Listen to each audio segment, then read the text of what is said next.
This is Audible. Dead Girl Walking by Chris Brookmeyer. Narrated by Angus King and Kate Bracken. Prologue. Murder Ballad. Her world collapsed around a single moment. A single act. That was all it took for what she understood as reality to be altered forever. She watched the blood splatter from the girl's open mouth like vomit, engulfing and uncontainable. The knife must have gone in right to the hilt, driven as it was by so much force, like he had been trying to punch right through her. She tried and failed to apprehend her thoughts before they turned to the massive organ damage necessary to have precipitated such an eruption. The girl would bleed out in a matter of minutes, maybe seconds. There was no numbing moment of disbelief to anesthetize her fear. This was real. This was now. She was better wired than most people to fundamentally understand this. Just as she had learned that dreams can come true, that things you have merely fantasized about can suddenly become everyday reality, so was she starkly aware that the darkest dreads could be made manifest too. Most people's dreams didn't come true. Most people didn't get to play their music to thousands of people in city after city, night after night. Most people didn't see a human being murdered before their very eyes and know that they were next. The girl now slumped to the ground, collapsing in stages, one hand clutching her stomach, the other extended to steady herself, as though a fear of toppling over were the chief of her concerns. Then she flopped forward onto her face, folded up like a doll. The attacker barely cast a glance towards his victim. Now that she had been dealt with and was no longer of value to him, the girl ceased to merit his consideration. In those brief seconds, she thought of the years she had lived, and of all the time and effort it had taken to reach this stage in her career. The doors that were opening, the places she was yet to go. It seemed so unfair that all of it could be gone in the blink of an eye. Yet she knew just how sudden, how arbitrary and capricious fate could be. Watching the blood pour from a scared, astonished mouth, she had just as immediately grasped the implications for anyone who could testify to having seen it happen. He was moving forward, simmering with an aggression he could tap into at will. Those muscular arms, that body honed and sculpted to brutal purpose. Killing machine. She thought she saw movement from the floor, but it was just the blood pooling around the girl's waist. She felt a cold, iron paralysis, a crippling fear of flight that fear of death could not overcome. She was petrified. She was powerless. She was next. The payment was gone, the only leverage, and it had bought nothing. That thought seemed almost random, flashing past like just another piece of debris in the vortex of this tornado. Once upon a time, the notion of losing that much money would have been catastrophic. Right now, it was barely relevant. It didn't look like she would be needing it. Chapter 1. Investigated Reporter. They didn't look like cops. Not at first, when he walked to the seat on the other side of the table. More like lawyers, surrounded as they were by piles of notes and stacks of folders, binders, and hardbound volumes. They seemed a little swamped, a little distracted, referring to various loose sheets and plastic-wrapped documents as he sat down, as though they had to remind themselves of who he was and why he was there. It wasn't like any interview room he'd been in before, either. It was a bright and airy upstairs office, lots of windows, a couple of framed prints, and the walls covered in a recently painted soothing shade of light blue. All very neutral, very non-threatening. This was in marked contrast to the language and tone of the missives by which he had been compelled to come to London. They had made it clear that if he didn't cooperate by travelling voluntarily, he'd be doing so in the back of a van. Yet now they were acting like it was his own convenience. He even had an appointment. It was like visiting the proctologist. All very polite, respectful, and professional. But ultimately, you knew that the point of the exercise was for someone to ram their finger up your arse. I'm Detective Sergeant Ben Mitchell. This is Detective Constable Audrey Pine. We are both with Metropolitan Police Specialist Operations, operating under the auspices of the Westabrook Inquiry, whose full powers we're at liberty to command. The preamble went on for a bit after that, like the terms and conditions you never read before clicking yes to installing a piece of software. The details in the legalese weren't important, as you both knew there was no option but to proceed. The appointment thing was a bit of paradoxical mummery to establish their credentials too. Its purpose was to underline that he was not even that important in the greater scheme of what they were about here, and to remind him that this thing was a juggernaut. So step carefully, lest you end up under the wheels. It was Pine who spoke first. "Alec Foreman," she stated matter-of-factly, like she was taking the register. "Present," he replied, eliciting a grimly weary look. She wasn't in the mood for humour. That was fine, because neither was he. Pine looked late 30s or early 40s, pale and skinny, with a dyed blonde bob. She might have been younger. Her impassive expression and a complexion betraying a committed smoking habit were probably putting a few years on her. She seemed all the more pallid next to Mitchell, who was brown of skin and jet black of hair. "You've been publishing under that byline for roughly the past 3 years. "When I've been published at all," he thought. "You've been in journalism more than 2 decades. You've worked in London, Los Angeles, and Scotland. You've largely been freelance since the mid-90s. You started off in Glasgow, then moved to London when you were hired as an investigative reporter on the—" On and on she went, with the expression and the tone of voice that conveyed an indefatigable stamina for bureaucratic detail, far more than a mortal man like him could possibly endure. His only salvation might be her need to nip out for a fag. If she had Nicorette gum, he was doomed. He wasn't so sure about her strategy, it had to be said. She just kept telling him things about himself, which didn't strike him as a likely means of tripping him up. There were a few hazy periods, granted, but he was generally accepted as the world authority on the subject of his own life. These were mere overtures, however. They were circling, trying to make him wonder where they'd come from when they finally decided to attack. Either that, or the plan was to remind him of just how far he had fallen in order to have made the desperate mistakes that had ultimately brought him to this room. "Your time in London, working for the exposure team. You carved out a bit of a name for yourself. You were very much ahead of the curve." Mitchell was speaking, glancing back down at a document as he did so, like he hadn't had enough time to prepare for this. Aye, right. The journalist, occasionally known but decreasingly published as Alec Foreman, still said nothing.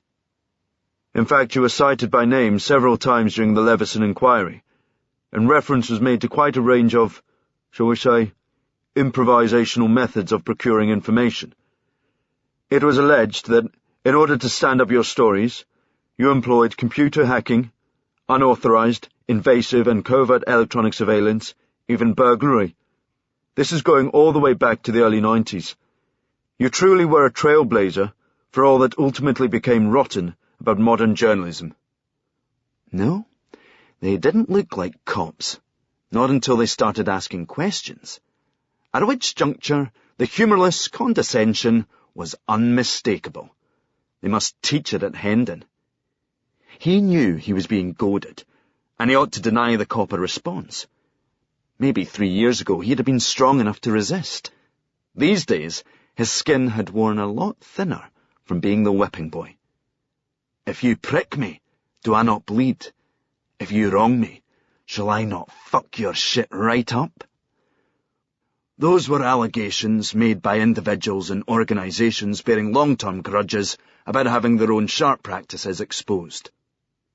Your editors at the time stated at the inquiry that highly sensitive documents and other evidence frequently came into your hands through unnamed sources, sometimes documents and evidence that had previously been quietly resting in a safe. Yes, and they were so uncomfortable about the provenance of my information that they said absolutely nothing about it until they were in front of an inquiry and needing to offer up a sacrificial goat. So where did all those documents come from? Unnamed sources. Many and various sources. That's journalism, or at least it was, once upon a time. As far as I remember it, no specific evidence was produced to support these allegations. Mitchell glanced intently down at the fire hazard of loose leaves in front of him, like there might be a citation there that would refute this last statement. There wasn't, but he had a pretty good comeback nonetheless. In the year 2000, you were found guilty of breaking and entering, were you not? You were jailed and served a total of 7 months. Mitchell ran a finger down the sheet he was looking at, like he was double-checking. Oh, sorry. That's not strictly true. Part of that prison time was while you were on remand for a charge of murder. Mitchell spoke with a very measured pronunciation, like he savoured his own elocution. There were trace elements of Brummie in there, but mainly his accent spoke of good schooling and attention to detail. He seemed dynamic and determined, a permanent searching seriousness about his expression. Mitchell looked a good bit younger than Pine, but was clearly the one in the driving seat. Probably highly ambitious and dexterously political, too, to have got himself a gig on this inquiry. His suit looked good on him as well, that bastard. Oh, Christ! He winced inside as the import of the moment struck home.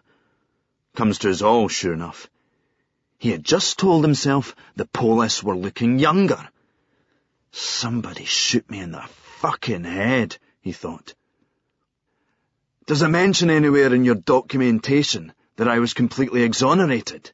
He asked, trying not to sound rattled, but succeeding only in alerting Mitchell to the fact that he was.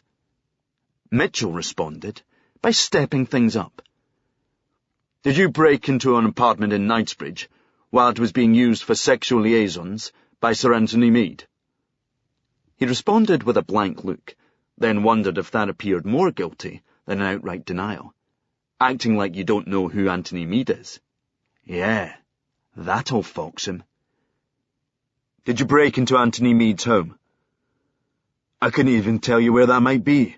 Home counties are all the one to me. That was payback for Pine saying London, Los Angeles and Scotland. Really sticking it to them here. So you know his house is in the home counties? Shit. Did you plant a bug or a DVR to record him?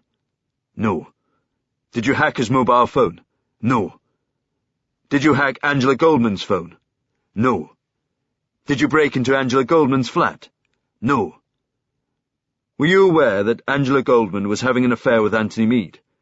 Did you use this information to blackmail either of them into revealing his encryption password? Round and round they went, back over the same ground several times. He figured it couldn't be to see whether he contradicted himself, as it's hard to contradict one-word answers, especially when the answer is almost invariably no.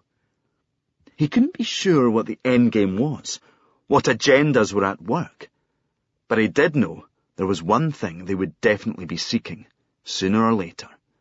He was also sure they wouldn't be getting it. It was one of the few things he could consider himself sure of these days. How did you feel during the Levison inquiry? Pine asked.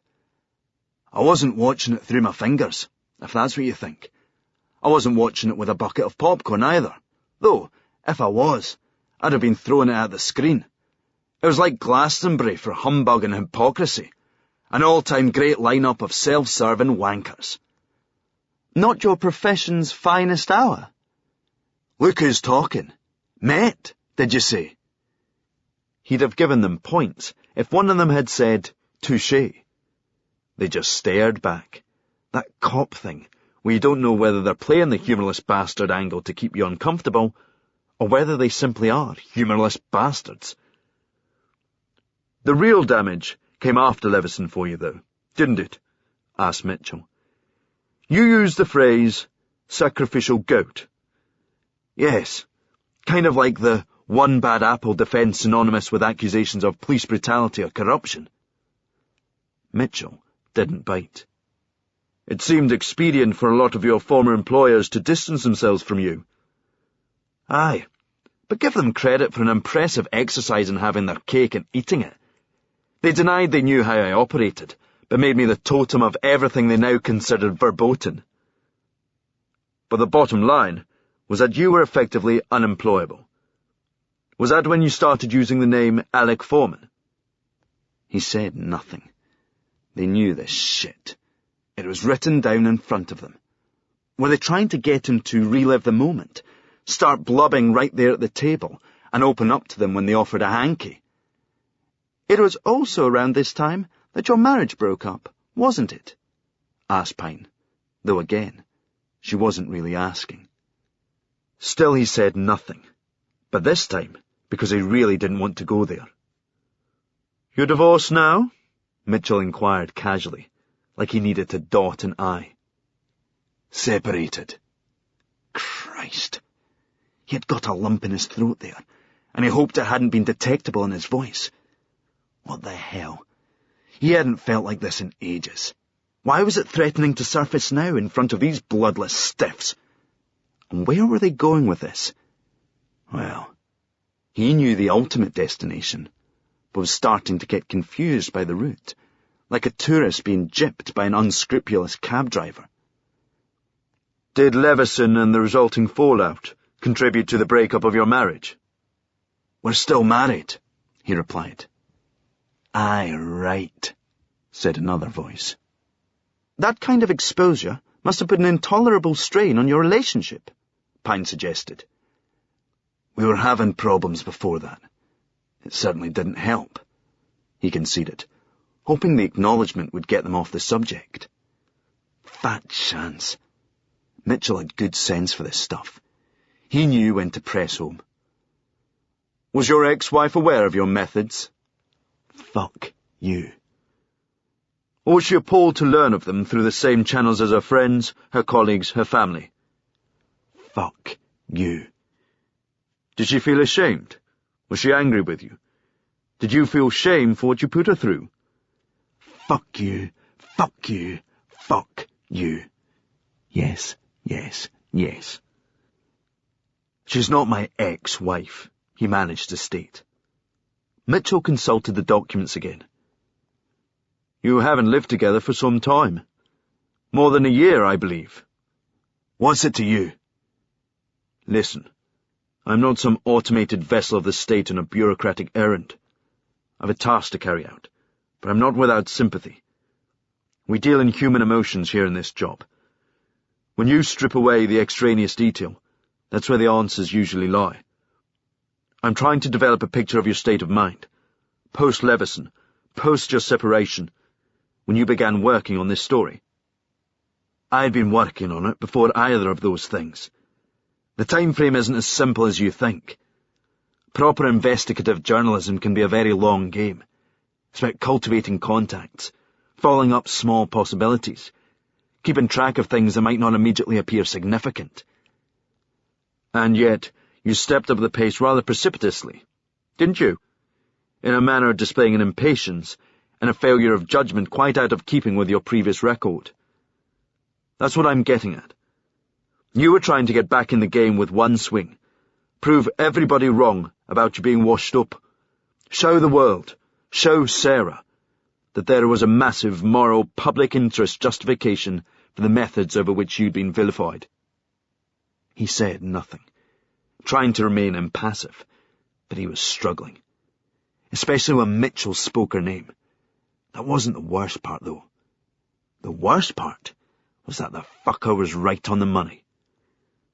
A conspiracy orchestrated by British and US intelligence and security forces to blame terrorist organizations for atrocities they themselves carried out. That's real tinfoil hat stuff. The story I was working on was a little more nuanced than that, but I know how it looks. We all know how it looks. Well, on the plus side, on this occasion, we are prepared to believe that you got the crucial evidence from an unnamed source. Finally. Fucking finally. Let's get to it then. Who gave you the laptop? Mitchell asked. He sighed, slumping a little in his chair, assuming the posture of a broken man. It wasn't a tough sell. He was a broken man. I have this friend who's a keen golfer, he told them with an air of surrender. I mean, really keen. He'll play in a hurricane, torrential rain, freezing winds, anything. One day, I saw him heading to the links with his clubs when there was snow on the ground. It was a turn of Mitchell and Pine to look like they weren't sure where this was going, but having worked so long to get him to open up, they were prepared to be patient. I asked him what the hell he was doing, and he said he had this new ball with a GPS tracker. Even in the snow, he could locate it anywhere. Amazing. So I asked him what you just asked me. Where did you get it? His answer was the same as mine. What? Mitchell asked, intrigued. I found it. They didn't like that. He knew he was bringing down upon himself the full pompocalypse of criminal law and cop-grade self-importance. But it was always going to come to this anyway. Did you enjoy prison? Mitchell asked. When they started asking really stupid questions was when you knew you'd truly pissed them off. Do you want to go back there? To be honest, if it was between prison and connecting in Terminal 5 at Heathrow, I'd choose T5. Just. So no. You are far from being the focus of this inquiry. But if you obstruct it, you will feel the full force that it can bring to bear. He folded his arms and sat back in his seat. I'm not naming my source. I don't care what you threaten me with. I'm not bluffing here. When I report back, there's every chance I'll escalate this. This inquiry is going to need heads on spikes by the end, and it'll get them one way or another. One of them doesn't have to be yours. They're after bigger game here. Who gave you the laptop? I'm not naming my source. They sat in silence for a long couple of minutes, Mitchell and Pine staring at him every time he glanced up. They were like disappointed parents waiting for a huffy kid to apologize. It doesn't have to go this way, Mitchell said eventually. You could still have a career again. There's a lot of unseen influence at play in these things. If you were to cooperate, then who knows what doors might open. Mitchell said this with a shrug, trailing the bait, saying, let's negotiate, if that's what it takes. He just shook his head. You're right.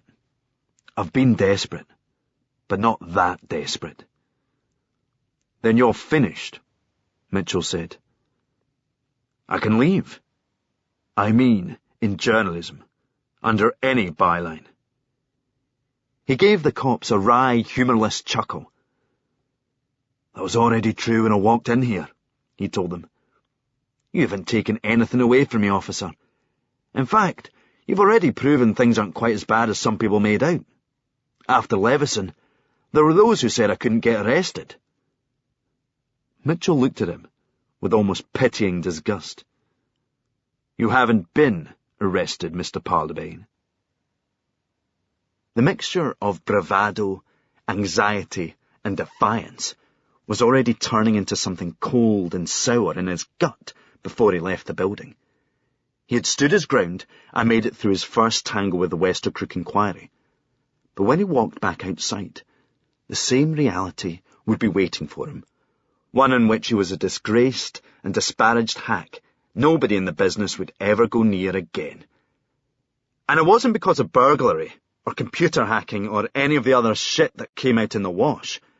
He hadn't hacked any murder victim's phone, or pursued any illegal activity just to find out whether two D-list celebutards were shagging. He had nothing to be ashamed of there.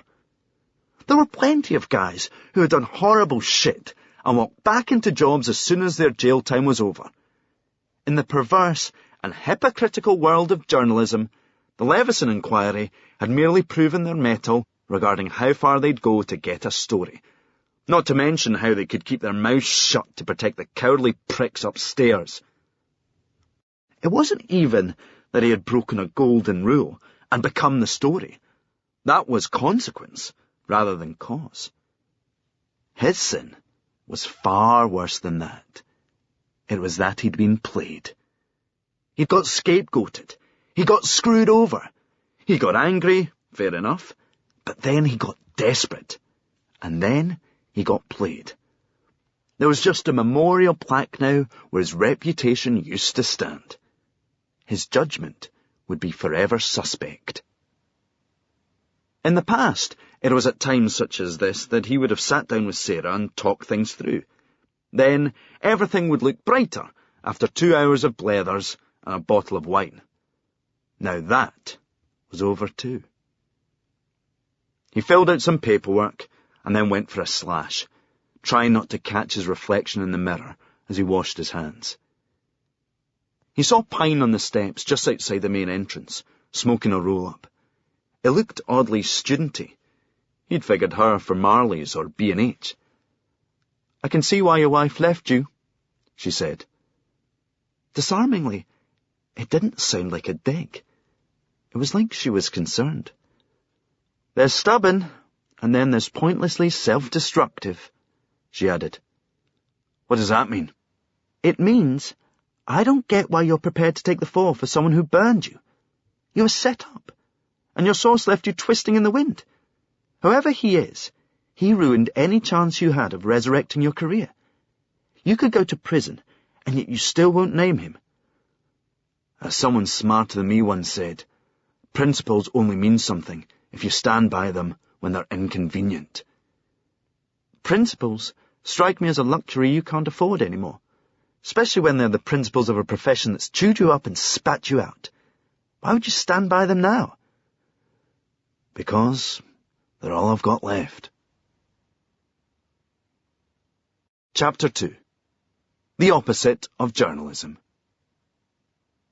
Parlabane took another sip of his coffee and wondered how long he could spin out the process of drinking it, a delicate balancing act between having no plausible justification for remaining seated in his cafe and discovering just how lukewarm a latte his palate could tolerate.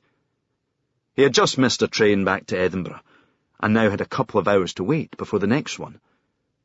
Time was, he'd have seized the opportunity to take a wander around the gallery, or browse a few record shops, but he was low on funds, and lower on motivation. Sitting in a railway station cafe seemed appropriate, a neutral space, transitory, temporary. He didn't belong anywhere right now. He wanted out of London, but there wasn't much waiting for him back in Edinburgh either. Since he returned from his disastrously vainglorious quest to get back in the game with one swing, as Officer Mitchell astutely put it, he had spent recent weeks crashing in spare rooms and on settees while he tried to sort out something more permanent. He was not so much reaping a dividend of long-standing goodwill on the part of old friends, as feeling like a charity case. They all wanted to help him out because they felt sorry for him, but though they were prepared to offer him a berth, it was horribly awkward. Christ, it wasn't like anybody wanted to sit up late with a couple of bottles, blethering like they used to. How could they?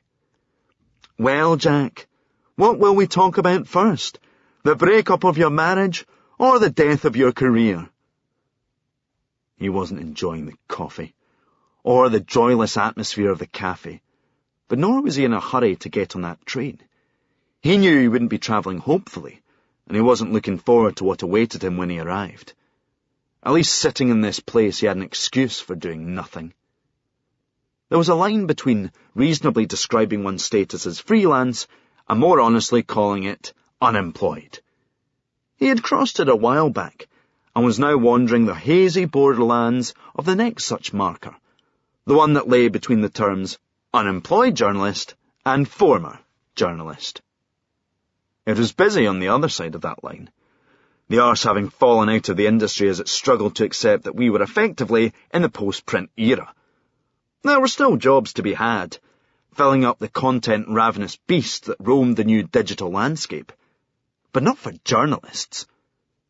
Parlabane's problem was not so much that nobody would hire him, it was that the job he did no longer existed. He felt the buzz of his mobile from his jacket pocket.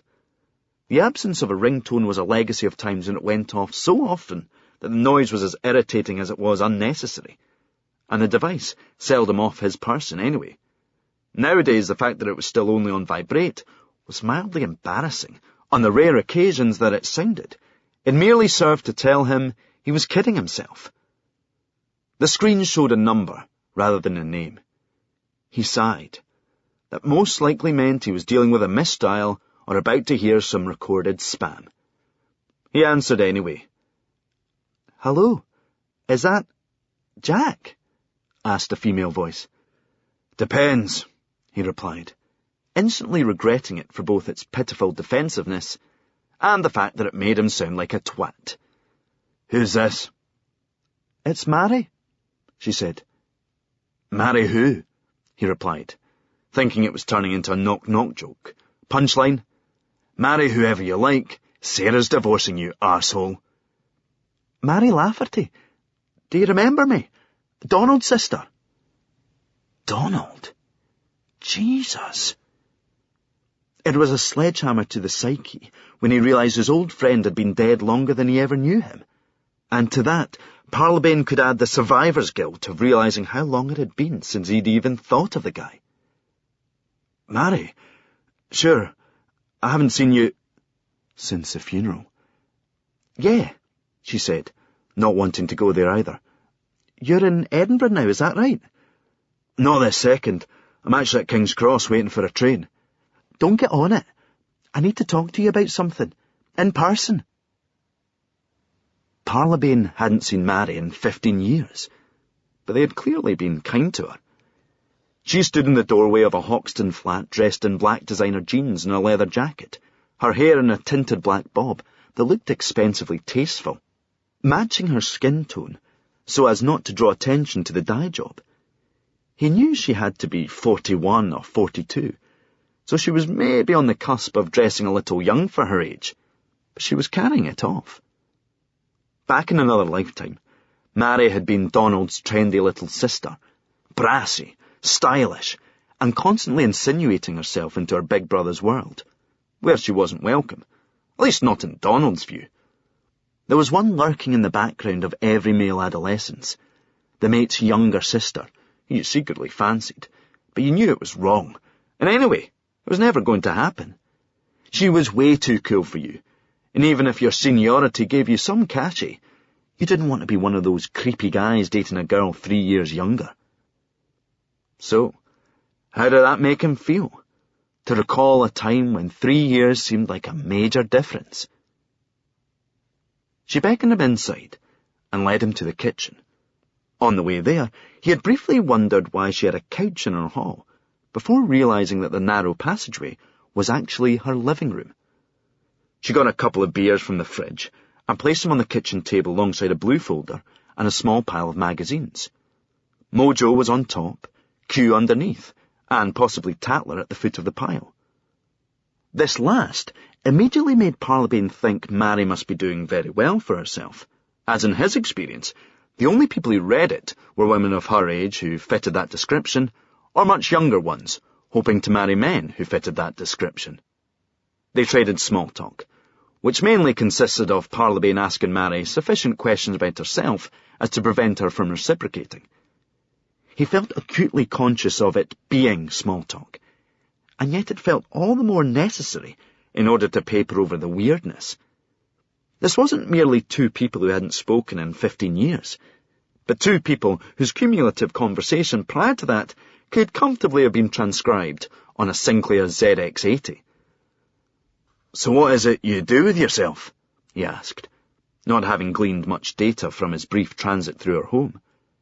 A glance at her left hand established the absence of any significant rings, but although that didn't preclude the existence of a significant other, this really wasn't an area he wanted to get into.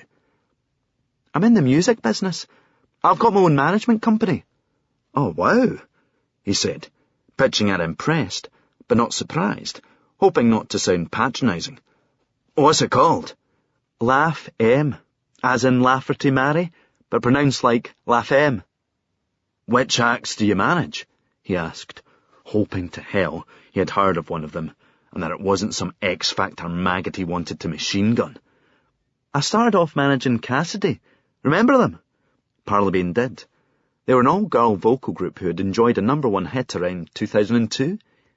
They had been indistinguishable from their peers, and would have barely stuck in his memory, but for the fact that they had also hit the top 10 with an utterly unlikely cover of She Knows by Balaam and the Angel.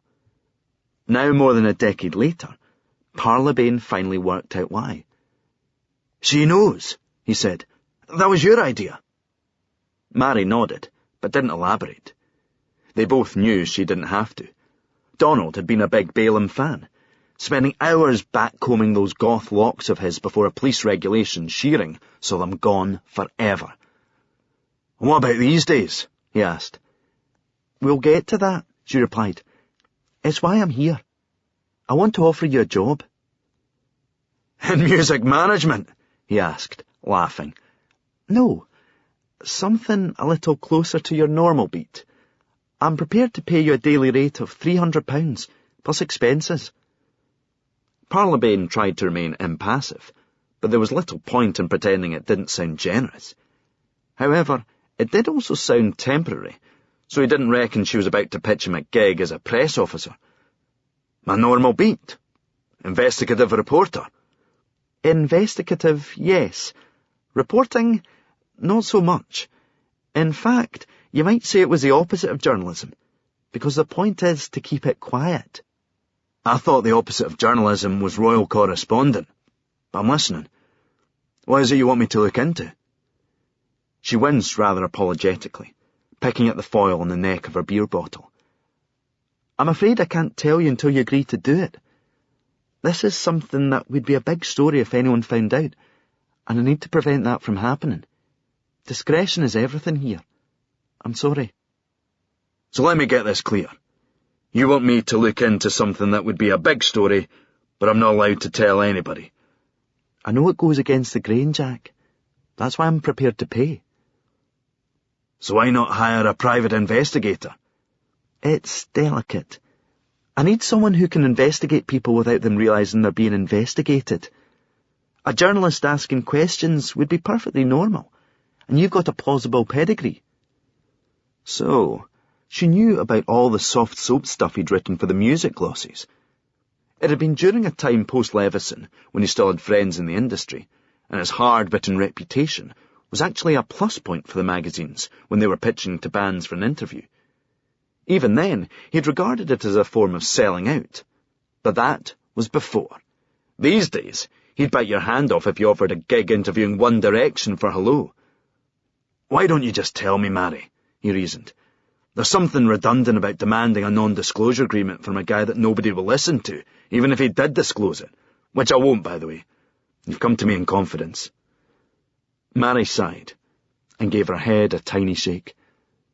"Sorry, Jack. I can't do that.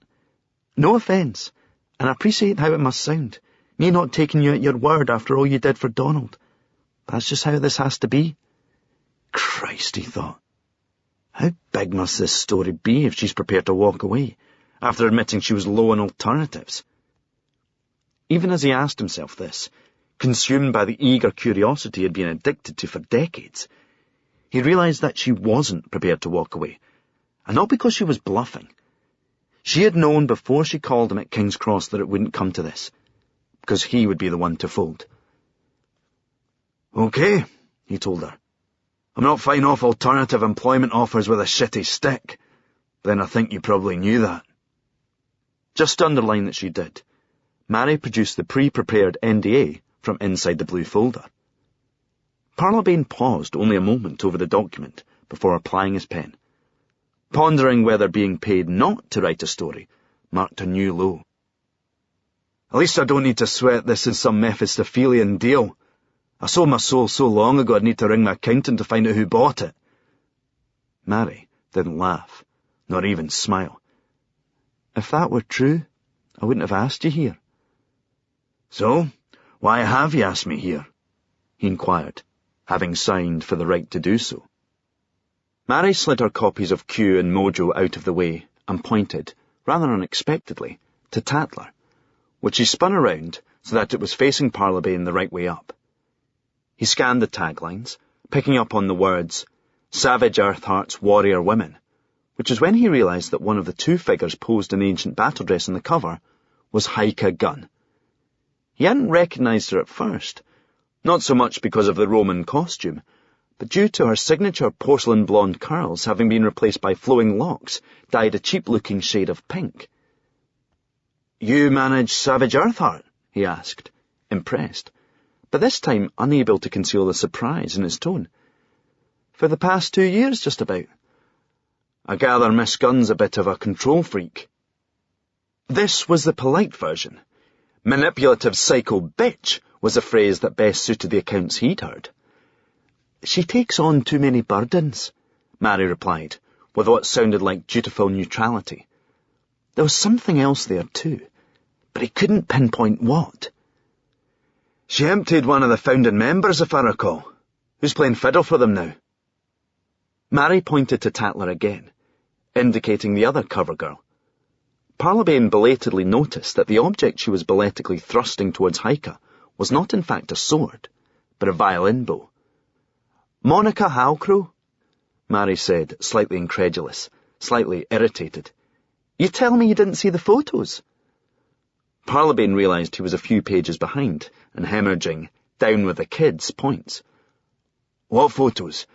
Safe to say I've been focused on other stuff recently. Never mind. What's more pertinent is that the third album, Smuggler's Soul, is due for release in just over a fortnight, coinciding with a 35-day US tour. It's the first major label release of a 3-album deal with Sentinel, who are putting serious marketing muscle behind this. The band have just completed a sellout tour of Europe, and the new single, Stolen Glances, is currently top 10 in 17 territories. The world is at Heike's feet. Certainly sounds like it. So what's the problem? I don't know where the fuck she is. Chapter 3. The Money Trench. Mary glanced down briefly at the NDA, then back at Parlabane, all having become clear. I take it this isn't simply a case of not taking your calls. I mean, if she's just finished a European tour and she's got all this action coming up, is it feasible she's on an islet in the Maldives where she knows there's no mobile reception? She's missing, Jack, and you are now one of a very exclusive number of people who knows this. She went missing in Berlin, final day of the tour. The last person to see her was Monica, that morning. Heike's final words to her were, "See you at the sound check." But she never showed up for it. They had to cancel the show. Tour manager told the venue she had a throat infection so that it didn't become a story. Nobody's seen her since. She didn't turn up for the flight home, and her neighbours say she hasn't been back to her flat in Glasgow. There's been no answer on her phone, no reply to emails, no tweets. It's like 1 minute the eyes of the world were upon her, and the next she's vanished from the face of the earth. Mary sounded exasperated, but Parlabane could tell there was genuine worry there too. This wasn't merely a business matter needing to be dealt with, albeit delicately and discreetly. Nonetheless, having been played to disastrous effect so very recently, he couldn't help his suspicions. No offence, Mary, but the first thing that comes to mind is that this is a publicity stunt, and if that turns out to be the case and you have roped me into it— A publicity stunt? She responded, with sufficient outrage as to indicate the no offence disclaimer hadn't cut it. Are you fucking kidding me, Jack? Nonetheless, this would be precisely how he'd expect her to respond, if indeed this was a ploy. You're in the music business, Mary. A cruel and shallow money trench, a long plastic hallway where thieves and pimps run free, and good men die like dogs. There is also a negative side, she responded archly, completing the quote. I'm familiar with the words. I just didn't think you were quite as cynical as Hunter S. Thompson. I'm simply telling you how it looks from here. 2 weeks before her biggest ever album gets released, Heike's manager is asking a journalist to look into her sudden disappearance, and how better to disguise her true intentions, not to mention bait the hook, than to get him to sign a non-disclosure agreement. Then when the story breaks, you can even get out of paying him. Mary swallowed back whatever she was about to unleash, professionalism taking over. Point taken, she said, just about keeping her voice steady. But I want you to ask yourself, after what you did for Donald, do you actually think I would try to use you like that? Parlabane met her gaze and answered honestly. After what I've been through lately, I truly don't know what anybody is or isn't capable of anymore. But because I don't want to live in that world where my accusation is true, I'm going to take you at face value. She nodded subtly by way of acknowledgement. That said, Parlabane went on, could it still be a stunt that you're not in on? She didn't even think about the question, which told him she'd asked it herself already. Not a chance. This is Heike we're talking about. After the shit she's been through with the media, and given how much she likes to micromanage everything down to the last press release, there's no way she'd willingly put herself at the centre of a storm she couldn't control. Mary glanced down at Heike's photograph in the magazine, elegantly poised, as graceful as she was formidable. The very reason I'm worried is that this isn't like her, she said. I need you to find her, but I can't let it get out that she's missing, and you know how little it would take for a rumour to start in this business. The band don't even know. I got Jan, the tour manager, to tell them she'd been in touch to say she was ill and had flown home as it was the last night of the tour. They bought that. They knew there was something iffy about it, but they've all been around Heike long enough to have witnessed her, shall we say, self-protective side. Besides, they're all governed by the golden rule that what happens on tour stays on tour. But something must have happened. I heard through other sources that Heike had a minor breakdown on stage in Hamburg, 2 nights before she went missing. I can't get anything out of the band, though, and if I push hard on the subject, they'll get suspicious. That's why I need you. Why are you so desperate to keep it quiet? Surely the more people who know someone as recognisable as Heike Gunn is missing, the greater the likelihood of her being spotted. I can't have this turning into a media circus. For one thing, once it's all resolved, inshallah, I don't want Heike thinking that we in any way milked this. But to be brutally honest, I don't want the record company spooked. Nobody at Sentinel knows about this, and if it all blows up, they might get very nervous about authorising that 7-figure marketing spend. Well, that tracks at least. What? She's your meal ticket. He thought Mary might bridle at this, but she seemed to let it bounce off her. Heike is a lot of people's meal ticket, and that has to be quite a responsibility. Like I said, she takes a lot on her shoulders. She's got a tough reputation, but she's far more fragile than people assume. I'm worried about her, Jack. I need you to bring her home. Chapter 4. Running Away with the Circus. I will always associate the sound of the fiddle with my grandfather. It was the sound I heard whenever I went to his house, and whenever he came over to ours. I mean, it wasn't like he carried the thing about with him all the time, just that I have a more vivid recollection of those visits when he had his violin with him. Looking back, these are probably brighter memories because they were social gatherings, and when I was really wee, I loved a busy house and a crowd of familiar faces in the living room and the kitchen. When I got a bit older, I was less comfortable with such shindigs, as I would be asked to demonstrate how my own playing was coming along. It felt horrible to be put on the spot, and sometimes I would compound my faulty fingering as I got more and more flustered. But when I was playing well, it was a thrill to be getting it right in front of other people. Even now, whenever I'm in front of an audience, there's still this tension between my fear of flustering under the spotlight and the way the adrenaline can bring out a level of performance that would be impossible if I was by myself. Even when I got more confident and my abilities were really starting to develop, I would still get butterflies whenever I was asked up in front of my family, mainly because I could feel how nervous my mum was, She was always anxious that I should play well, especially in front of Granda. They say sometimes that talent skips a generation. I don't know about that, but I'm sure my mum believed it. Growing up on Shetland, where the fiddle is practically a way of life, she was always worrying she had disappointed Granda.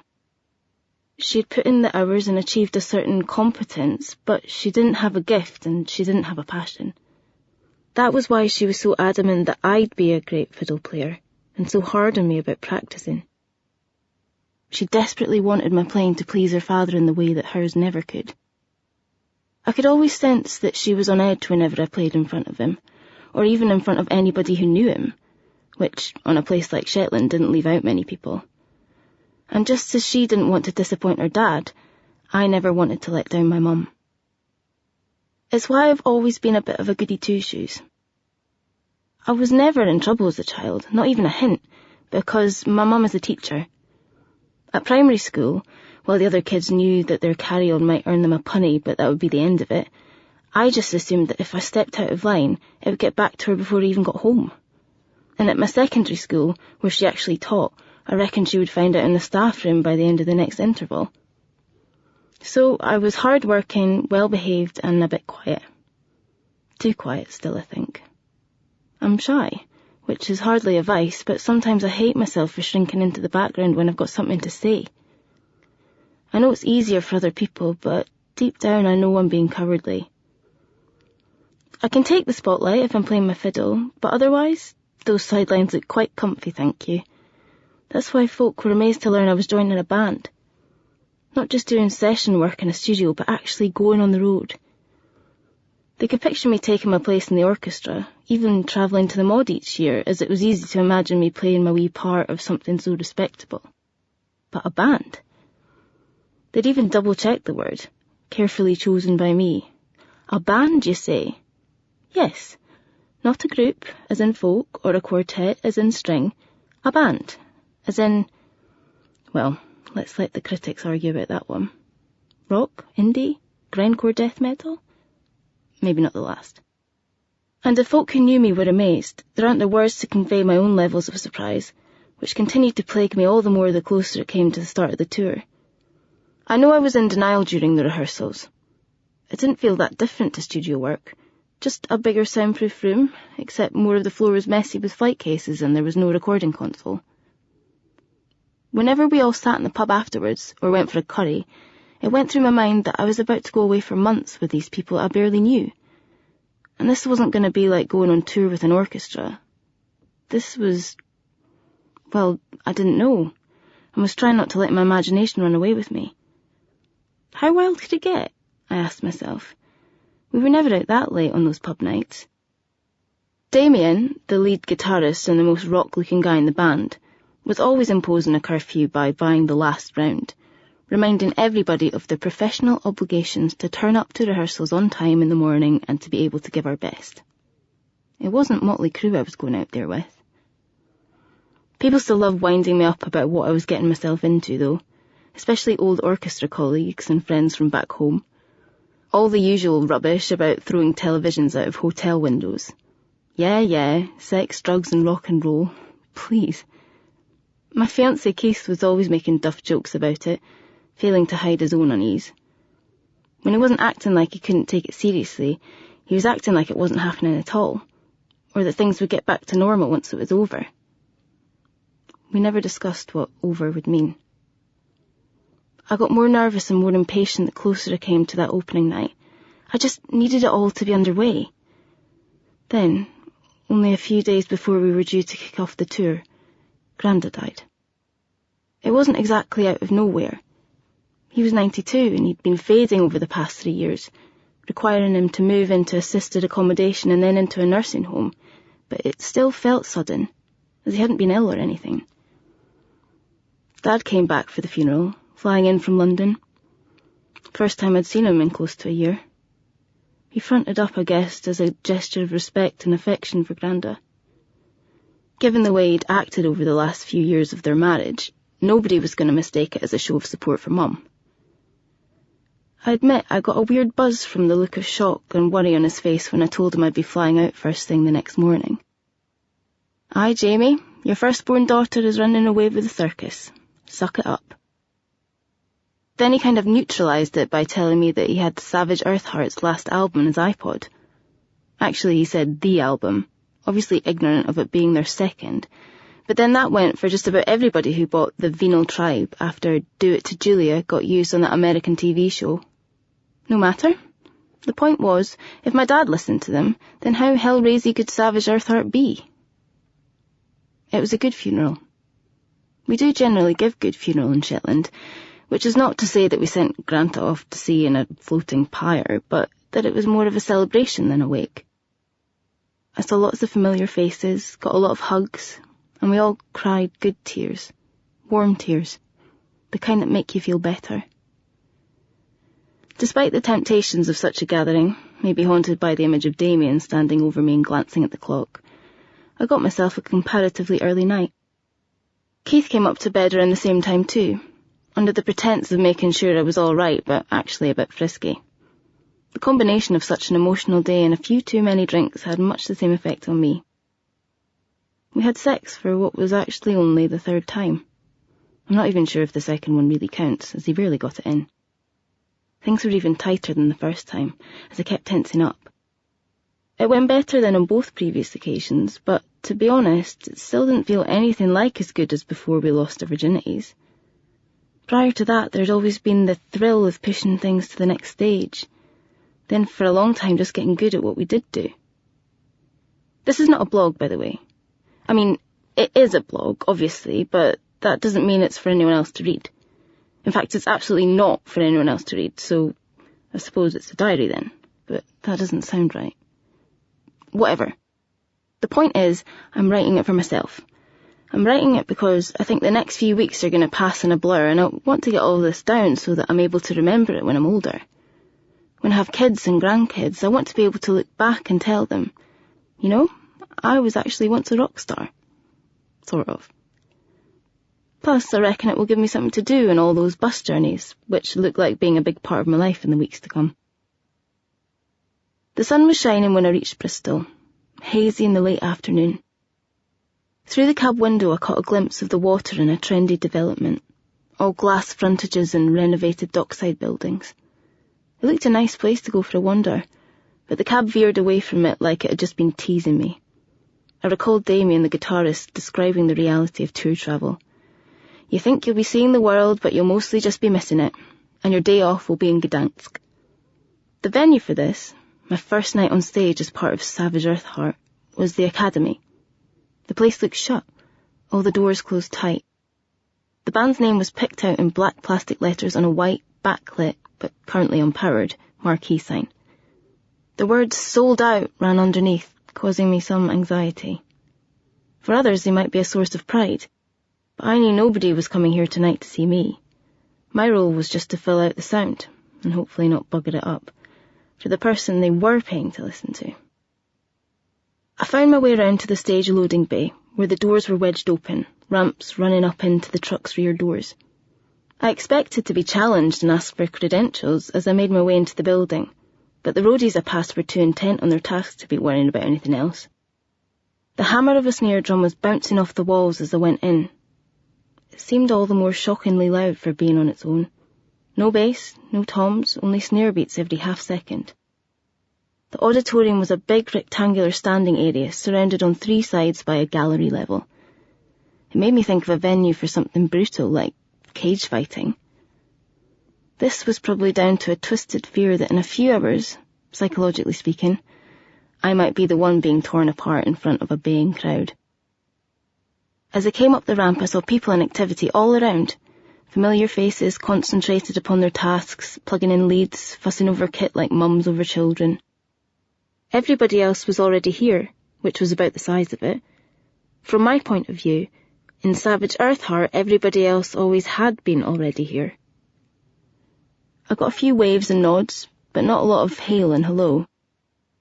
I realised I might have been on schedule. I had told Jan that I could get here from Shetland in a day, but that wasn't quite the same as on time. I saw Scott, the bass player, no longer the runt of the litter since I became an official member rather than just a session player. I saw Damien, hunched over a pedal board, a guitar pack transmitter partly shadowing a couple of inches of high-quality bum cleavage. And of course I saw Rory, pounding away on the drum riser. I didn't yet see the star of the show, but I knew she must be around.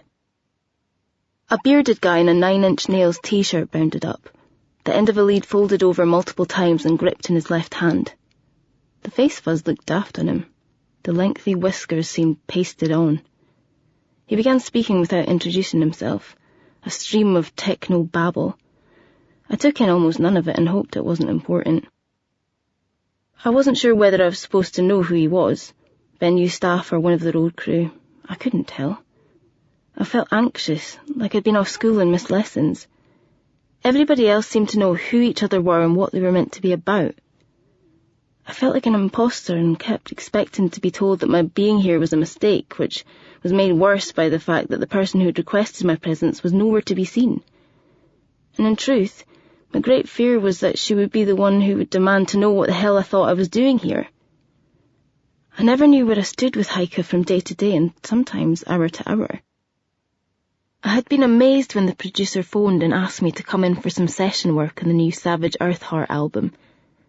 I thought it was someone from the orchestra winding me up, because I had taken some flack after I was heard playing along to the Venal Tribe in my hotel room. I went as far as getting the guy to hold while I googled the recording studio he claimed to be calling from and checked the number that was showing up on my handset.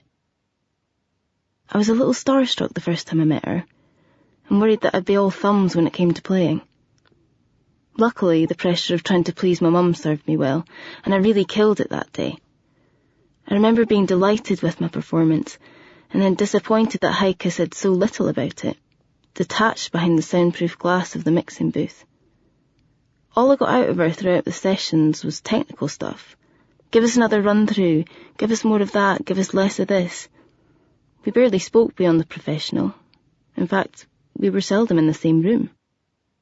So it was another big surprise when she asked me to join the band outright, not just for the forthcoming tour, but as a fully fledged member. I didn't need to be asked twice, thinking she must have been running the rule over me in ways I didn't appreciate during the album sessions. I expected our relationship to take on a different footing after that, but I can't say that it did really. From then on we were in the same room at least, hammering away for hours at a time in a rehearsal space down by the Clyde in preparation for the live shows. But at the end of those days, Heike just seemed to disappear, hardly ever come in for drinks or a bite with the rest of us. She always had somewhere she needed to be. Meetings with Mari, the band's manager, meetings with the label, media interviews, photo shoots. I wondered whether she was subtly laying down a dividing line between herself and the rest of us, as though to emphasise we were only her backing band. Maybe that was what was going on during set-up here in Bristol. The minions scurrying around, making everything ready before their queen graced them with her presence. I only needed a glimpse of her, maybe a nod or a wave, just something that would make me feel I was in the right place, because nothing else was doing that so far. I got shouted at to knock off tuning up because it was interfering with something else on the console. Then I got shouted at again because I'd gone off on a worried daydream and didn't realise I was being addressed when the sound engineer actually needed me to play. And all the while, Rory was providing an unsettling backbeat to my discomfort, testing the mics on each part of his kit. I'd spoken to her drummer even less than I'd spoken to Heike. He made me a little nervy, scared even. Like of a dog, where you're not sure if it's because you don't know the animal or because your instinct is rightly telling you to beware. In all the time we'd been rehearsing, I don't think his words to me were in double figures. He rarely came to the pub, and when he did, he sat away from me. It had struck me on one such night that maybe he'd been pals with Maxie, the band's original fiddler. Yeah, that thought made for a cosy evening. At some point Rory finally stopped hitting things, though only because the sound engineer was asking him something. "No, I told you," he grunted irritably in reply. "I don't want to hear any fucking fiddle." At least nobody in the audience would be bearing a grudge about the appearance of a new violin player, like they might if we were a metal band who had swapped out a legendary guitarist. There was only one member of this group that wasn't replaceable. The band had been praised for its musicianship and for developing a distinct sound, but we were under no illusions. Savage Earth Heart was Heike Gunn. Everybody understood that. Most of all, Heike. The young guy with the mist beard returned and attached an instrumental mic to my fiddle. I nearly jumped when I first drew the bow. I had never heard it make such a loud noise, reverberating around the empty hall. I got a brief thrill of power, followed by a less pleasant awareness of how amplified and obvious it would be if I got anything wrong. At first it sounded like I was playing my fiddle inside a giant biscuit tin, but as the engineer altered a few settings it gradually became warmer, until I was enjoying the sound and the volume so much that I had to be shouted at again to knock it off. I was yet to learn that this part of the sound check was always very stop-start, full of double backs and minor adjustments. It often sounded just fine to me, only for him to alter it again, sometimes for the worse, other times for an improvement I could not have anticipated. "Don't worry about it," he said, noting my frown in response to him deciding on a final setting that seemed rougher than the last. "We're not happy until you're not happy." I was so intent upon the process that I hadn't noticed Heike appear on stage, a few feet to my left. Since last I saw her, only a few days ago, she had dyed her hair pink in a startling change from her trademark cream blonde, and had straightened it to wear down rather than in its familiar tight curls. When I say pink, I don't mean bright, screaming pink. It was kind of a half-arsed, mixed colours in the washing machine pink. I didn't get it. It looked like she'd been going for Hayley Williams and picked up the wrong bottle. That wasn't Heike, though. If her hair was a specific colour, that style, that length, it was for a reason. She gave me a quick smile and a nod, then turned her attention back to Angus, the guitar roadie and the one guy I knew was definitely on our crew, as he had been at most of our rehearsals. She crouched down with him in front of her pedal board, instantly focused on her preparations. I caught a glimpse of that letter H she had tattooed on the inside of her right arm, which reminded me that I was the only person in the band, maybe even the only person in the building, who didn't have ink. I had half hoped she'd bound over and welcome me, say she was pleased I'd made it, maybe ask about the funeral.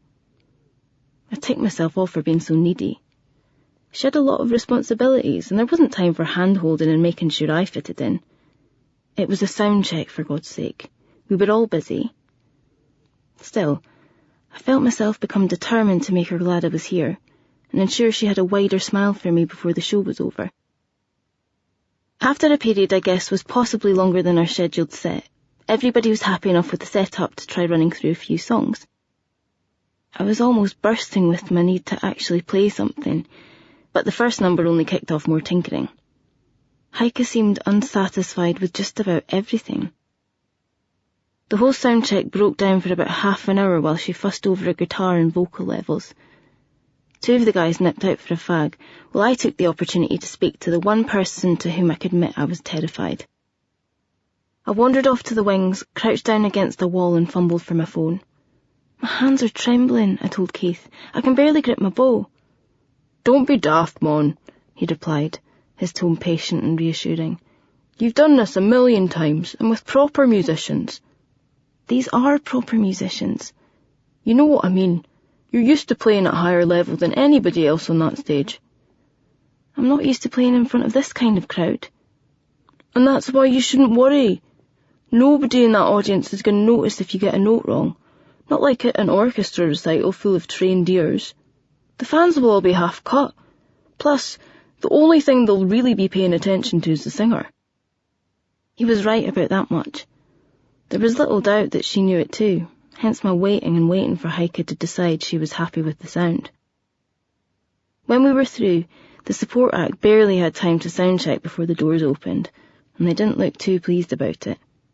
They'd been hovering around outside in the loading bay the whole time, smoking and waiting for the all clear. I heard Damien try to smooth it over with their singer. "Sorry, mate, we're always like this the first night. Bigger venue than we're used to. We'll take half the time tomorrow, you'll see."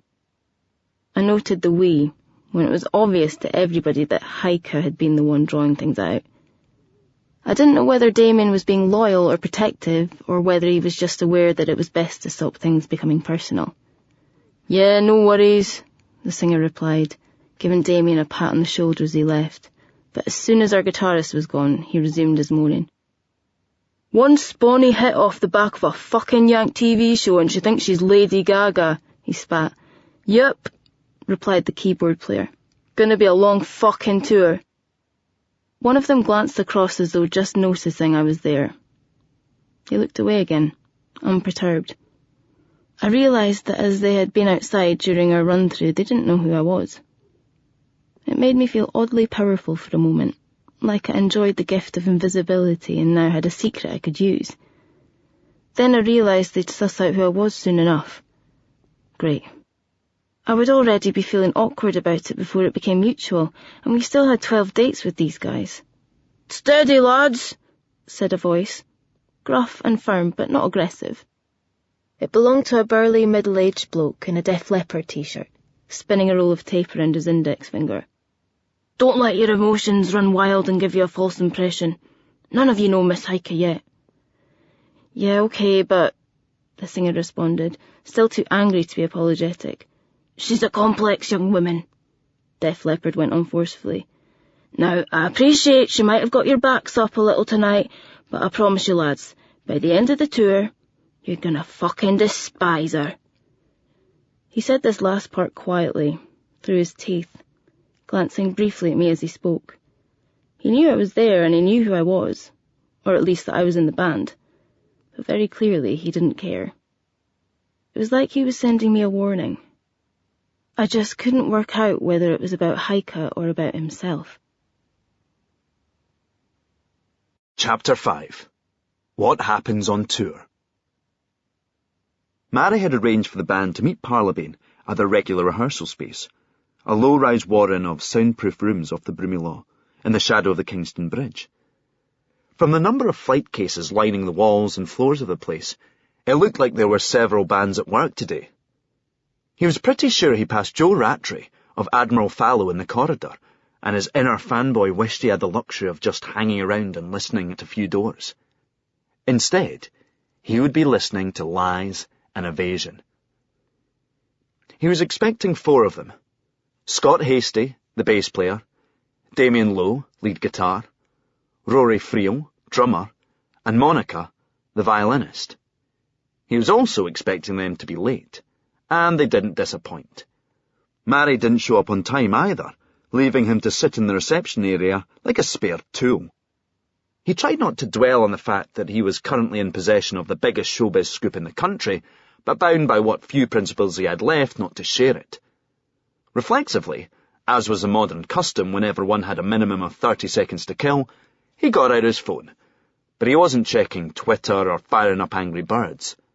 These days, Parlabane's idle hand's temptation was to ring Sarah on the off chance that one of these times she'd pick up. They'd be a little tentative and awkward at first, but they'd have news to discuss as they hadn't spoken in so long. Small talk, little details about what they'd each been up to. That would lead to more solicitous inquiries, rekindling familiar interest in each other's thoughts and feelings. Soon enough, they'd be talking like they used to, and she might start asking herself if this didn't mean things were better, that maybe all they needed was a break. It went to voicemail after a few rings. He didn't leave a message. That would betray that he had no pretext for calling.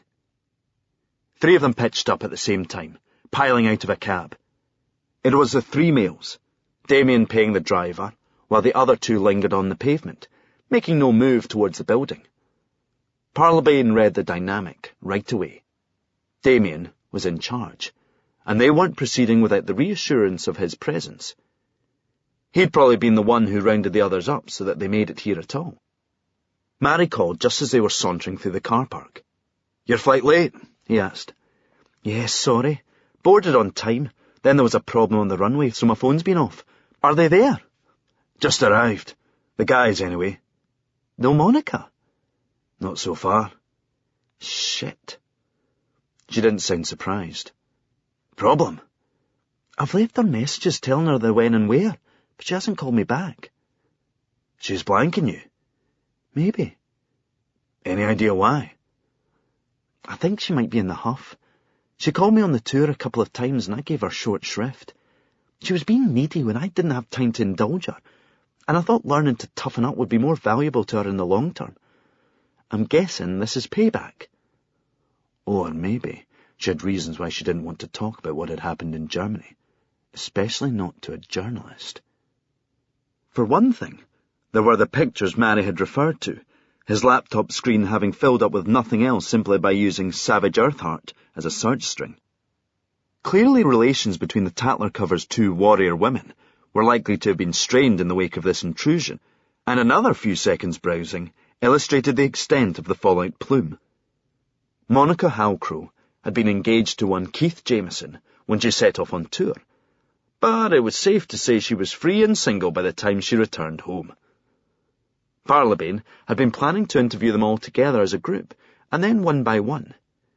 He knew they would be particularly guarded during the latter exercise, but he wanted to suss the group dynamics, the body language, who responded to what, the subtle signals that might betray fault lines and allegiances.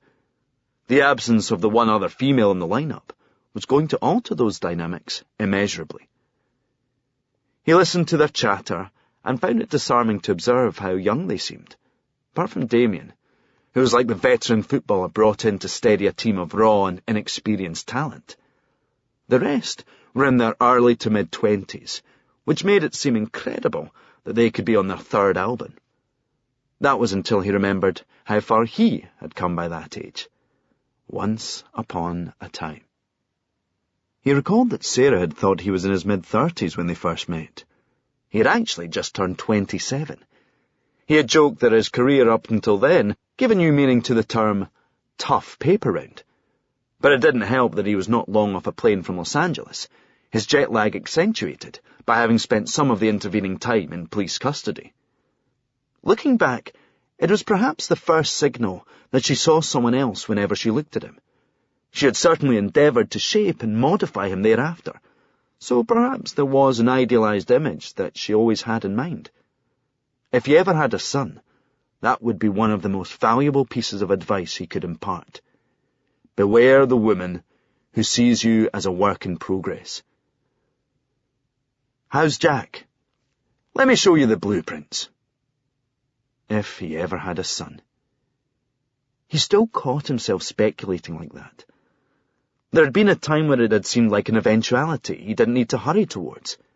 Then, just like that, it became something he had to accept was never going to happen.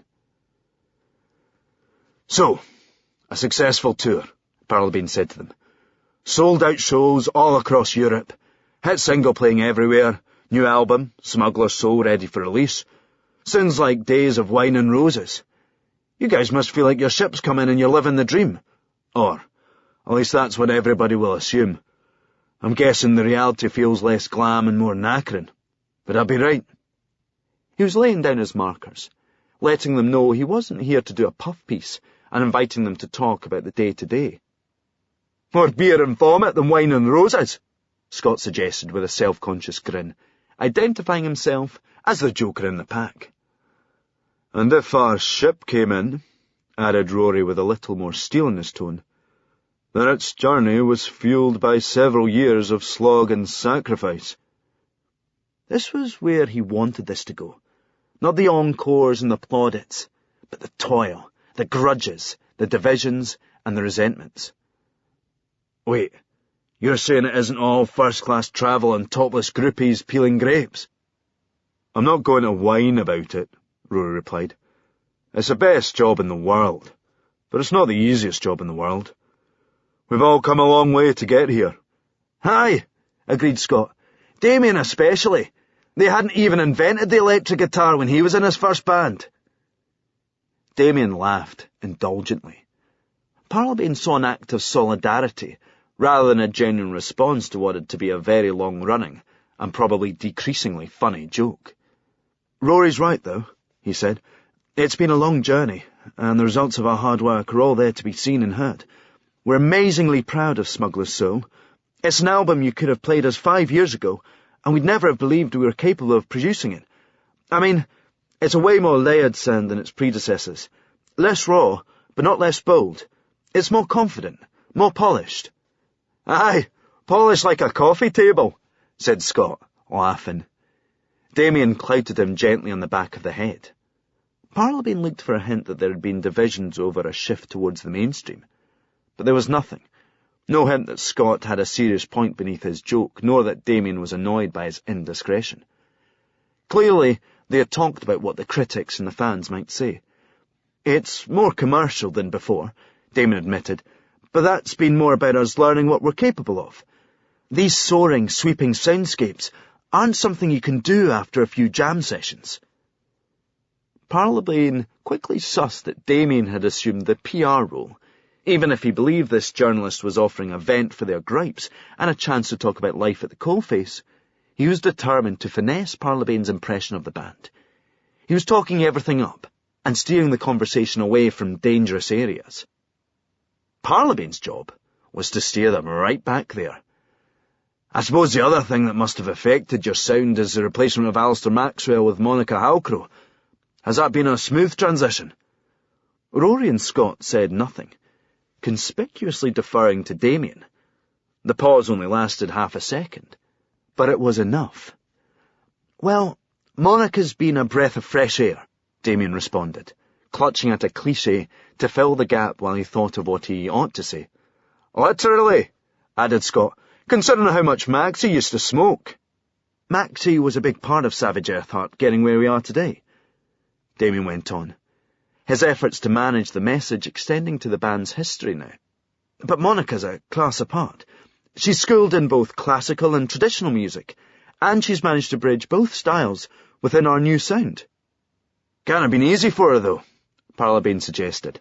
"First ever tour, wee quiet girl from Shetland dragged around half of Europe. How'd you all get along?" "She's not that quiet," said Scott, "especially if you're through the wall from her room." Rory tried to stifle a smirk. Damien shook his head and gave Parlabane an apologetic grin, as if to say, "What can you do?" "So she did come out of her shell," he suggested. "Touring is a very demanding business, physically and mentally," Damien said, back in the role of spokesman, and thus charged with speaking while saying as little as possible. Parlabane was happy to let him get on with it. He had spent more than 20 years interviewing people who thought they were telling him nothing. Consequently, he was adept at seeing the shapes cast by the shadows where they were determined no light would fall. And if that didn't work, there was always the hacking and burglary route. "Monica handled it well," Damien went on. "I think it helped both her and Heike to have another woman around. They were pretty close." Damien seemed to be leaving it there, then evidently decided not to ignore the elephant. "Things got a bit strained for a while after the photos. But what would you expect? They were all pals again soon enough. She realised it was just collateral damage from the press's obsession with Heike." "And does that collateral damage not get to the rest of you sometimes too?" "I've thought about lamping a few photographers," Rory admitted, "just to remind them that if they want to get to her, they have to go through us first." Damien nodded sagely at this, Parlabane unable to miss the warning that was being aimed at him. "I get that you need to be as tight as a unit off stage as you are on it," he acknowledged. "But do you ever feel you don't get your dues when the press makes it all about Heike? I don't mean are you envious. I mean, is it frustrating that the media are obsessed with her for reasons that have nothing to do with your music?" "Aye," said Rory. "That's another reason I want to lamp the photographers." "They're not there because Heike's a singer," said Scott, finally sounding sincere. "They're not even there because they see her as a person. They're just interested in the next episode of Heike the Media Persona, like it's her band that's a sideshow."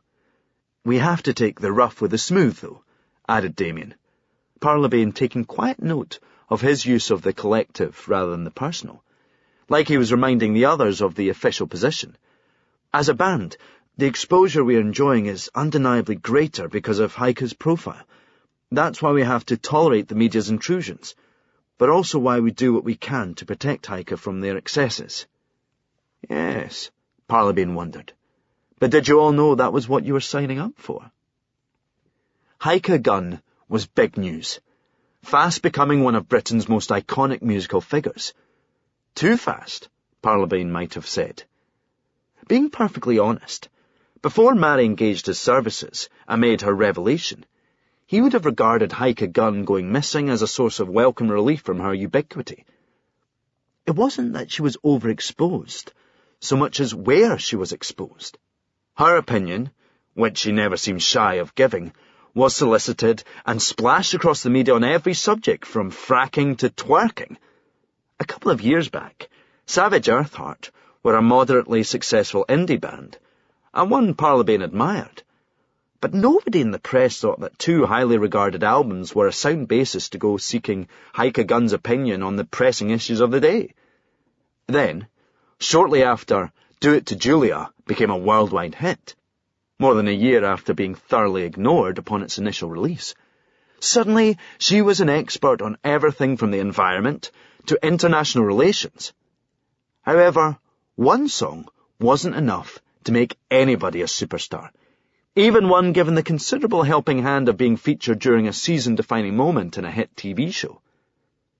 The sad truth was that if Heike was 4 feet tall with a hump, she might still sell a few records, but she wouldn't have the media chasing her all over Europe.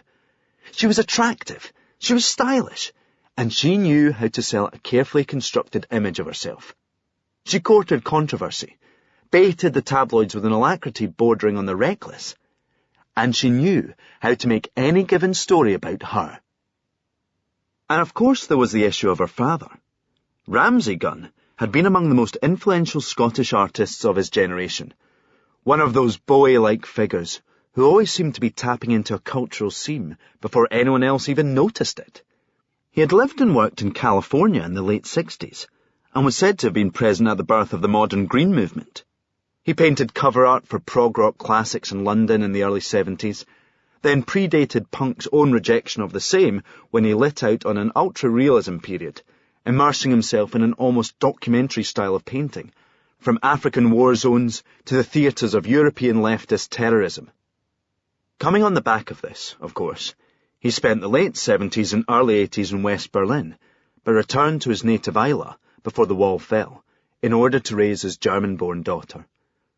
It was said that Heike was born to be a cultural icon, but from what Parlabane had discovered about her upbringing, she wasn't exactly groomed for the spotlight.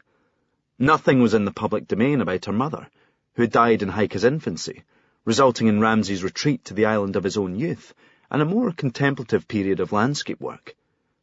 He had raised his daughter largely on his own, a succession of muses, female artists, and hippie flakes fulfilling motherly duties to highly varying degrees, according to the gossip. On the whole, I think she's played her hand well, Parlabane suggested. She's used the exposure to give herself a platform, but don't you ever worry she's riding a tiger? You worry, sure, said Scott. She's my big cousin, for God's sake. But on the other hand, Heike's smarter than the tabloids. They think they know what she's about, but Heike's always one step ahead of where you think. Rory let out a chuckle.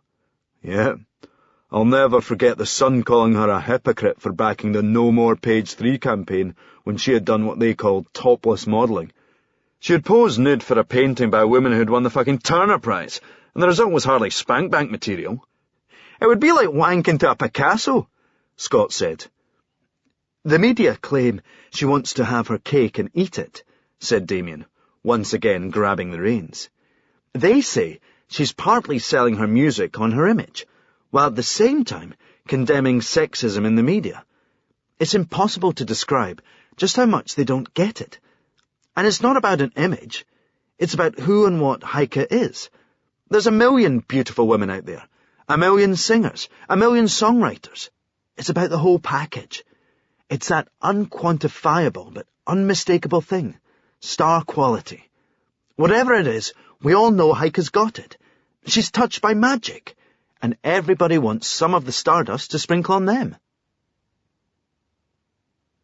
When the last of his interviews was over, Mary was waiting for him in the reception area, sipping a coffee she must have bought from the greasy spoon he'd passed on the way in. Well?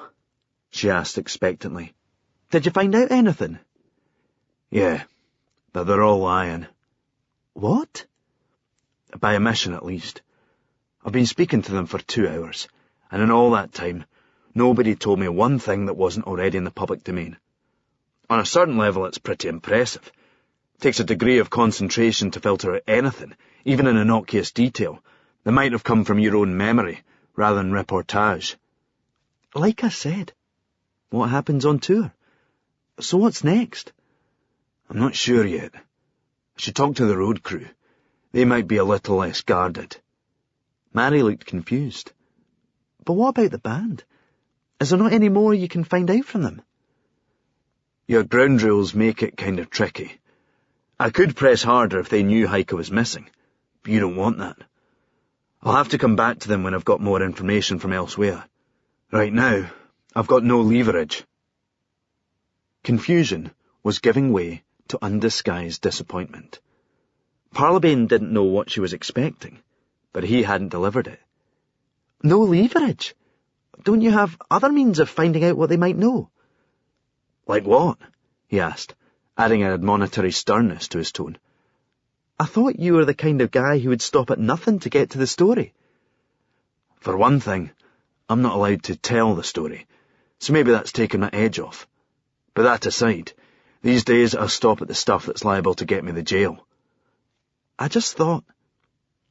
Mary sighed. This was when he realised why she hired him. You just thought what? That I could maybe hack their phones or pull some black art shit you heard about during the Coulson and Brooks trial? But you said it yourself. It wouldn't be for publication, and there's someone missing who I'm worried about. Wouldn't the end justify the means? Parlabane laughed. He couldn't help himself.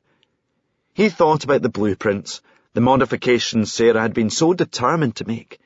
She had been the driving force in getting him to clean up his act, to cut out the practices that were going to see him end up dead or in prison again, as she often put it. And he had done so, more or less. That was the biggest irony about how he had been hung out to dry by some of his former employers.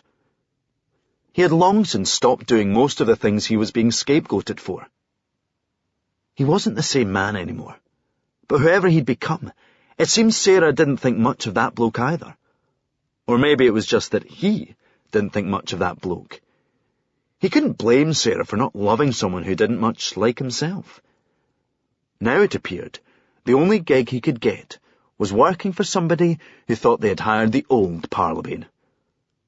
Unfortunately, he wasn't coming back. He had tried being his former self again. That was how he'd ended up with Pine and Mitchell up his arse. Have you heard of the Westercrook inquiry? He asked her, realising he'd probably been mistaken in his assumption the other day that she must have done. Vaguely. Remind me? It's looking into the Anthony Meade scandal, the MOD leaks, the intelligence services conspiracy story that turned out to be the biggest riddy for a UK newspaper since the Hitler diaries. Oh yeah, something about a stolen laptop that was actually bait to find the source of the leaks. I realise it must have turned up the heat on journalists, but this isn't state secrets I'm asking you to... I'm Alec Foreman, he interrupted. I was the one who hacked the laptop. I've got the Met all over me trying to find out how it came to be in my possession. So not only am I a busted flush, but even if I'm a very good boy, I'm going to be doing very well to stay out of the clink. Alec Foreman? I thought your pseudonym was John Lapsley. Needed a new one. It's an anagram of Roman à clé. John Lapsley's gone. I'm sorry, Mary. I'm not the guy who found out the truth about Donald, any more than I'm the guy who used to come round your parents' house when I was 17. Mary said nothing for a few moments, then emitted a small tut. Pity, she said. I quite like both of those. I'll take what I can get, though. I know the feeling. Chapter 6. Our Thing. The period after the sound check felt like an eternity of waiting. I knew I would have to learn to occupy myself, somehow make use of the time, as it was going to happen every night we performed. Practice would be one option, but I didn't feel like even touching my violin until I was ready to take the stage. We dined together, or rather we sat down to food together. I barely ate anything for fear of not keeping it down. I felt very alone in the dressing room. I sat at one end of the mirrored wall, conscious of not being entitled to join any particular conversation. Heike was sitting on her own too, thumbing through a book, though not really reading it. She kept looking at the clock. I had spoken to her, but only when she asked if I was okay, and I answered yes. She seemed distant yet focused, just not focused on the here and now. Nobody was saying much, in fact. Rory was silently nodding his head to whatever was playing in his headphones. Damien was normally the one geeing everybody up, but even he was quiet. Scott came back in for the third or fourth time. I wondered whether he had a nervous bladder, as it was a worry of mine to find myself mid-performance and in dire need. Heike looked at him harshly. "Just a fag, I swear," he replied with a chuckle, as though amused by whatever was in this unspoken accusation. She gave him a sour look, but I couldn't suss why. Every time he opened the door I could hear the support band on stage. I felt I ought to go and watch them, as a distraction or maybe out of politeness and for the sake of future relations, but I didn't want to catch a glimpse of the hall yet, either from the stage or the floor. I knew it would make me worse and quite possibly make me puke. That was when I realised everybody else was just as on edge as me. Nobody was on solid ground here. This was a bigger venue than they had ever played, and was not even the biggest on the UK schedule. This tour was a major step for the band. It was nights like this that would make people fans for life, or go home thinking, yeah, the Venal Tribe is a decent album, but they're shite live. I was suddenly all the more conscious of what the others had already put into this, while I had been dropped in at the last minute. Sure, I had played on every track on the new album, but nobody was coming tonight because of that. It made it all the more crucial that I did nothing to jeopardise their success. I had to play well, and I had to look like I belonged. I knew I was capable of the first. Right then the second felt more of a stretch. Finally, after that endless wait in the dressing room, we got our cue, almost running onto the stage, where suddenly time accelerated. I have literally no memory of the first 3, maybe 4 numbers. Nothing. It's like someone wiped the tape, seriously. First thing I recall from the set was realising that my eyes were closed. I mean, yes, sometimes I do play with my eyes closed, but it seemed I had them shut tight for most of those opening songs. I only became aware of this during Zoo Child, when I sensed someone shoot past me and blink them open in surprise. It was like I had been practising alone and then suddenly found myself transported onto that stage in front of a packed hall. It was Scott who had almost bumped into me. He gave me a funny grin of acknowledgement, opening his eyes comically wide to make the point. I guessed then that it was actually me who had almost bumped into Scott, so I must have been moving around more than I realised. With my eyes open, I stayed relatively still for the next few songs, hiding from the spotlights by keeping closer to the wings stage right. But then it was time for Dark Station, when there was no hiding place. It was just me and Heike on stage, fiddle and acoustic guitar, a stripped-back sound for a haunting, desolate song, rallying at the end with a defiant cry of hope. During the intro, without the thunder of drums at my back and with nothing else coming through the monitors in front, I could hear not just the murmur of the crowd, but could make out individual voices. Then when Heike opened her mouth, her lips almost kissing the microphone, I could hear hundreds of other voices sing along. She let them take a final repeat of the chorus, dropping out her guitar so that I was the only accompaniment to the crowd. It was literally spine-tingling. I felt like there was static thrilling through me, that if anyone touched me we would both be electrocuted. I was supposed to segue into a square of captured light, but completely forgot. I think it was for the best.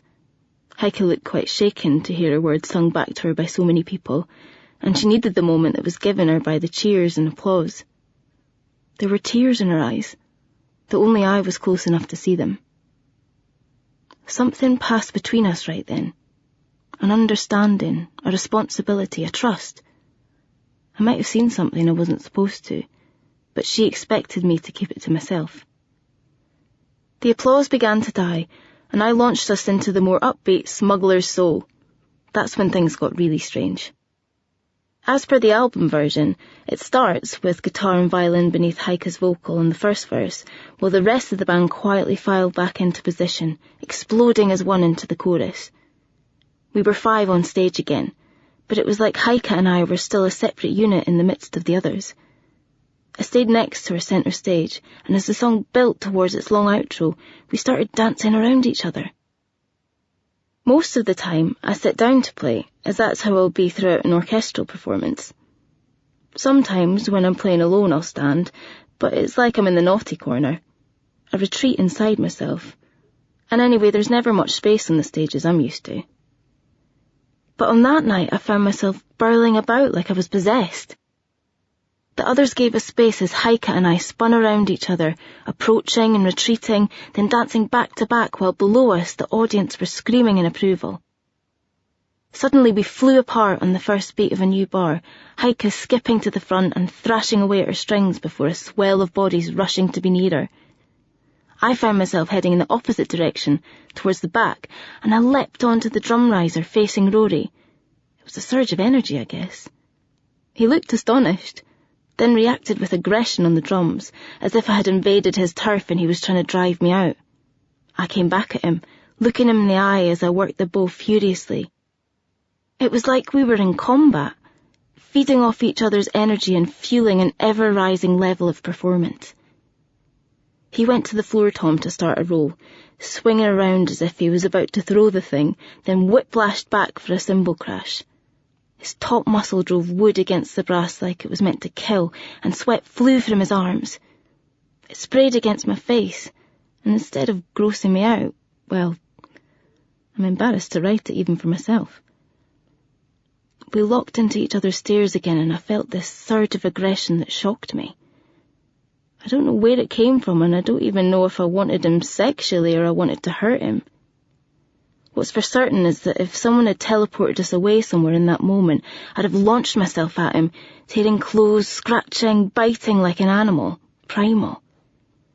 I have never felt so alive, and I've never felt so afraid. It was one of the most disturbing and exhilarating experiences I have ever had. To be frightened of myself. Just as suddenly as it began, the show was over. I remember the journey back to the dressing room as though it was a tunnel with a moving walkway. I was aware of voices, laughter, arms around shoulders. I had never felt so close to a group of people, so much a part of something amazing, and yet another side of me wanted to be alone, given space to deal with my emotions. I think I must have been standing there looking a little dazed because Damien was so soft-spoken and delicate with me. He gave me a bottle of beer and said nothing for a while as we both drank. Saying nothing seemed like the best way of expressing what we had just experienced. Then he finally spoke. "You felt it, didn't you?" he asked.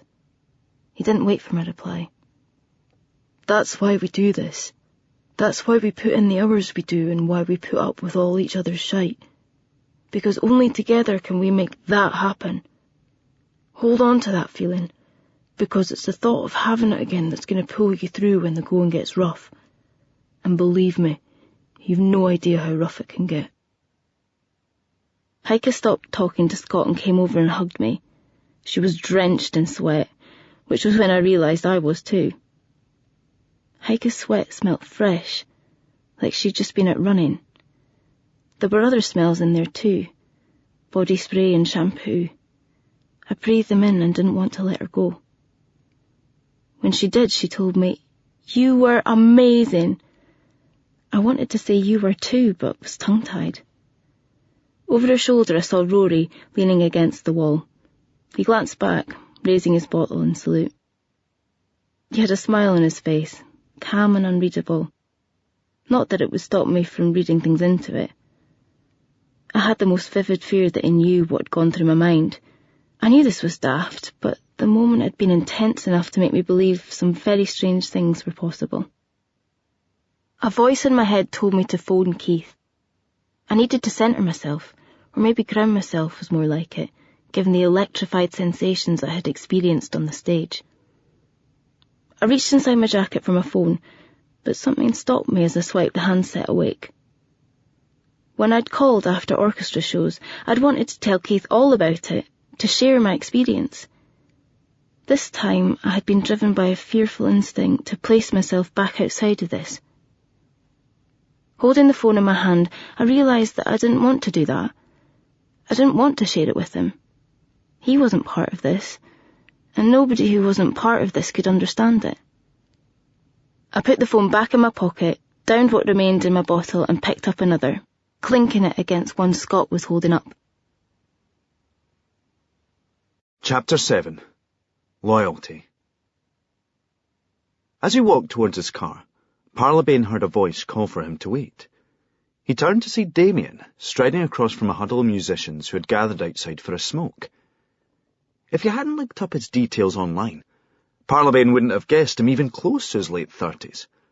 It wasn't just how he dressed, but something about his manner that seemed buoyant, optimistic. Maybe that was how he'd managed to carve out one more chance at the big time, after already having had a couple of near misses. He looked rather serious right now, though. "I just wanted to check," Damien said. "Did I hear you say you were interviewing Heike for this piece as well?" He was looking Parlabane in the eye, crow's feet around the edges of an intense gaze that betrayed his true years. He also betrayed that Parlabane was being closely scrutinised. "That's right. Monica as well, though I gather she's maybe not the best disposed towards my profession." Damien ignored the attempt to divert the focus. "When you meeting Heike?" "Interesting." "Mary's still working out the fine details, to be honest. I need to file before you guys head to the US, so it's not urgent, but sooner would be better. Maybe you could put a word in, say I don't bite. When are you seeing her?" "I'm not sure," he replied, poker-faced. Damien knew something was up, and was curious as to what Parlabane might know, but couldn't probe for fear of giving anything away.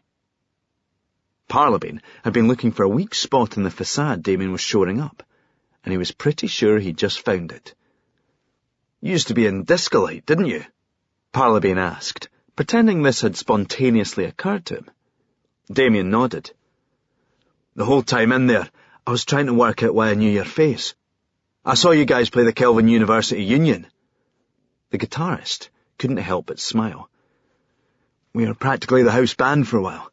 Never quite found an audience beyond Glasgow, unfortunately. It might well have been our final gig that you saw." "Well, I liked you, for what it's worth."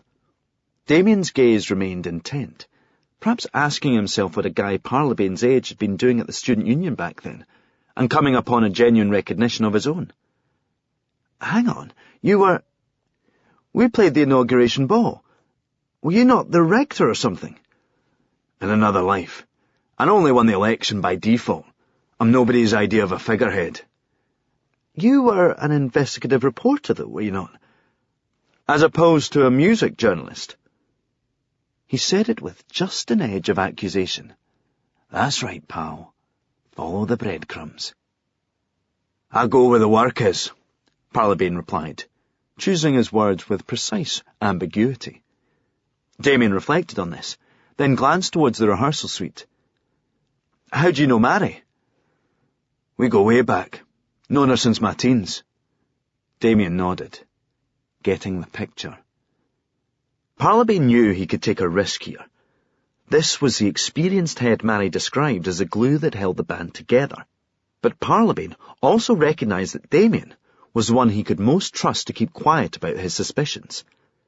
This band was the ship Damien must have thought had long since sailed without him, so he was going to do nothing that would take her into choppy waters. "Mary's having trouble getting hold of Heike," Parlabane said, dropping his voice a fraction. "She's starting to get a wee bit worried, just between you and me." Damien's silence said plenty, his lack of surprise blethering unguardedly too. "When did you last speak to her? Berlin, maybe?" Still he said nothing, and still his silence spoke volumes. "I'm wondering if there was something on her mind. New album due out, this huge US tour coming up. That's a lot of pressure. How did she seem when you last saw her?" "She was fine. Normal." Parlabane nodded, like he understood. "You know, loyalty isn't always what you think," he said. "Telling me the truth doesn't make you a grass." Damien's cheeks flushed a little as he weighed this up. They both knew he was lying now. All that remained was whether he would keep up the charade. "She was pretty withdrawn," he admitted. "In Berlin. Before that, after Rostock, I've never seen her like it. So distant. Her mind's somewhere else, away from the music. I mean, normally, no matter what else is going down, Heike's still a pro. I've never seen her so disengaged. I put it down to running out of steam towards the end of the tour. Things were pretty fraught after the photos. I can imagine. I tried to engineer a bit of a clear-the-air tete-a-tete between the girls in Rostock, but I guess it backfired. Heike was dealing with it better than Monica at that point, which is what you'd expect, but after that it was the other way around. It seems disproportionate from the outside, but I suppose when you're on tour and living on top of each other, you can start to feel besieged."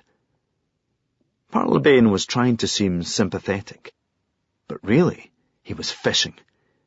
He just wanted to keep the conversation going, to see where Damien might take it. He was looking for what he called a satellite, a significant outlier that had stuck in the guitarist's mind for reasons not immediately obvious even to himself. He listened to Damien talk about the pressures of life on tour, and the stresses Heike in particular had to endure, not merely of being the main attraction, but from being one of only 2 women in the party. That was when he spotted it. I suppose in terms of other women, there were also the merch girls. They were on the bus a couple of times, though that wasn't exactly all sisters together. Heike had a problem with them being there, in fact, but that was way before we got to Germany. Merch girls. Merchandising staff. I think they worked for Bad Candy. Chapter 8. Pen Portraits. I could hear raised voices as soon as I opened the door. I was returning from a cafe on Westgate Road with 2 heaving cardboard trays, having volunteered to get us all something a bit more appetising than yet another round of instant coffees before we started the sound check. All had been calm when I left, although everybody was a little stiff and cranky after getting stuck in a motorway tailback for an hour en route to Newcastle. I say voices plural, but mostly it was Heike's that was carrying. The responses low male mumbling. Heike had quite a register. She didn't have to shout for it to be loud and forceful, the kind of tone you could feel vibrating your chest. "We haven't even sound-checked yet," she was blasting. "We've barely set up. There's 2 miles of cable still rolled up and guitars sitting there needing strings." "Christ's sake, it's only a wee bit of ching," came the response. Sounded like Scott. "Need something to perk us up after that fucking bus journey." I approached, feeling like I used to when my parents were arguing and they'd seen me in the doorway, so there was no option to sneak away and pretend I hadn't heard. Heike was facing down Scott, the bass player, and Angus, the guitar tech, both of whom were stood with their heads bowed like guilty schoolboys. The others were waiting awkwardly, wishing they could be somewhere else until the aggro was over. Rory looked even more uncomfortable than the rest, which made me wonder whether he had been about to join in before teacher arrived and caught them at it. The scene was one we had seen before. Heike overreacting to something she couldn't control and which, as far as everybody else was concerned, didn't matter. "Only," she stressed. "Only. Does that word not ring any alarm bells about your perspective? It's a Class A drug. Enough to get you a night in the cells if someone wanted to throw a spanner in our works. And where did you get it?" She rounded on Dean, the head of the road crew, and the one I had heard mouthing off about her to the support act in Bristol. "Did you sell them it? Is dealing your sideline this tour, or do you only specialise in flesh?" "We're all fucking adults here," he said. "You're their lead singer, not their fucking mother." He walked away, not staying for the scolding like the others. "I know they're adults," Heike said to his retreating back before directing her next words at Scott and Angus. "I just thought you were professionals too. You need something to get you through a sound check. Are you kidding me?" "All right," Scott said. "No, I don't need it, but it was there and—" "This is how it starts, Scott. Maybe you tell yourself you just want something to celebrate with after the show, or to keep the buzz going when you come off stage. Soon it becomes the thing you're looking forward to, and the show's the thing between it and you. I've seen this before. We all have. And with that, she walked away, stomping off outside, leaving us all to stare at each other awkwardly for a few moments before Damien G'd everybody up to get themselves back to work. So, basically, just another day on tour with Savage Earthheart. You'd be amazed what you can learn about people when you're around them for every waking hour for the best part of a fortnight. Such as bugger all. Don't get me wrong, I found out a lot about their habits, moods, what they ate, sleeping patterns, grooming regimes, and even OS preferences, but very little of any real substance. This was, of course, because they were mostly men. I try not to generalise, so I'll acknowledge that statistically speaking, this was a very limited sample, but my data suggested that men can talk all day about music, movies, books, TV, sport, science, politics, religion, and even clothes, but almost never about themselves, their families, their upbringing, their relationships, their ambitions. Heike put it more bluntly when she said that men talk about their feelings like they talk about their periods. As for who these people really were, I found out more in 10 minutes on my laptop than from several days sharing a coach, a dressing room and several hotels. It felt a bit creepy, to be honest, looking up websites to investigate the people I was travelling with, as suggested by the fact that I only did it in my own room. Was that daft? I wouldn't have felt at all conflicted about doing it if I'd just been a fan of Savage Earthheart, but now I knew these people, it seemed a bit stalkery. However, the whole issue was that I didn't know these people. It was a joke to see my name listed on the band's Wikipedia page. Worse, the words hyperlinked to some Royal Scottish National Orchestra and National Youth Orchestra pages, where there lurked some truly embarrassing photos from my earlier years, just waiting to be discovered by the curious. Seriously, I'd have felt less squirmy knowing nude selfies had been hacked and posted. Not, I should stress, that I have ever taken any nude selfies. Scott had been in the band from the start, and it turned out he was Heike's cousin. She had taught him to play guitar when he first came to stay with her on Isla one summer, according to one of the few articles that made much mention of anyone other than Miss Gunn. I was envious of the instant advantage this gave him, even of the fact that her big cousin's status meant she was constantly on his case. I found out that Damien was 39, which was at least 12 years older than I thought. I could still see why I had assumed that, though. He was naturally young, always positive and energetic, by far the least cynical person with regard to his outlook on music, which was even more surprising when I read that he had been around the block a few times. I knew Heike looked up to him due to his greater experience, and I wished I could be calm and impressive around her like he was. I learnt that Rory was divorced, which was some going for a guy not long turned 25.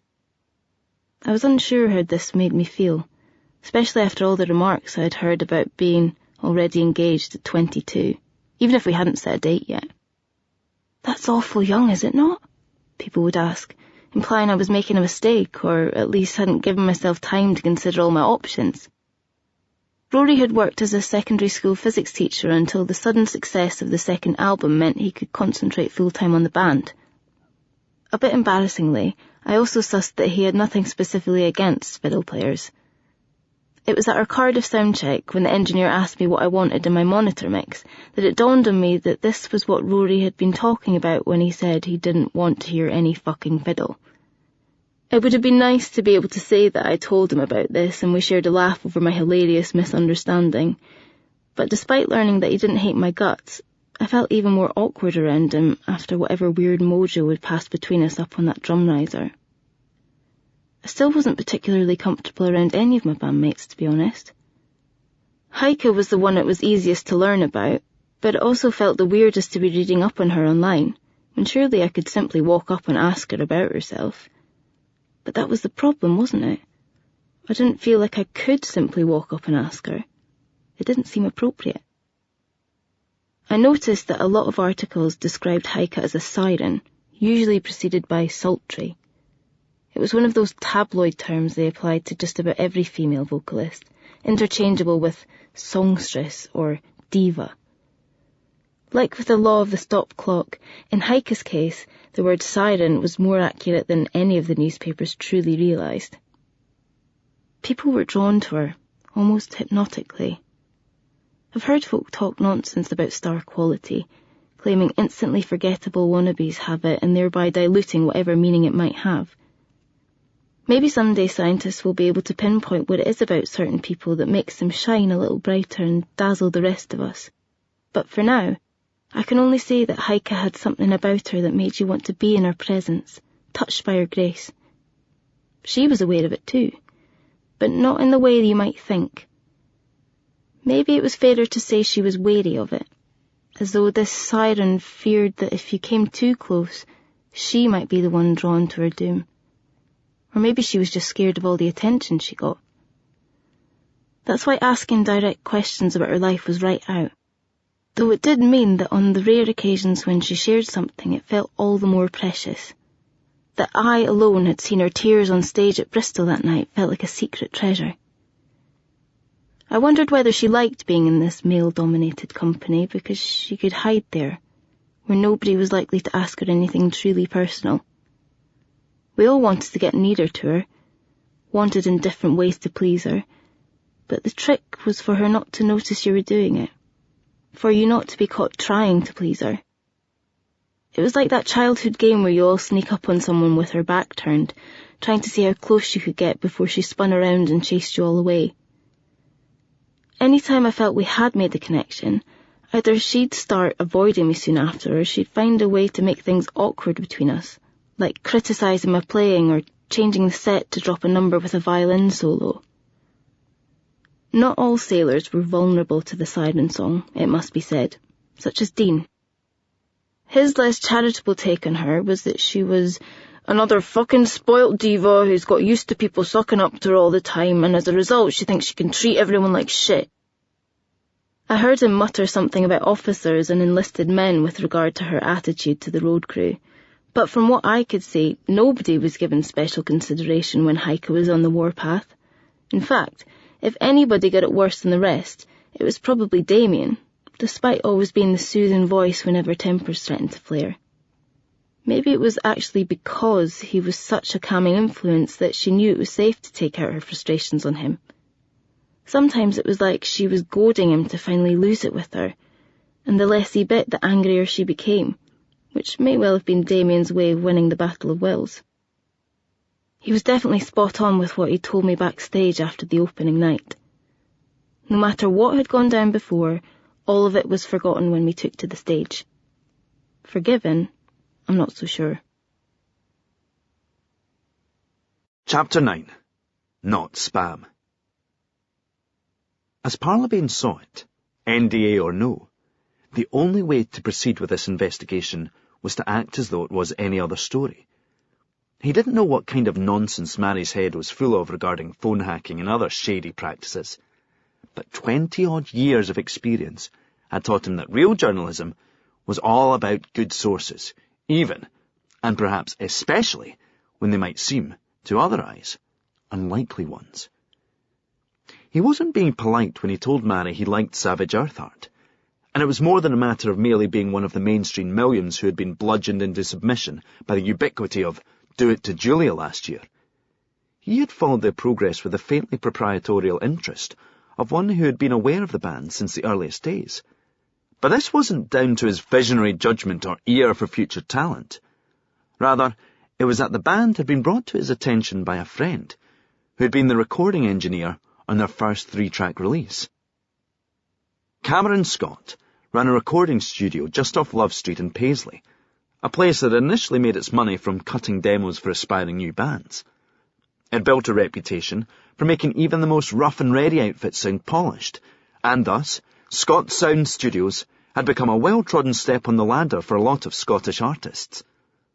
One of them had been Savage Earthheart, whose debut EP, Salt Sting, was passed on to Parlabane with uncharacteristic insistence by the man who recorded it, backed up by the assurance that, "This lassie's a bit special." It was the sort of evangelical recommendation that one might recall as involving a CD being thrust eagerly into one's hands, except that the man passing it on could never be described as doing anything that sounded quite so energetic. Parlabane was looking for him right now in a busy cafe near Gilmore Street Station, though not looking that hard, as his guest was almost always late. Then he realised that the guy grinning at him from 2 tables away was the man he was searching for, if not quite the man he was expecting to find. His hair was neatly trimmed, and he was wearing a shirt. Clearly, something had gone very wrong with the world. It was like Prince Charles turning up as a goth. No wonder he didn't recognise him. Parlabane realised he had never seen quite so much of his face before. Spammy? What the fuck? He was giggling with disproportionate amusement at Parlabane's surprise, almost like he had only done it just to see the response it would get. You like it? I'm thinking of robbing some places and maybe murdering a few folk. Seriously, it's like I'm fucking invisible. Parlabane hadn't seen him in more than a year, and given all that had happened in the intervening time, he felt an unexpected urge to hug the guy. He resisted, however, realising that it was simply an instinct to cling on to someone who represented the warmer certainties of the past. Plus, he just didn't hug Spammy. Apart from the fact that he wasn't a hugging kind of bloke, there was a physical consideration too. He was an assembly of the hardest, sharpest and boniest limbs Parlabane had ever had the misfortune to collide with. Even the slightest accidental contact with him could leave you feeling as though you'd fallen against a metal structure wrapped in a sheet. Seriously, the guy was like Wolverine, if Wolverine had smoked weed 14 hours straight every day for 10 years. What happened? Parlabane asked. Spammy grinned again, sheepish. Met a lassie. 3 months now. Seriously punching above my weight. Keep thinking the spell's going to wear off, and she'll walk in one day and see this dozy plam standing there. But until then, I'm lapping up every moment. Wow, he responded, taking a much-needed seat. A girl. That certainly explained everything. Though he couldn't help but worry. Was Spammy someone's work in progress? What the hell, even if he was? The boy seemed deliriously happy. Parlabane tried not to hate him for it. Plus, I was beginning to come through grey in places.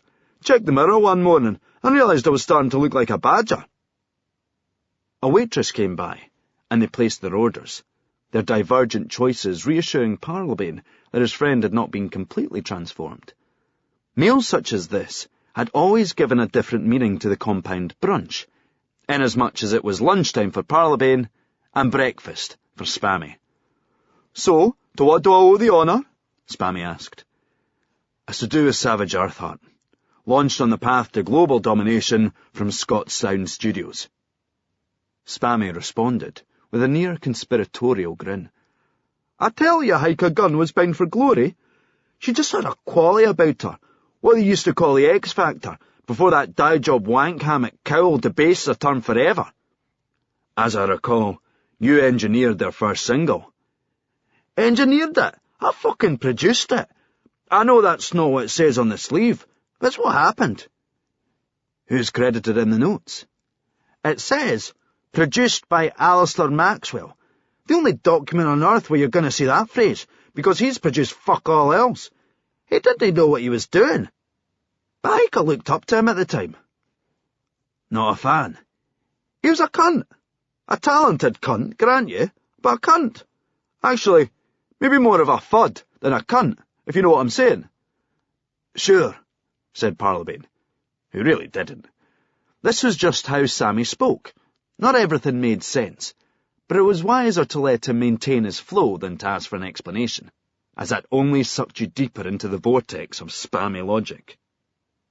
He'd played with a lot of people. I mean, give him his due. He was well quoted, but in his own mind, he was some kind of national fucking treasure. I think he had Heike convinced she was his discovery. He was never getting away with that for long, though. The lassie had too good a conceit of herself. Egotistical. Manipulative. You say that like it's a bad thing. She was all right with me. But you need to be a bit of a selfish, pig-headed nightmare if you want to make music that sounds like you imagine it, and not some supermarket ambience Mumford & Sons shite. And did our bandmates understand that? Fuck knows, mate. I couldn't care less as long as they did what they were telling. Nobody cried all over my mixing desk. What did you make of them? Parlabane asked, intending to compare impressions. Spammy shrugged. They were all right. Wee Scott, the bass player, he's like his cousin. Think he used to have bother from the local young team growing up. Knew they all turn up cadging places on the guest list. Fair play to him. He was quite shy. Liked to talk. Him and Angus, the guitar roadie. Angus dealt a wee bit. Always had a line and a supply. Good gear. Spammy remembered with a wistful smile, wiping up some egg yolk with a slice of fried bread. Parlabane recalled his astonishment when Spammy gave up weed. A pragmatic development of the smoking ban. It had proven to be a temporary aberration, but he wondered about how things stood now, given the new girlfriend, the shorn locks, and the shirt that didn't even look slept in. Damien never touched it, Spammy reflected. Wouldn't he do anything if he thought it might affect how he played? Honestly, if the guy thought having too many hand shandies detracted from his picking, he'd have just bought looser jeans for his swelling balls. All about the music, that boy. What about the drummer? Spammy responded with a baffled expression, like he didn't understand the question. He was a fucking drummer, he said with a hint of exasperation. What else do you need to know? Fair enough. I got on fine with all of them, to be honest, Spammy went on, lathering Tabasco sauce on the mass of haggis and black pudding he had been patiently combining with the edge of his fork. Apart from Maxie, that is. Things got a bit strained with him because he would kid on to everybody else that he knew what he was doing, but he was acutely aware that I knew he was busking it. Ungrateful bastard, given how much I saved him from himself. You should have heard some of the things he was considering to give the impression he was full of bright ideas. Like what? Parlabane asked, intrigued. He brought in a saw player at one point. A fucking saw player. Daft Fudd had been listening to Mercury Rev or something. Maxie came out with some pish about wanting sounds that were elemental. I'm thinking, away outside and record the fucking wind then. But no, he's for a saw player. This Fudd nugget fronts up. A professional saw player. Says it on his card. Who the fuck is a professional saw player? Spammy shook his head and scooped a forkful of the haggis, pudding, Tabasco abomination into his mouth. He looked like his professional sensibilities still remained affronted these 5 years later. So I take it the saw player never made the final mix. Final mix? I never even pressed record on the cunt. I'd have given him a fair shout if he hadn't taken himself so seriously. How can you take yourself so seriously when you wobble a fucking saw and call yourself a musician? Anyway, it did the end well. Bit of an atmo, you know. Spammy's grin told Parlabane that, however it had ended, it had been by his design and to his liking. What happened? Sawboy finished doing his piece, and he asked if we wanted him to do anything else. I says, aye. Could you take a centimetre off the bottom of that door there that keeps sticking on the new carpet? Cunt went mental. Parlabane did well not to spit his coffee all over his hamburger. He might have shorn his locks, but he wasn't Samson unmanned. Spammy was still Spammy. Parlabane could have sat listening to him all day, a reassuring reminder of better times. He had a job to do, though, and there was something else he needed the gen on. What can you tell me about Bad Candy? Spammy fixed him with an evaluating gaze. He had known Parlabane long enough to be aware he usually had an agenda, and he had clearly arrived at it. The tour promoters? They're stars on the rise, I know that much. They've come a long way, and they're not really Bad Candy anymore. Well, they are in some ways, he added. Parlabane wasn't sure whether he was being teasingly vague, or whether this was just a result of the way Spammy's brain ordered the information. Not the same, how? They were a British promoter, but they got gobbled up by a big German company. The Germans liked the handle, though, so they changed the name of their own firm. Sounded more rock and roll than whatever the hell they were called, not to mention more international. They're not just promoting in Germany then, I take it? No. Economies of scale and all that. Bands can tour all over Europe with Bad Candy running the whole thing. Record companies love it. Keeps things simple. And instead of negotiating with 50 different wankers, you're only negotiating with one super wanker. What do the bands think of it? Spammy shrugged. Bands don't give a fuck what company's name is on the ticket so long as there's a crowd to play to. Plus, instead of staying in dodgy B&Bs, they'll be in corporate chain hotels that Bad Candy have done a deal with. It's not about the band so much these days, though. Who is it about? Exhibitions and conferences. The German firm always had a finger in that, and now it's a major part of their business. Makes sense. Presumably they're often dealing with the same venues. Gotta be less bother as well. I'd imagine you can't get many folk trying to stage dive at a catering industry expo. But I'm guessing that seeing it's you who's asking, it's not because you're thinking of buying shares. Well, if I was, I'd be remiss not to look at the whole picture. Is there dirt? Spammy gave him an arch look, like Parlabane was at it. It's a music business, and they're called Bad Candy, for fuck's sake. I don't like to judge. What have you heard? Spammy reached for the Tabasco again, further dousing what remained of his breakfast. Bad Candy was started by Brian Crossan, who had been a roadie and a tour manager going back to the 70s. The rumour was, and by rumour I mean one of those cast-iron facts that folk are inexplicably coy about mentioning, that he was also a serious drug dealer. The word was that you could always get gear on a Bad Candy tour, but you could only get it through the road crews. Nobody else got to supply the bands and the after-parties. Strictly in-house. How does that work if a band has their own roadies? Another reason the record companies like them. Bad Candy supply their own personnel, which keeps down the payroll at the band's end. Obviously, a band's going to have a trusted guitar tech and a sound engineer, maybe a lighting guy. But the tour managers, the drivers and the basic box humpers are all Bad Candy permanent staff. And that staff controls drug sales to the musicians on their tours.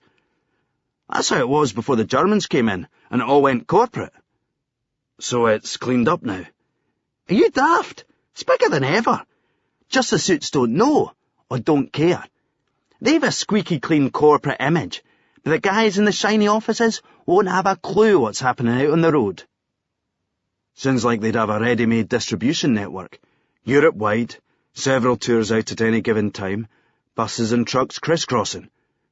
Don't forget there's the exhibitions as well now, Spammy reminded him.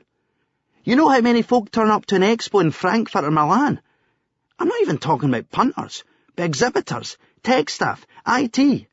That's a lot of folk looking for a wee boost to keep them peppy, or a come-down. After a hard day's kidding on, they like people. Bad Candy, right enough. I think they call it hiding in plain sight. Never used to think that would actually work as a strategy. But see, since I got this haircut. Chapter 10. Musical Differences. I was having breakfast in the hotel with Heike and Angus, just enjoying the company at that time of the morning. I was an early riser and was used to eating on my own, as the only other person ever up by then was Rory, who usually went out running. I was grateful for the distraction of having someone else at the table, but worried they might read something into my expression and ask what was up. Before they arrived, I had just come off the phone to Keith, having caught him in the car on his way to work. I looked into flights, I told him. There's one gets into Manchester about 7. We're not on stage until 9, so you'd be in plenty of time for the show. Then there's one at 10:30 the following morning, so you'd only need to take the one morning off. Before Newcastle, we had played 2 nights in Glasgow, then 1 in Aberdeen. Keith didn't come to any of them.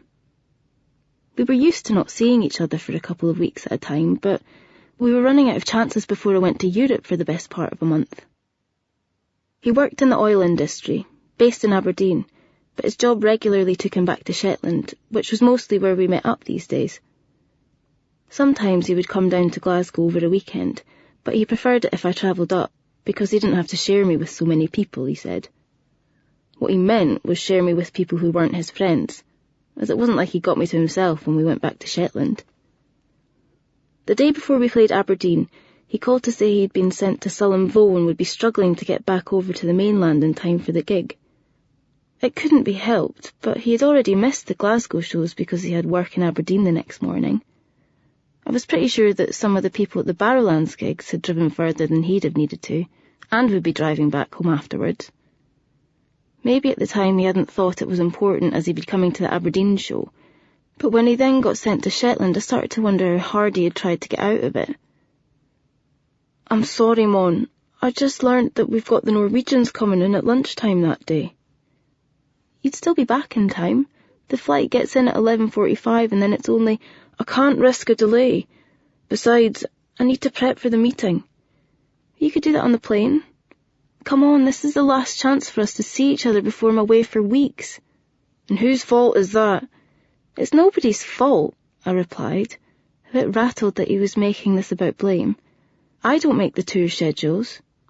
"No, but it's your choice to go off with that band for weeks at a time." With that band. That was how he always put it. "This is my career, Keith." "Yeah, and this is mine." There was a horrible silence after that. Part mutual sulk and part standoff to see who would concede some ground. I saw Heike and Angus come into the room. "Well, I guess I'll call you," I said. "Yeah," was the extent of his reply. I put on a smile as the others sat down, hoping that any hint of tears would just look like me being bleary-eyed. I hadn't expected anybody to show until departure time because it had been a late one the night before. The Newcastle Hotel had a few Savage Earthheart fans on their staff, and they kept the bar open for what turned into an after-show party. In Angus's case, I guessed that he hadn't been to bed and was probably buying a few extra hours with coke before napping on the coach. Heike was either unaware of this or choosing not to make an issue of it today. She seemed a little distracted over her coffee and pastries, her eyes looking over my shoulder all the time, like when you're talking to someone and they're permanently scoping for someone more interesting or important. Suddenly she got up from the table and arrowed for the door, like a hawk that had just spotted its prey. I glanced at Angus, who rolled his eyes. Here we go again. She was gone by the time I turned around, so I didn't see what had attracted her attention, but I could hear her voice. Conscious of being in a hotel lobby, she wasn't doling out the hairdryer treatment, so I couldn't make out what she was saying. Her tone was controlled, but definitely terse. A few moments later I saw Rory make his way into the dining room, his cheeks flushed with a combination of embarrassment and anger. He had enjoyed a lucky escape yesterday, but not today. Heike raised the volume enough for me to make out her last words. In fact, I think she intended them for as wide an audience as possible. "You know, if you want even younger, there's people Dean can put you in touch with once we get over to the continent." She didn't come back for the rest of her breakfast. Heike, I was coming to learn, believed strongly in the impact of a dramatic exit. Rory made a direct line for the coffee machine and returned with what looked like a quadruple espresso in a teacup. He sat down with us, in the seat next to Heike's, and began chewing glumly on a bread roll. I desperately hoped Angus would ask what that was about, but didn't feel it was my place to do so myself. Angus said nothing, though what was unsaid was pretty loud. Eventually, Rory decided we deserved an explanation. Either that or he just wanted to unload. "Fucking ambushed on my way through the lobby," he muttered. "It's not on. It's none of our fucking business." He took a mouthful of coffee while nobody asked what was none of our business. Again, nobody asked it pretty loud, and I thought, for Christ's sake, Angus, aren't you curious? Don't you care? "She's on my case about the girl I took to my room. Poor lassie was barely at the door when the H-bomb went off. I just hope she didn't look back." I remembered Rory being with two young girls in the bar and vaguely recalled him snogging one around the time my eyes were closing. "The wee blonde one?" Angus asked. "Hooray, a bloody question." "No, her pal. The blonde one went home about 12:30. So why's Heike kicking off?" "She's ripping into me for the girl being too young. She was 18 and we're in Newcastle, for fuck's sake. That's the local equivalent of 35. Angus managed a laugh, but Rory's joke couldn't disguise the annoyance he was feeling. Rory took another sip of espresso. "All right, she might have been 17, he admitted. "I didn't ask to see her ID, but neither did the bar staff. So what's it to do with Heike? Angus looked pained. This isn't about you, though, is it? He said. Rory sighed and shook his head. No, I guess not. Who it was about, no one said, but I could tell they weren't only referring to Heike. There was a flavour of not in front of the children about the reticence, like they were sparing rather than excluding me. I'd had enough of it, though. Sorry, for those of us who missed the first 2 seasons, can you bring me up to speed? Who are we talking about? Glances were exchanged, like they were wondering what to do. I don't know if the problem was that I didn't have clearance for this intelligence, or just that a girl was messing with the man rules. But they understood that there was no way out. Maxie, Angus said. So that was it. The ghost at the feast, the person nobody ever talked about, especially around me. Maxie. Alistair Maxwell, Savage Earth Heart's original fiddle player. I think I must have known this subconsciously, hence my remark about the first 2 seasons. What about him? They shared another of those troubled male glances, though mostly it was Angus I could see, and he was the one truly on the spot, as he apparently knew a lot more about it. He and Heike were an item, once upon a time. Way back. Before the band even. But the fallout had a long half-life. A too long pause to take this in, and a look of confusion betrayed me. What? Angus asked. Nothing, I just thought she was gay. Well, I'm sure I read... What, you disappointed? Rory asked, a little too knowingly for my liking. Don't worry, you could still be in there. As far as I know, she is, Angus said. But these things are never simple. Hell of a thing to have on your sexual CV, Rory added. Turned Heike gun to the muff side. No wonder Maxie flings it about. Flings what about? His dick. Last tour he was nailing anything that didn't struggle, and I'm the one taking the grief for it. Angus nodded. He was shagging like it was the Olympic trials, he confirmed. Heike took it sore every time she saw him going off to his room with yet another young girl. Or girls. We weren't in these nice big hotels then either.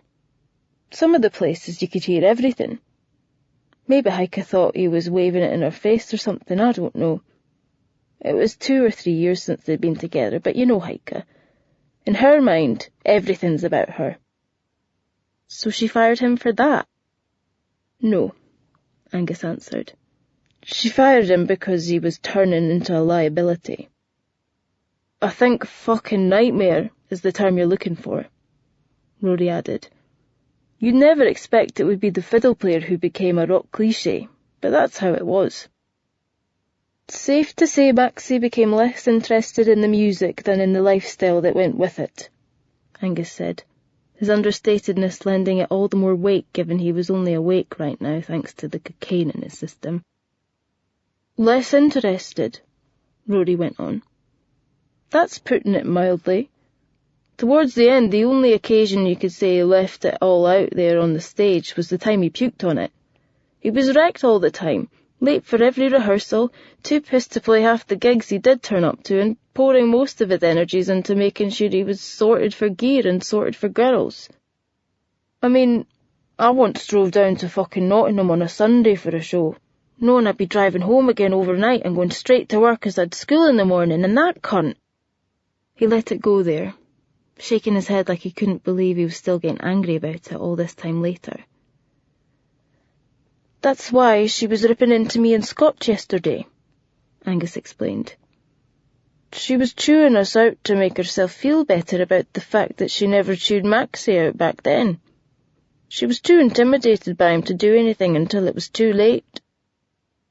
Rory finished his espresso, looking a little calmer by the time he'd swallowed it. To be fair to Heike, I think she's feeling a lot of pressure, I suggested. She must be stressed out at the possibility of anything going wrong now when there's so much at stake. Aye, well, the stress comes as part of a tidy package, Angus replied, sounding less than sympathetic.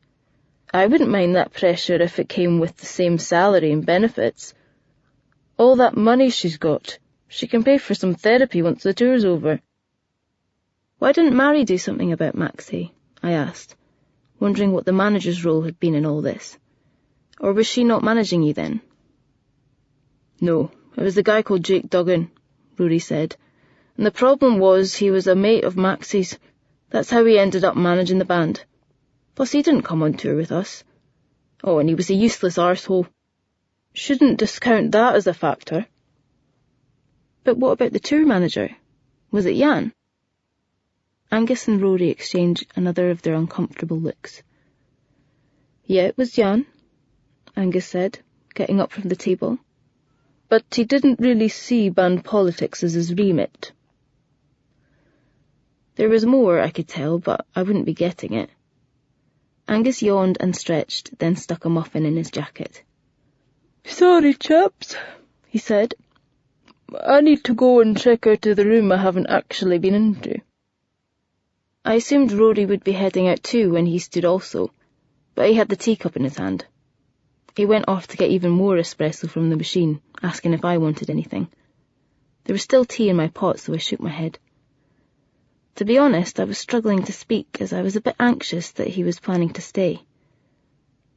Looking around the empty room, it dawned on me that with Heike having just chewed his arse, he might be feeling short on allies, particularly on the female side.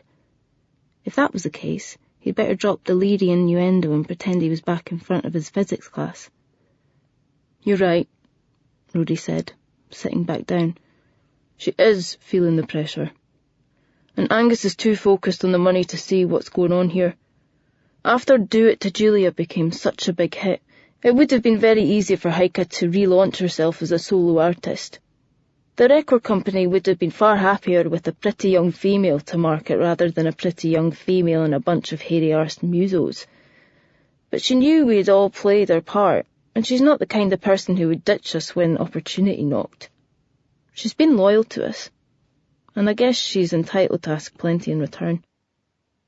Plus, if it goes wrong, she's got the most to lose, I said. See, that's the crux, he stated.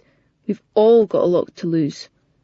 If this goes braced up, I'll be back teaching disinterested wains instead of touring the world and rubbing shoulders with rock stars.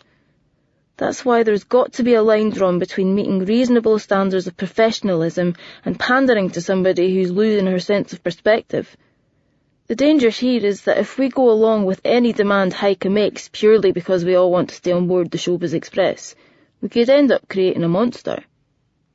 He had another sip of espresso. I hoped he had managed some sleep after his controversial tryst, as there was no way he'd be catching 40 winks on the bus having necked that much caffeine. Christ, listen to myself, he said, getting as bad as Heike for over-dramatising. I'm just a wee bit raging about getting painted like I'm Jimmy Savile purely because I got lucky last night. As far as I was aware, Rory had got lucky quite a few nights on this tour, and I guess luck had very little to do with it. He struck me as a smooth and accomplished operator. He had an eye for the kind of girl who might respond, and as the singer put it on a track Damien was playing on the bus the other day, he knew how to ask the question more than one way. He was attractive. He looked younger than he was, friendly and uncomplicated. Whether the girl from last night was 17 or 18, she probably thought he was closer to her age than was the case. I didn't think he was deliberately misleading her to get what he was after. If a girl was interested, Rory shouldn't have to show his ID any more than he should be asking to check hers. It just tends to be younger girls that are interested in me, he explained. I think older women must assume I'm younger than I really am, or think I'll be immature. It was murder at work, because I was a teacher who looked barely older than some of the pupils, and a few of the lassies got really flirty with me. I had seen this exact same thing happen when I was in 5th year. Girls in my class toying with a young maths teacher. They started to sense the power they had, but didn't yet understand it. They meant him no harm, but they didn't give much thought to what they were putting him through. That must have been tricky. One lapse in judgment and you're on the front page of the Daily Record. Yep. And older women thinking I'm immature. I've been through trial by fire and come out the other side, which is why it's nice to be off the leash. Now, if some nubile 17-year-old wants to throw herself at me, I've no reason not to oblige. So she was 17. I wondered about him being already divorced, and if he had had trouble keeping it in his pants. You were married, weren't you? I knew he wouldn't like me bringing this up, but he had been sounding a little too pleased with himself. He nodded, eyeing me, wary that I had just declared I wasn't going to be one of the lads over this. Too young, he said. A lucky escape for both of us. Did you cheat on her? He looked at me as though I had no right to ask, then seemed to realise that, like it or not, his sex life was already on the table. It was more the wanting to that told me it wasn't going to work. It was painful, but I'm glad I ended it before I really hurt her. I am still very fond of her, but... He sighed. We were close growing up, known each other since we were kids. Kind of childhood sweethearts. Then bang, one day you're an adult and you realise your perspective has changed. The future doesn't look the same as it did when you were 17 and making plans. The horizon just became so much wider, you know? And they suddenly seemed such very small plans. I poured myself more tea. I didn't want it, but I needed to busy myself with something while Rory was looking so intently at me, silently asking if I understood. She wanted kids, suburbia, visits to IKEA on a Saturday afternoon. She would have been entirely content to live in this neat wee capsule and leave the world outside completely unexplored. Do you know what I mean? I knew fine what he meant.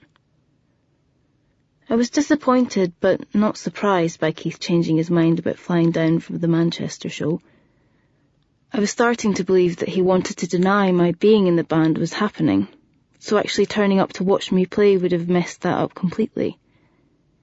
Any time he called me before the tour kicked off, he kept referring to rehearsals as session work, like something casual and temporary. It's your choice to go off with that band for weeks at a time, he had said. I wasn't with that band. I was in that band. A band that were big news, but Keith seemed to be blanking them out. He had happily come to plenty of my orchestral performances, usually in the comfortable company of proud relatives. Our families had been friends for generations. Keith and I were close growing up, known each other since we were kids. Kind of childhood sweethearts. Chapter 11. Police Presence. Hiding in plain sight was the only camouflage Parlabane still had available to him. One of the reasons the golden rule never to let yourself become the story was particularly applicable to investigative reporters was that it didn't serve to be recognisable. For him, that ship had long since sailed, something he had tacitly acknowledged when he accepted the nomination to be rector of a university. He had already become the story several times before that, not least when he ended up in jail. So his days of playing the undercover reporter were done long before his picture was splashed across all those front pages, gleefully reporting a rival title's embarrassment. He had grown more conscious of being recognised, signals that he'd have previously ignored as insignificant or coincidental could now reasonably be interpreted as evidence that someone was quietly taking an interest in him. Consequently, he had developed a sharper awareness of when he was being watched, and this had kicked in as he took the train back from meeting Spammy in Paisley. He wasn't just being watched. In fact, he was being followed. He had noticed the guy in the nondescript grey suit as he stood on the platform at Gilmore Street. He hadn't quite gone so far as to write "Cop" across his forehead with a Sharpie, but the signs were legible if you knew what to look for. The way the suit hung on him, for one thing. There were people who looked natural in a suit, and people who looked conspicuously constrained by it, forced into the thing by diktat. Cops, in Parlabane's experience, tended towards the latter. Proper cops, anyway. The ones who looked most comfortable in a suit were also likely to be most comfortable behind a desk. Merely spotting a cop, of course, didn't mean he was under surveillance. The clincher was spotting the inevitable second one, who emerged from behind a pillar as the train pulled in, stepping onto the carriage, one in front. Parlabane pretended he didn't notice, blithely staring out of the window and checking his phone during the short journey to Central. Partly for confirmation, and partly for his own amusement, he strode out of the station via the Hope Street exit, the opposite direction from his intended next destination. This meant that when he saw them again at Queen Street Station, having looped around to get there, he had subtly let them know he was on to them. This was no great triumph, any more than he could congratulate himself on having made them back in Paisley. These guys were here because of Westercrook, and he was only seeing them because they wanted him to. It was just a little reminder that the eyes of the law were still very much upon him. A bit of passive intimidation, intended to make him contemplate the simple action that would make it all go away. They followed him on to the next train too, though as he was going back to Edinburgh, they should probably have bought their tickets at an advanced saver rate. Nonetheless, he still had a final twist of them, as he had one more meeting scheduled that day. He couldn't exactly call it a fuck you, more a flicking the Vicky. He got off at Haymarket, rather than staying on to Waverley, as they'd have perhaps expected, then walked the short distance to the Police Scotland offices at Torfichan Place. If nothing else, at least it would confuse the buggers. He was there because he still had at least one friend on the force, though he wished he'd made a point of getting in touch sooner upon his return from London. It wouldn't sound quite so sincere to say he'd missed her if the first time he showed up, it was cap in hand. Jenny DL came down to the lobby to greet him, and he was surprised when she pulled him into a hug, particularly in front of fellow officers. He was also surprised by the level of affection in it. It was as though he had forgotten there were still a few folk out there who liked him. But that was what mass vilification did to a person. It was a lot easier to be thick-skinned when you still had people whose judgment you respected, applying balm to your wounds. "It's great to see you, Jenny," he told her, worried for a moment that he was going to fill up. She led him to her office. He had met her when she was a young, suede-headed and sharp-tongued detective constable. Nobody called her Jenny anymore. She was Jennifer in most of the circles she now moved in, and in this building she was generally addressed as Ma'am. "Thanks for seeing me at such short notice," he said. "It's not that short.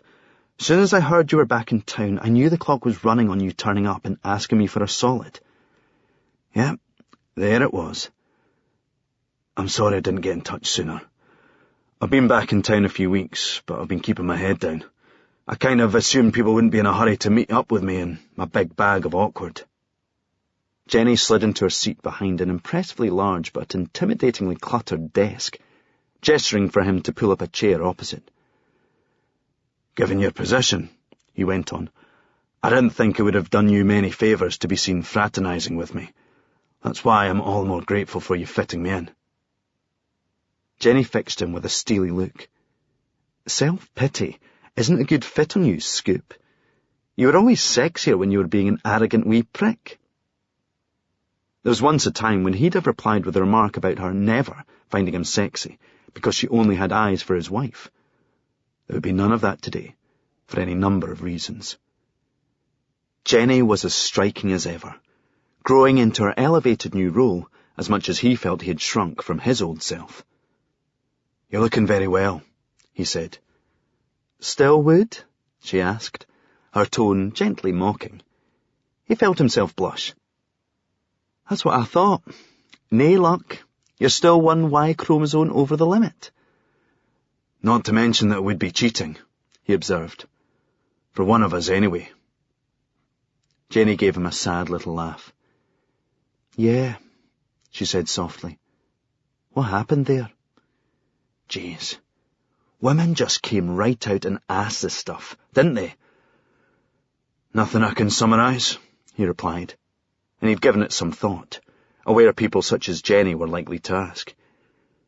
"Even if I tried, it would be like a time-lapse photo sequence of a process that was so gradual and incremental that we didn't realise it was happening until it was so far on as to be irreversible. I'm sorry, Jack. I know you've been through the ringer. How about you? He asked, keen to hear all was well, and hoping to Christ she wasn't about to tell him her relationship was falling apart as well. Maggie still? Jenny nodded, an uncertain smile on her face. The smile of someone who was happy to report good news, but knew she couldn't take anything for granted. Still in the clear. Due another follow-up in a couple of months. So far, so good. Apart from being one tit down on the whole deal. Parlabane laughed, though he wasn't sure it was appropriate. Actually, he knew it wasn't. But that was why Jenny said it. God, he'd missed this woman. So, what can I do for you? She asked. Is it about getting these Met wankers off your back? Because that's out of my jurisdiction. No. Had 2 of them follow me here today, though, as it happens. Can you lift them for stalking? Afraid not. Anything else? Yes. It's concerning Heike Gunn. You know who that is? What are you insinuating? Jenny fired back, mock defensive. Dikey Heike? Did you come to me with this just because I'm a lesbian? Watch your step, or I'll slap you with an order to attend a 4-week awareness training course. She's missing, Parlabane told her, feeling a bit of a dick at having to bring down the serious. Jenny's features sharpened. How missing is missing? Missing enough for her manager to have hired me to look into it, but not missing enough for anybody to be allowed to know. It's very delicate. What do you need from me? Apart from your silence, I was wondering if you could get the border agency to confirm whether she re-entered the UK. She was last seen in Berlin, and I'd like to at least know which haystack I'm looking in. Jenny wrote something down on a notepad. I'll see what I can do. Thanks, Jenny. I really appreciate it. There's a quid pro quo, she told him. I could actually use your help in locating a missing person myself. Who's that? Jack Parlabane. If you see him, tell him there's a sad sack miserable bastard going around using his name. Chapter 12. Warrior Woman. Heike was dressed in Roman battle gear, complete with helmet and breastplate, her legs bare beneath a red knee-length tunic, her feet crisscrossed by the leather straps of her sandals. In her right hand, she held a microphone stand like a spear, an acoustic guitar at her left side instead of a shield. We were standing in the main courtyard of the British Museum in Bloomsbury, Heike between 2 Roman columns, while the photographer and his staff adjusted collapsible reflectors, umbrellas, lighting stands and flashes. Hair and makeup artists buzzed around Heike, never quite happy with what they were seeing. I was sitting a few feet away on a folding stool, my violin in its case at my feet, wondering why Heike had asked me to bring it. I was only supposed to be here for company and moral support. She didn't look like she needed that. She was confident in the spotlight. But she had seemed a bit nervy in the cab over, so maybe she was good at putting a calm face on it.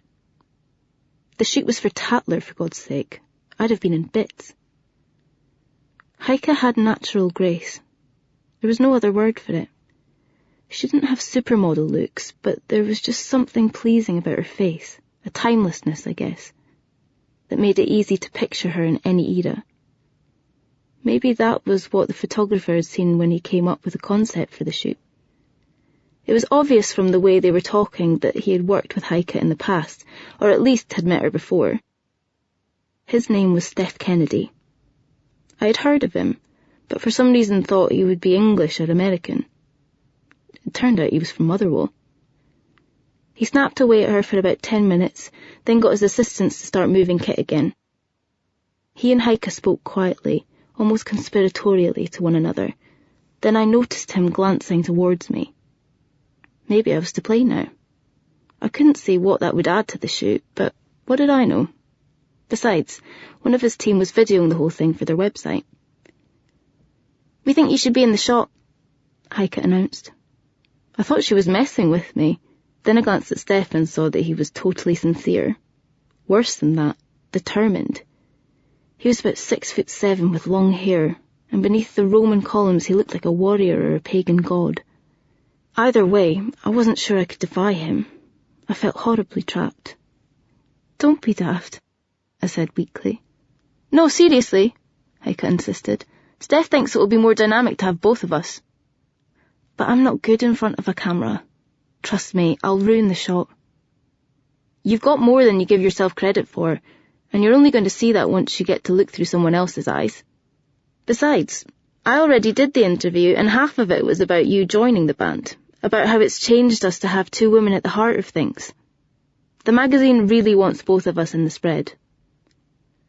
I made a face, but I could see one of Steph's assistants already holding up a costume and gesturing me towards a changing area they had set up using stands and drapes. Just give it a shot. Come on, if you can get up on stage in front of 2,000 people, you can pose for a photo. That sounded like an okay comparison, as long as you ignored that it would be seen by 10 times that number, and that wasn't even including the internet. I was thinking to myself, I didn't sign up for this, when I realised that I actually had, by joining the band. I just hadn't thought it through. Steph's assistant handed me a tunic that looked like it was made of thousands of leather scales, and a headpiece she called a caprese.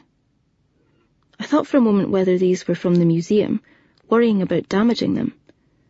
Then I noticed the scales weren't real leather and kicked myself for being stupid, like they'd be letting us play dressing up with priceless archaeological artefacts. I stripped to my underwear and put the tunic on, grateful that it sat high and tight around my shoulders. I didn't think a visible bra strap would be acceptable, and I really didn't fancy what this thing would do to bare nipples. I stepped out barefoot, feeling a bit of a lemon, and the hair and makeup girls promptly sat me back down and got to work. Heike took a seat beside me, while Steph got busy taking light readings and moving gear around. "Couldn't I see this working with your last fiddle player?" he said. "No, he wasn't as pretty as Monica," Heike replied. Sounded like a deflection. "Or as obliging," Steph said, batting it back but looking at me with a smile. "Yeah, I heard he wasn't the most reliable," I offered. I felt I was on the spot and expected to make some kind of a response. There was a sudden alertness to Heike's face, like she needed to be on guard. "What else did you hear?"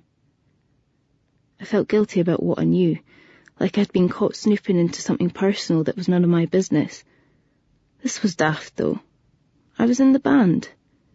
If that meant I was dressing like an Egyptian charioteer, then it also meant that Maxie was my business. But I didn't want to seem coy or leave Heike wondering how much I really knew. "I heard about the last tour," I said. "I also heard that you and he were once, a thing." She raised her eyebrows and allowed herself a small smile. "A thing. That's as good a description as any." I thought she was going to leave it there, but I was rewarded for fessing up. Either that or Heike needed to share. I got to know him when I moved to Glasgow from Islay, when I first became involved in the music scene. He was a few years older and he knew everybody. He'd played with so many bands. I really looked up to him. I was totally thrilled when we started to play together. It felt like a kind of endorsement, I wanted to nod, but the makeup girl was working around my eyes and I didn't think moving my head was a wise idea. "Oh yeah," I said instead. "I can relate. There was this quite experienced singer who took an interest in me. First I was flattered, but next thing I knew I was dressed up like a haddie outside a museum." Heike gave me the finger. "I'm reaching out to you here," she said, feigning a huff. "I know, and I do know what you mean. So you'll appreciate, I was a bit doe-eyed over him at first, and that impression stayed with me. Swayed my judgment for a long time. I saw the guy I initially looked up to rather than the one who was in front of me. I learnt a lot from him, and I don't mean in a bitter experience way. Musically, yeah, my songwriting definitely improved from working with him. We wrote a few things together. This was before Savage Earthheart, though. That stuff's all mine." "Did I read that you were with him in your first band, too?" Heike looked upwards, a weirdly innocent smile in her face, like the sun had just come out. "No, my first band was actually with Angus, back on Islay." "Angus? The guitar roadie?" "Yeah, we were in the same class at school. We wrote some songs together as well. Angus is actually a really interesting songwriter, but... She frowned, then shook her head sadly. Wasted potential, she said. He never had the conviction to put in the hours. She reached across and took hold of my hand. I think it was the first time we had touched that way, and I started ever so slightly wondering what she was doing. She ran her fingers along the tips of mine. I bet those were like leather by the time you were about 12, she said. 10, I countered. Me too. I practiced every hour I had. Later than I should, in fact, as my dad wasn't always the most responsible about telling me to go to bed because I'd school in the morning. Bohemian arty types, what can you do? I got what she was saying. But not Angus. No. He could play guitar well enough, but he was as likely to be playing video games or chasing the lassies. Scott, on the other hand, he was a man with a mission once I showed him his first chords. He's your cousin, yeah? That's right. He grew up in a really rough scheme. Came to stay with us for the whole summer holidays one year because there had been trouble with gangs where he lived. Serious trouble. Stabbings and the lot. The wee man just seemed so delighted with the sounds he could make, like he couldn't believe it was coming from him. I think it gave him a glimpse of things that he hadn't thought were possible, doors he'd assumed were closed. The regret she felt about Angus was matched by happiness at how her cousin had turned out. I could easily appreciate then her dismay at finding them both doing coke before rehearsals. It wasn't all about Maxie. She was back to talking about him now, though. I felt like a bit of an idiot when Maxie broke things off. He made me feel like a daft wee lassie, or a bloody groupie who didn't realise her time was up and the next girl was waiting. Part of me was determined to show him I was more than that, and I sometimes wondered if I kept him in my band as much for those reasons as for his playing. It sounds nuts, but it seemed important to me to prove myself to him. No, I get that, I said, though I didn't admit that it wasn't from any personal experience. I bluffed on, hoping Gossip Girl hadn't lied to me. You want guys to know they're the one who's not bloody worthy, but they never see that, do they? No kidding? No matter how things went for me and for the band, I think Maxie still saw me as a daft wee lassie who looked up to him. That's why I wasn't very effective at reining in his behaviour. Until I sacked him, she added. I bet that felt good. It felt awful, actually. Nothing satisfying or vindicating about it.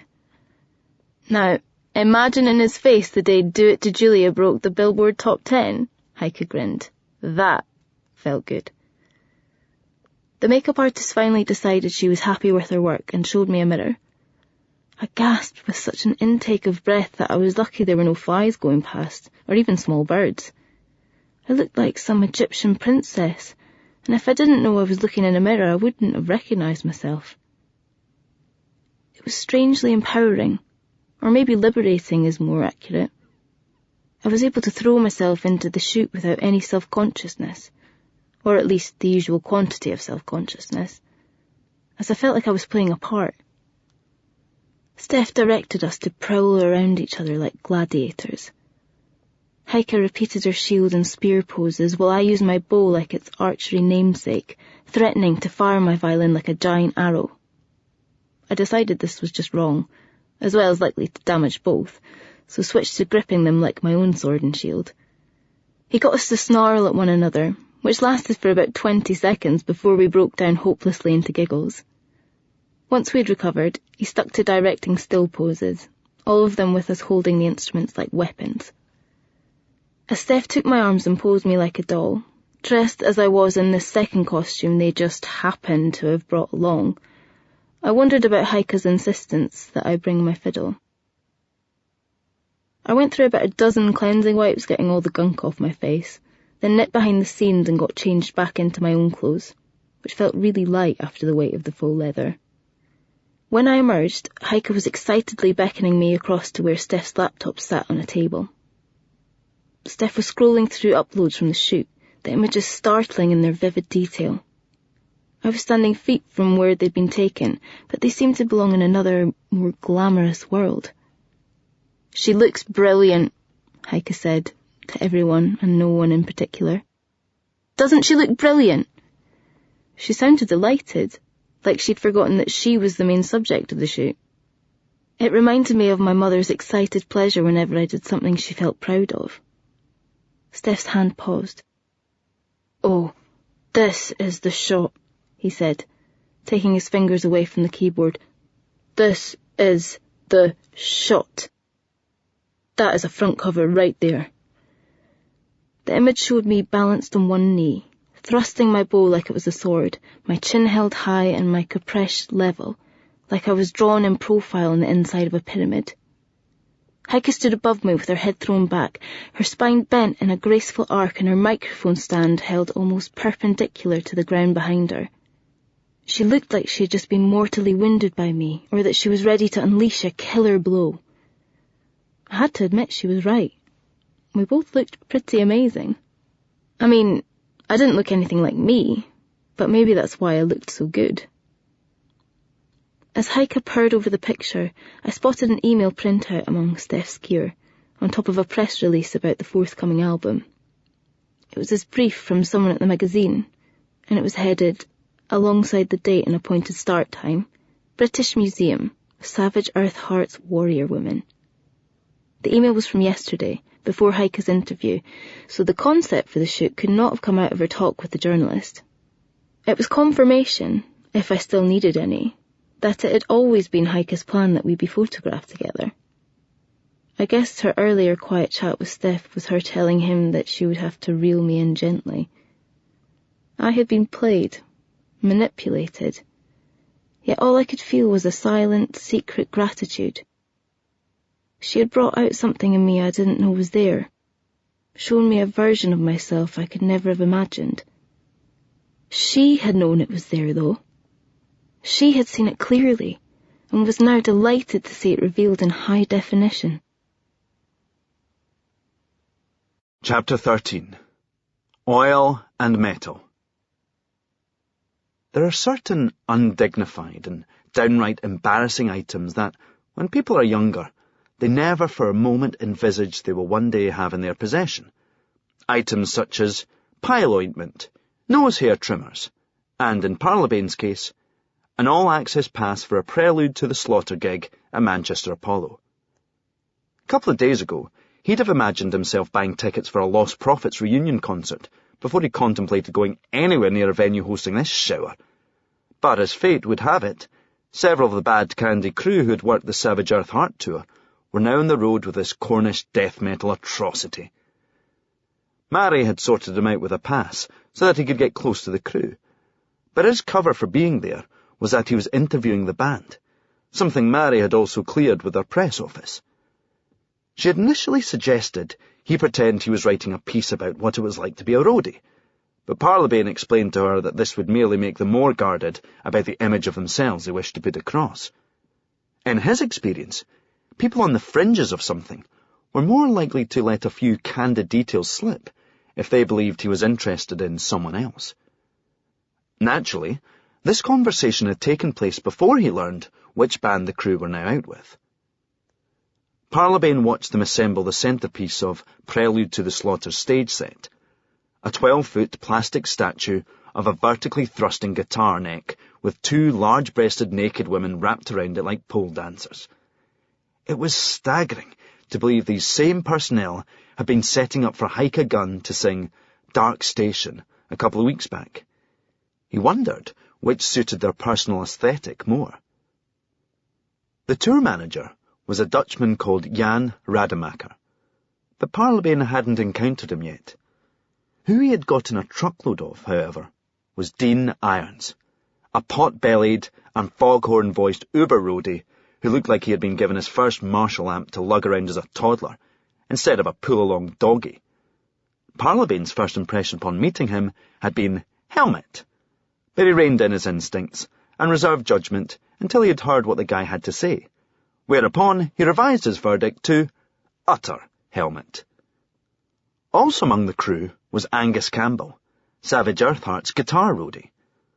Parlabane had expressed his surprise that he should be squeezing in a 12-date UK tour with another band before heading out to the US, but Mary said he needed the money. "Isn't Savage Earthheart a full-time gig?" he had asked. "It is these days," Mary replied. "The Bad Candy tours had been his bread and butter up until recently. He's still on their roster, and I guess if there's paid work going, he'd rather be earning than taking a break. That's Angus for you." "Workaholic?" "No," she had laughed. "He's a natural-born waster who can't hold on to money." Spammy had fondly mentioned Angus always having good gear on him, and from one look at the guy, he could picture the two of them getting on. They were definitely from the same tribe, though Spammy had always been good with his cash, as well as deceptively diligent about the things that engaged him. Angus, it seemed, was industrious too, albeit out of self-created necessity. He had first shuffled into view, wheeling a huge flight case, his face obscured by the straggly brown hair that hung down over it as he bent his shoulder to the task. "Here he comes," announced Dean with a cackle. "Fresh from getting his balls back." Insufferable as he found him, Parlabane nonetheless had to pretend to be amused by Dean in order to keep him talking, in the hope that the sludgy river of sexist indiscretion and UKIP-level prejudice would give up a nugget of gold. "How so?" Parlabane asked. "Been out with Savage Earthheart around Europe, ain't we? Angus here is their guitar tech. Has to be on his best behaviour for a queen hiker." Angus responded with a bashful, if indulgent grin, the kind that knew he had to take his lumps or it would only be revisited all the more. "Is she a bit of a ball-breaker, then?" Dean suddenly put on a butter wouldn't melt expression. "I wouldn't hear a word said against her," he replied with exaggerated sincerity, inviting laughter from his colleagues. Angus, Parlabane noted, did not join in. "Bit of a button-down kind of tour, was it?" Dean gave him a sly but nonetheless self-congratulatory look. "There's always good times to be had, if you know where to look, especially on the continent. Just got to be discreet," he added, tapping his nose. Parlabane mimicked the gesture, then amended it to running a finger beneath his nostrils. Dean grinned approvingly, responding in kind, then altering his own gesture to a horizontally thrusting middle finger. "All manner of fun," Dean said. "Just among the road dogs, or did the band party a bit too?" Dean gave a dirty laugh. "Oh, when I think of the self-righteous image she likes to give them, gotta love her for it. She likes to keep everybody on a tight rein, and she's perfectly happy as long as she thinks it's so. Fucking amazing what she doesn't realise is going on right under her nose." "Like what?" It proved an inopportune moment for Jan Rademacher to show up, striding from the wings, clutching an iPad, and making haste towards where Parlabane was standing. "You must be Jack Parlabane," he said loudly, offering his hand to shake. "Mary Lafferty told me you wanted to talk about the Savage Earthheart tour." This had the immediate effect of shutting Dean up, the roadie giving Parlabane a slightly suspicious look before wandering off to help a colleague heft a monitor. Given the swiftness with which Dean abandoned the conversation and busied himself elsewhere, Parlabane couldn't help but wonder whether this had been Jan's intention. Did he really need to mention Mary's name? "Let's go someplace a little more private, where we can talk," he suggested, a slight raise of his brow communicating that he knew what they had to talk about was best not shared. He led Parlabane to the dressing rooms, where prelude to the slaughter's various leather garments were laid out in waiting for the band's later arrival. Maybe it was the traces of Dutch in his otherwise Americanized accent, but to Parlabane, the guy seemed more porn business than music business. There was something slinky about him. But that wasn't necessarily a criticism, particularly in this game. Some people were good at their jobs because their very oiliness was what prevented those around them grating against one another. "Mary told me you're looking for a hiker," Jan said, grabbing a bottle of water from a crate on the floor and sitting on the dressing table that ran the length of a mirrored wall on one side. "So I take it she still hasn't been in touch?" "Unfortunately not. You were the last person to speak to her. Is that right?" Parlabane asked, deliberately getting it wrong. "Yeah," Jan replied, then seemed to give himself a shake. No, I mean, I just told everybody I spoke to her, so that I could keep the situation quiet. As far as I know, Monica was the last person to actually speak to her. Why did you lie? I mean, how could you have known she wouldn't walk in the door of the venue 2 minutes after you just told everybody she'd phoned home sick? Parlabane expected him to bridle at the implied accusation, but he seemed phlegmatic. It was a judgment call, he said with a shrug. Part of the job. I'm paid to be the one who ends up looking like a lying asshole now and again. Something wasn't right, though, I could tell. I mean, it's rock and roll. People don't always keep to their schedules. But Heike would never miss a sound check. And if she did, she'd call to let me know what was up, you know? Was there anything else that maybe tipped your judgment? I mean, were you concerned about Heike's state of mind? I'm always concerned about Heike's state of mind. I don't mean I'm always worried about it, but I'm monitoring it.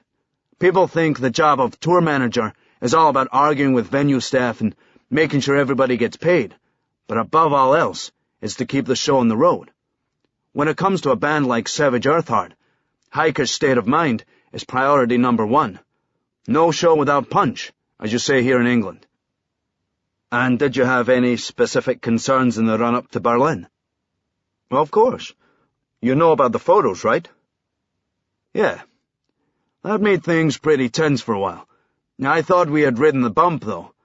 But then Heike was a little off form in Hamburg, and I just thought she was running out of steam. It happens. Was there anything else that caused tensions on the tour? Not that I can think of. I try very hard not to let molehills become mountains, so maybe I'm guilty of playing things down sometimes. It's how I roll when I'm having to deal with a lot of conflicting egos. But Savage Earthheart are an easy ride compared to some. I've not heard many people say dealing with Heike is an easy ride. Jan rolled his eyes, as though caught between discretion and a need for honesty under these circumstances. There's only one of her, though, he said. I heard there was an incident on the tour bus, something about her falling out with some merchandising girls. Jan looked blank for a moment, then shook his head and gave a wry chuckle. Just a misunderstanding. I don't really remember the details, you know? The he said, she said, or she said in this case. It was nothing, though. Okay, Parlabane replied, choosing not to probe further. Damien had told him what happened, so he knew Jan had been at the heart of an incident that held up their bus for over an hour and had involved the police. Sometimes, the most valuable thing you're going to learn from someone is merely the fact that they're lying to you. And it's all the more valuable if they think you're buying it. Chapter 14. Warning Signs. I can't believe what you just got me to do, I told Heike. We were sitting in a cafe off Seven Dials, having walked down from Bloomsbury. Steph had volunteered one of his assistants to transport our instruments to Brixton in a cab, as Heike had wanted to take a walk round the shops, but we needed fuel first. I believe there are a lot more ways you could surprise yourself, Monica. I was always going to be in the shoot, though, wasn't I? I asked, eyeing her over my gingerbread latte. That was your plan. I thought she would maybe smile and acknowledge, you got me, but instead she looked serious, challenging even. If I'd just wanted a fiddle player, there's a lot of good ones out there. After I been Maxi, I saw quite a few, and at the time, I'll admit, I was only looking for somebody to fill a gap and play his parts live. I considered a change of sound for the third album, maybe no violin at all. But when I saw you play, and I mean saw, not just heard, I saw someone who could bring a lot more to the band than Maxi ever did. That's why I asked you to join. You didn't ask me if I wanted to be part of a photo shoot for Tatler, though, I said, trying to make it sound easygoing. I knew you'd be intimidated by the prospect, so I saved you the prospect bit. I also knew you'd come alive in front of the camera, and I was right on both counts, wasn't I? Yeah, I admitted. I'd have been terrified. I'm too much of a wee mouse to go flaunting myself like that. The costume helped, and the makeup. It's easier when you're playing a part, not being yourself. I think you're actually playing a part when you think you're being yourself, Heike said. The wee mouse is the part you've always thought was appropriate to play for the people you've been around growing up. It's what was expected of you. That doesn't mean it's what's inside. I think the real you is ready to emerge. After coffee, Heike took me down to Longacre, literally leading me by the arm. When I first moved to Glasgow, she said, I used to spend hours wandering around the shops, Buchanan Galleries, Princess Square, Fraser's and the like, just looking at stuff, with no means or intention to buy. Glimmering, I used to call it. But not anymore. Why not? Because these days I have the means and the intention to buy. Come on. We traipsed in and out of shops, dallying in some for Heike to try things on, while in other places she'd turn on her heel only a couple of seconds after entering. It was like she was shopping by instinct, and knew straight away when she was on barren ground. Heike was favouring skirts and dresses on stage on this tour, a change from the jeans and white denim jacket people most often associated with her. She had bought a couple of tops and a skirt, and she still seemed unsatisfied, like some deeper need had not been met. Then suddenly she pulled us both towards the dark rear of an exclusive-looking boutique in a pedestrianised lane off Covent Garden. It was the type of shop where assistants would come up to me and ask, "Can I help you?" in a way that clearly meant, "What do you think you're doing in our shop, you extremely unhip Poverton?" But today I had cachet by the bucket load. I knew it was down to hipness by association, but I didn't care. I noticed one of the assistants checking Heike out, nudging her colleague and alerting her to who had just walked into their store. They were trying to act cool about it, but every time I glanced their way I could tell their eyes had been on her. I was seriously getting off on being the one she was with. Yeah, hip chicks, she's in your store, but I'm in her band. Oh yes, absolutely, Heike said, lifting a dress from a rail. She held it up to regard it, rather than draping it against herself, which should have been my first clue about who we were really shopping for here. She insisted I hit the changing room, and I couldn't argue. After dressing up like an Egyptian warrior all morning, I knew making a fuss over trying on a frock would be self-indulgent, even if it wasn't a look I had a hope of carrying off. As I stepped out of my jeans, I noticed the price tag and almost jumped. Not as bad as when I had feared I was about to wear something of the original King Tut's, but we were still talking the best part of 600 quid. Then I realised that this was my free pass, as Heike would surely understand that I couldn't spend that kind of money on anything, never mind a single garment. Might as well enjoy dressing up one more time, I thought, and slipped it on. It looked good. I looked good. Better than good, in fact. I even thought about taking a selfie in the changing room mirror. It wasn't me, though. I could barely bring myself to wear it outside the cubicle in front of Heike and the staff, never mind in public. Delicately, no doubt a picture of discomfort, and feeling really self-conscious, I stepped into view. Oh, Monica, that is stunning. It's really not me, I said apologetically. No, it's absolutely you. This is what I was talking about. There's a version of you that you don't allow yourself to see. I was worried this might be where she was taking it, but it was about to get much scarier than that. You should wear this on stage.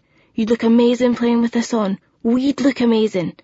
We'd absolutely bring the house down when we do that dance here in Smuggler's Soul. It's perfect for you.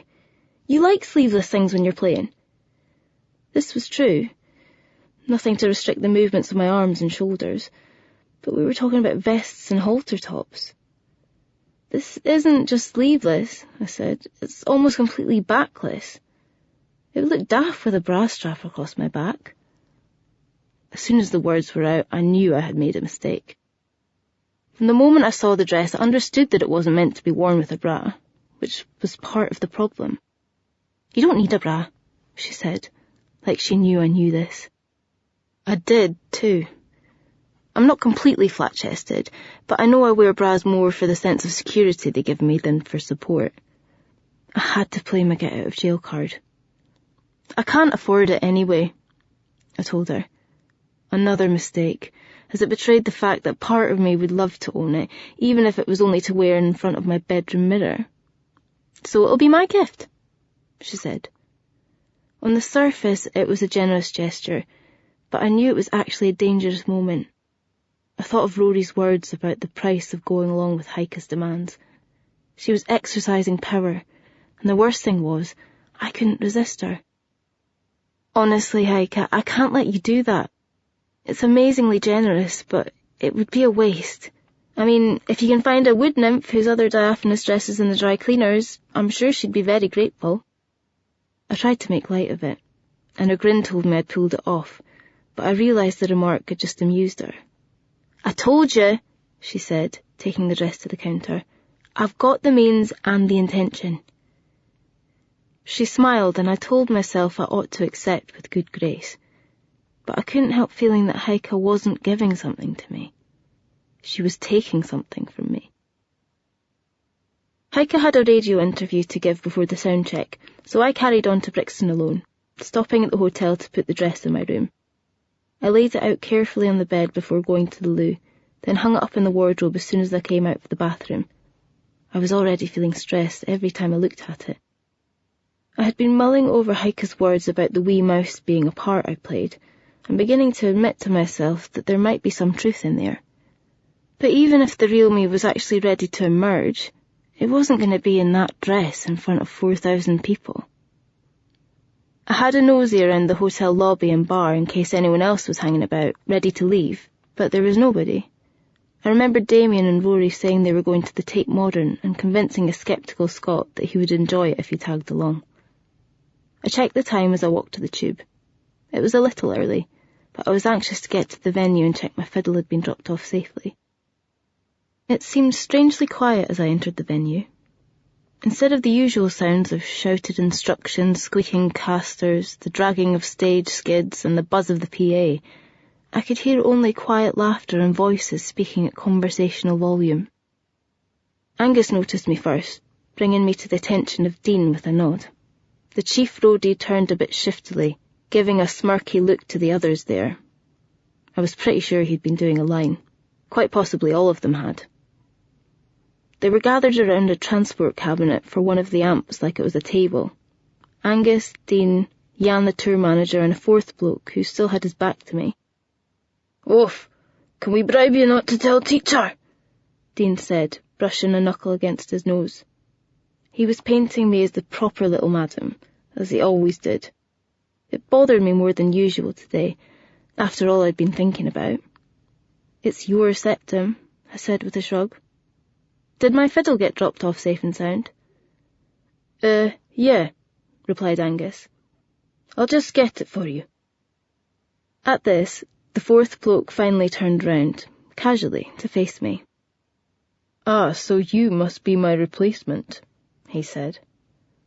Alistair Maxwell was taller than the impression I had got from photographs and video clips. Perhaps it was a proportion thing, as he was broad across the shoulders and looked like he worked out. Though, to be honest, I often expect men I've never met to be smaller than they turn out, as I am 5'9" and used to many of them being shorter than me. He looked younger than I was expecting too, especially after the tales of hard living I'd heard. His hair was cropped shorter than in any of the photos and his beard was gone. "How are you finding life aboard the good ship Savage?" He sounded friendly, but also mildly amused, and I got the impression he wanted to patronise me in front of the others. Clearly he was still pals with the road crew, and with Jan, so that maybe explained why the tour manager hadn't intervened when Maxie's behaviour was becoming a major problem. I wondered who else in the band he was still close to, and why I should suddenly feel so threatened by it. "Every day's a school day," I replied. My first instinct was not to tell this guy anything, but I wasn't sure why. "I saw some clips from the Glasgow shows on YouTube. Have to hand it to you. You're playing my stuff pretty well." His stuff. Fuck you. "She's certainly a lot nicer to look at than you ever were," said Dean with a gravelly chuckle. Stay off my side, I thought, before sussing that a remark like that didn't mean Dean was on my side. It was tag team patronising. And how are you getting along with she who must be obeyed? If you mean Heike, I'm getting along just fine. We've done a photo shoot together. For Tatler. I don't know why I came out with that. I was feeling prickly and defensive and I wanted something to throw back at him, but I regretted it as soon as it was out there. My instinct to tell him nothing had been the right one. Together, eh? His eyes sparkled with calculation. And was that Heike's idea or the record company's? Never hurts the profile to get the girls out front and centre, but I can't see her wearing it if it was someone else's suggestion. And I definitely can't see her sharing the lens if it was someone else's suggestion. I don't know whose idea it was, I lied. Either Heike's or the photographer's. They wanted to advertise the fact that there's a new dynamic to the band. That being one without you, you smug dick. A new dynamic, that's sure true, he said, like it was the understatement of the day. I suppose it can't have been easy for her, being the only girl, especially out in the road. And I know the way I conducted myself last time out certainly didn't help. It's no surprise Heike decided to redress the balance. I think I was brought on board for more than my gender, I said, giving a coldly polite smile, unsure if I should be calling him on being offensive or if this was precisely the response he was after. Oh no, that's not what I was implying. I just meant that a tour as extensive as the one you're on could be a pretty gruelling ordeal. It's very important that everybody gets along. How are you finding it? It's been fine, I said, determined to give nothing more away. So far, said Dean, who had wandered around behind me with an armful of cable. But she ain't even left Blighty yet. A whole new set of rules when we hit the continent, ain't there? He said to the others, cackling. Not at all, said Jan, smiling at me, but obviously in on whatever was being hinted at. We run a tight ship. No man or woman left behind. Nah, we'll be gentle with this one, said Dean, placing his hands on my shoulders and squeezing, not for the first time. I don't know what creeped me out more, that he did it like we were on familiar terms, even the first time, or that he did it despite us most definitely not being on familiar terms 2 weeks further on. She's a virgin, he added, in case I wasn't quite uncomfortable enough. In terms of touring Europe, that is. It was all I could do not to shudder after he let go, though I don't know why I wanted to hide it. Angus approached with my fiddle, so I hurried over to grab it, a pretext to scurry away to a quiet corner. I took it out of its case and was giving it my usual borderline OCD check, as I did any time it had been out of my keeping, or in anyone else's possession, even for 5 minutes, when I became aware of Maxie looming nearby. Don't mind Dean, he's just a bit unreconstructed. But you're gonna need guys like him on your side. The world you're heading into is going to feel like a long way from Shetland. I'm not some wide-eyed peasant girl just off the boat. I've lived in Glasgow nearly 2 years. I'm only trying to give you some advice, from one who's been down the road before and not made the best job of it. Dean and his crew, those guys will look after you over there. They're not who you need to be wary of. Well, if you mean piss violinist puking on the stage, I think that will be less of an issue this time. He gave a small laugh and angled his head. Touché. But it seemed what I'd said had left me open. From that daft-wee deflection, I think it's clear we both know who I'm talking about. After everything I put her through, it's small wonder Heike went out and found herself a tame violinist, someone she can control. I was about to object, but once again found I was walking into his next barb. So I'm sure it will be plain sailing, as long as that's what you are. But if it turns out you're not, there could be stormy seas ahead. I'm just giving you fair warning. You don't need to go off the rails to end up on the wrong side of her. Chapter 15. Retreat. The roadies were conspicuously blanking Parlabane when he emerged from backstage. Dean had evidently spread the word, and his cover was blown. though the fact that they believed they had something to hide regarding the Savage Earth Heart European tour was significant in itself. There was also the substantial consolation that this probably meant he would no longer have to go through with the charade of interviewing the 4 horsemen of the anal prolapse. Nonetheless, there was still one member of the crew he reckoned would talk to him. He found Angus near the wings, leaning over a trestle table upon which he had rested an effects pedal board in its open case. He had a black box in his hand, some kind of diagnostic device that he was plugging into each of the pedals in turn. He glanced sideways at Parlabane, then back at the pedal board, but didn't draw the same, "Well, you can fuck off," look the others had been pitching him. "Angus, isn't it? Angus Campbell. I believe you know a good friend of mine, Big Spammy." He called him Spammy, rather than give his real name, in order to establish that he was more than merely an acquaintance. Parlabane generally didn't like playing the mutual friend card, as it left him hostage to whatever impression said friend might have given, based on what he or she really thought of him. However, he was confident he'd have gotten a decent amount out of Spammy, just providing his name had come up at all. "I'm Jack, by the way. Parlabane." Angus paused what he was doing, some light having switched on in a diagnostic device inside his brain. "Spammy's mate, Jack. You're the guy—" He trailed off, either unable to elaborate or deciding it unnecessary. "I'm the guy," Parlabane replied. "Or at least, he used to be." "I thought you were here to interview Prelude. Now Dean's saying you're digging dirt on Savage Earthheart." "I'm not here to dig dirt on anybody. Mary asked me to look into something. I'm trying to fly under the radar." Angus turned to face him. "What has she got you looking into?" Parlabane glanced around, making a show of checking that nobody was in earshot. "What do you think I'm looking into?" he replied, looking the guitar tech square in the eye. Angus thought about it, checking his surroundings like Parlabane had just done. "Something's going on with Heike," he ventured quietly. "That's it, isn't it? She fucked off in Berlin, and Mary's worried she's bailing on the US tour." Parlabane said nothing, waiting to see how he reacted without being given confirmation. "I knew it," he went on. "I've called her a few times and got no response." "Okay," Parlabane thought. "So now that's 2 who suspect something is wrong and care enough to be worried, and 1 who knows something is wrong, but is lying." He went through the same questions with Angus as he'd put to the other 2. He got the same arm's-length impressions about how alienated she seemed in the days before her disappearance.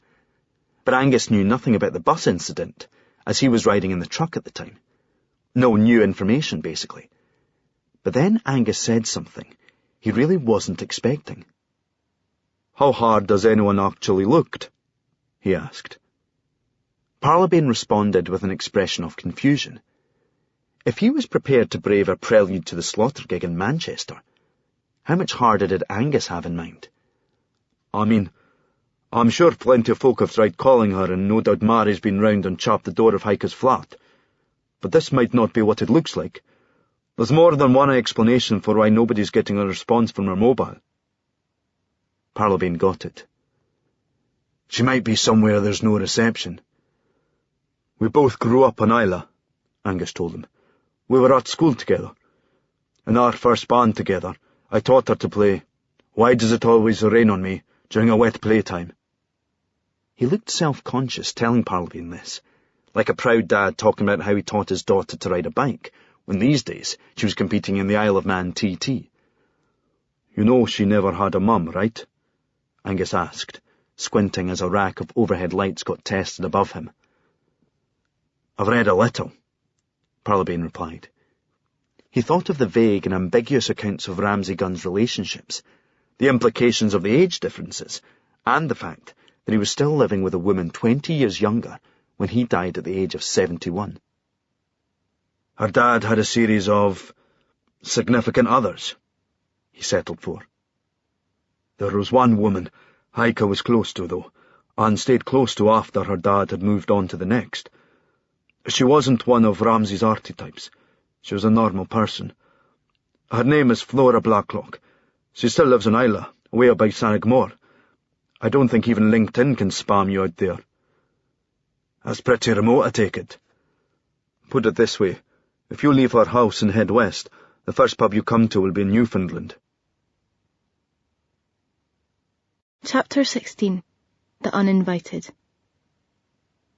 The atmosphere was quite subdued as we filed backstage towards the dressing room. Heike wasn't with us, having been waylaid to give a brief to-camera interview for VH1. All sweaty, her hair pasted either side of her face and her hands holding a bottle of water and a towel, she looked more like an athlete speaking after a race. She hadn't come first tonight. The final night of our UK tour at the famous Brixton Academy wasn't the triumph we had all been hoping for. I mean, we weren't bad, and the audience was happy enough that they'd got what they came for, i.e. to hear Do It to Julia live, saved for last so that we always got called enthusiastically for an encore. But the show never really caught fire. We all knew why. Heike had been noticeably down from the start. It wasn't for the first time, but we all knew there were nights when things took a while to get going. More significantly, she had dropped Smuggler's Soul from the set at the last minute, which pissed everybody off as it was becoming the highlight of the show, the one we all really looked forward to playing. It was the set's secret weapon, the song that really built things up going into the second half. We'd strip everything down to just Heike and me for Dark Station. Then boom, we'd pull the pin and rocket the tempo all the way down the home straight. Heike refused to explain why she was dropping it, and the guys knew it was useless to push the issue. They just put it down to another one of her power trips. I knew the reason, though, and was grateful they were in the dark.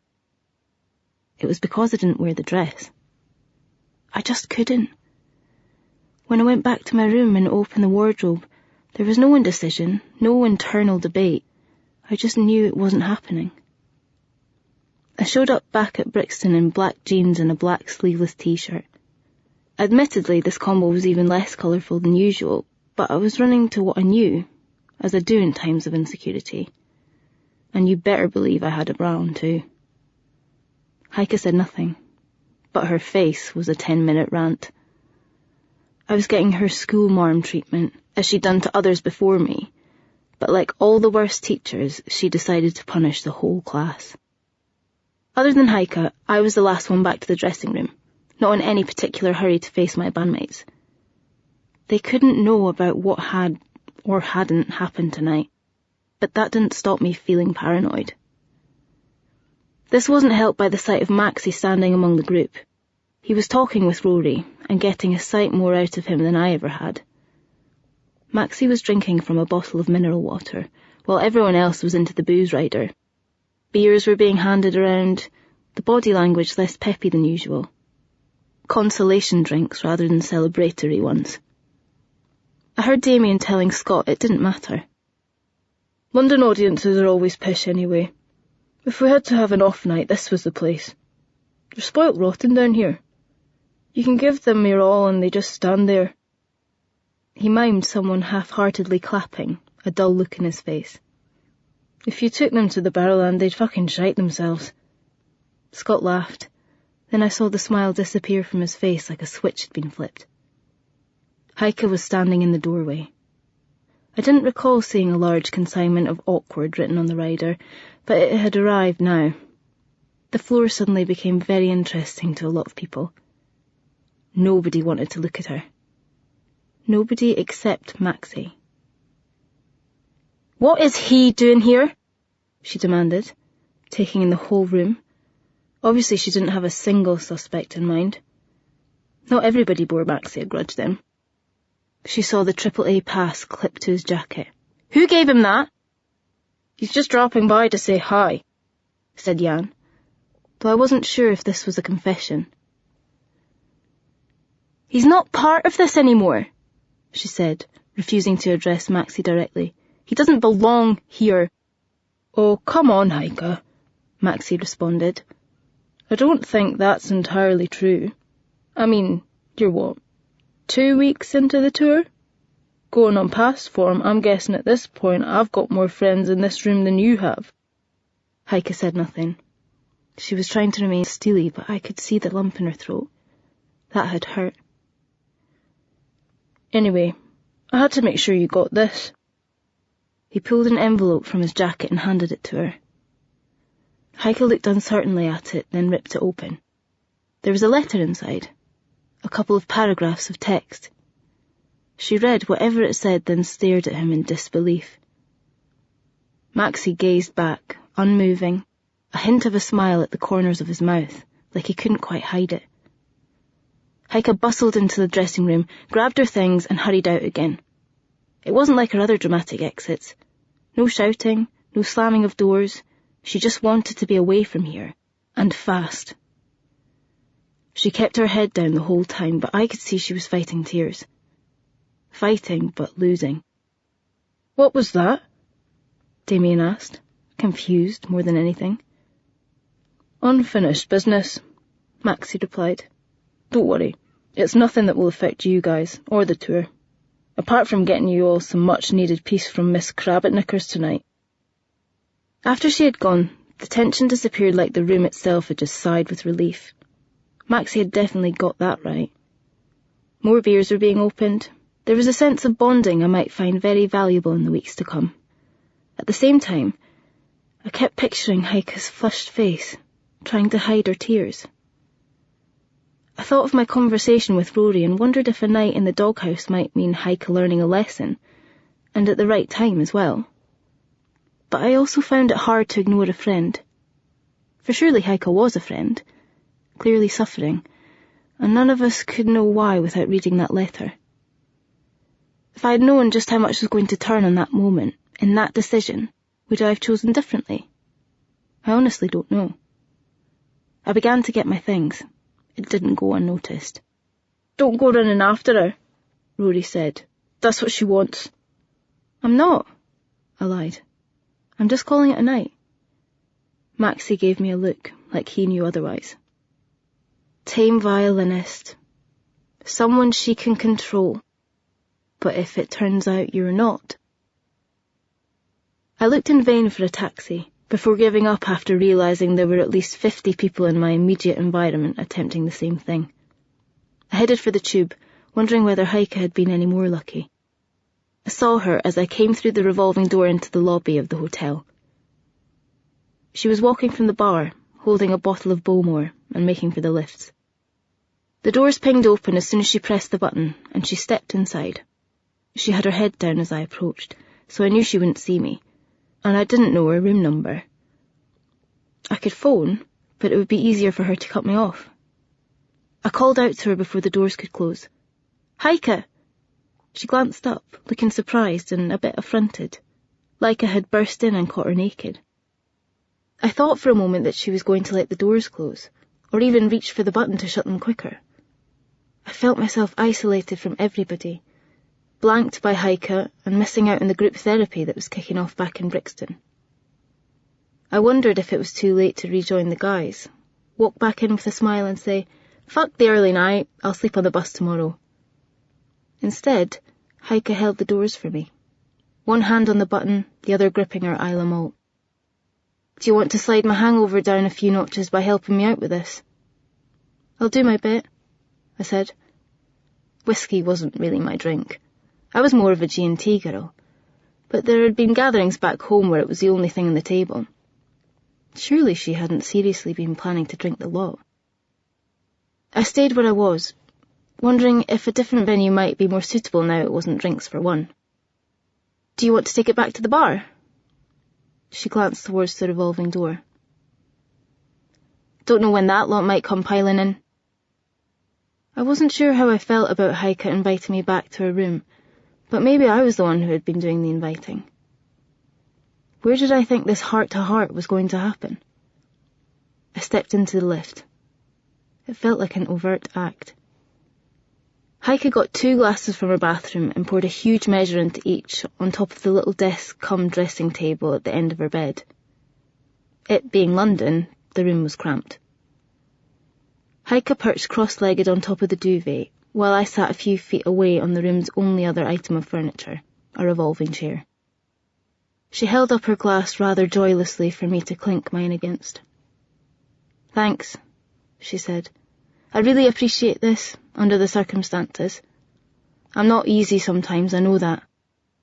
I said nothing. No point in pretending it wasn't the case. What was the letter? I asked. It seemed just as pointless to avoid the issue.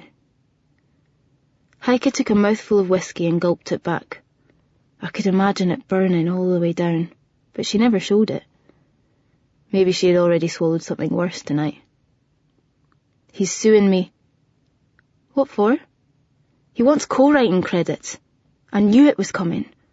My lawyer warned me that she'd had preliminary contact with Max's lawyer. She said it was a gambit. At best, he's looking to get an arrangement fee and he's hoping I settle. It's kind of inevitable when you have a big hit like Do It to Julia. People come out of the woodwork trying to get a piece. She took another drink, less this time, but still a lot more than a sip. I had some too, finding its warmth comforting as it ran down inside me. He's not just naming Do It to Julia, though. He's named 6 songs from across both albums, claiming they were based on songs we wrote together before. It's a means of strengthening his case. He names 6 songs, but Julia's the prize. That wasn't what upset me, though. She looked at me and swallowed, though there was no whiskey in her mouth. Her eyes were tired, her face almost scared, vulnerable. He's named Dark Station. He could have named any 5 songs to bolster his case, but the bastard is claiming he co-wrote Dark Station. Her voice was steadier than I was expecting, making me think that maybe she was already cried out, but it faltered at the end. I didn't understand why. Do you know what that song means? What it's really about? I held my glass, wishing I could hide behind it. I knew what I thought it was about, but it didn't seem like the time to offer my own half-arsed analysis of a lyric that I had already once seen Heike tearful after singing.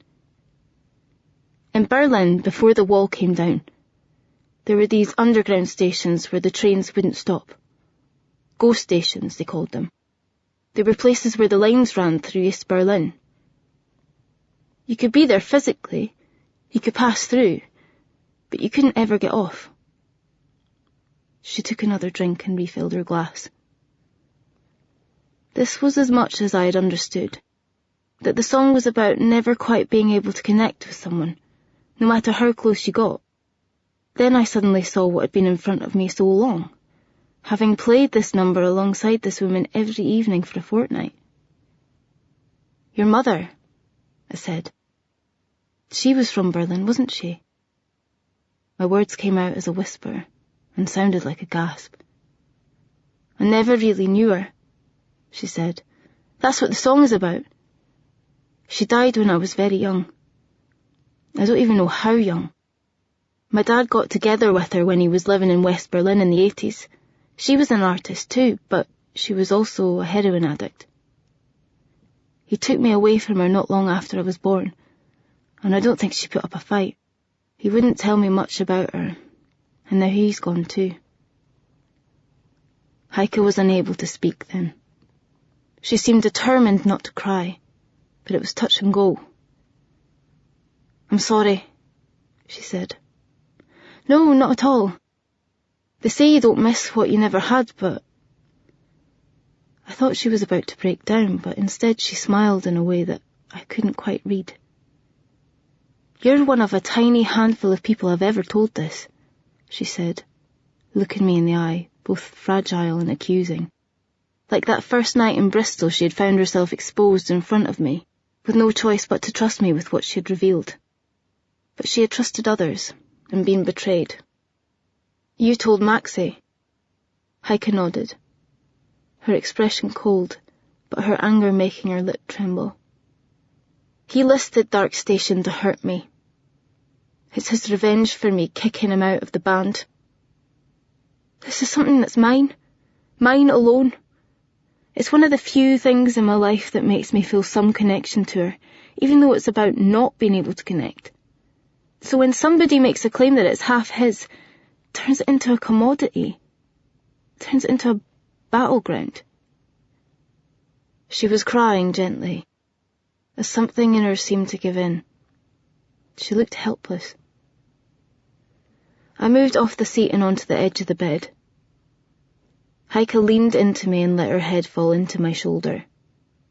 I felt a wetness on my neck as her cheek brushed against it. She wasn't sobbing. Her head just moved up and down softly as she breathed, a perfect quiet falling upon the room. The outside world far, far away.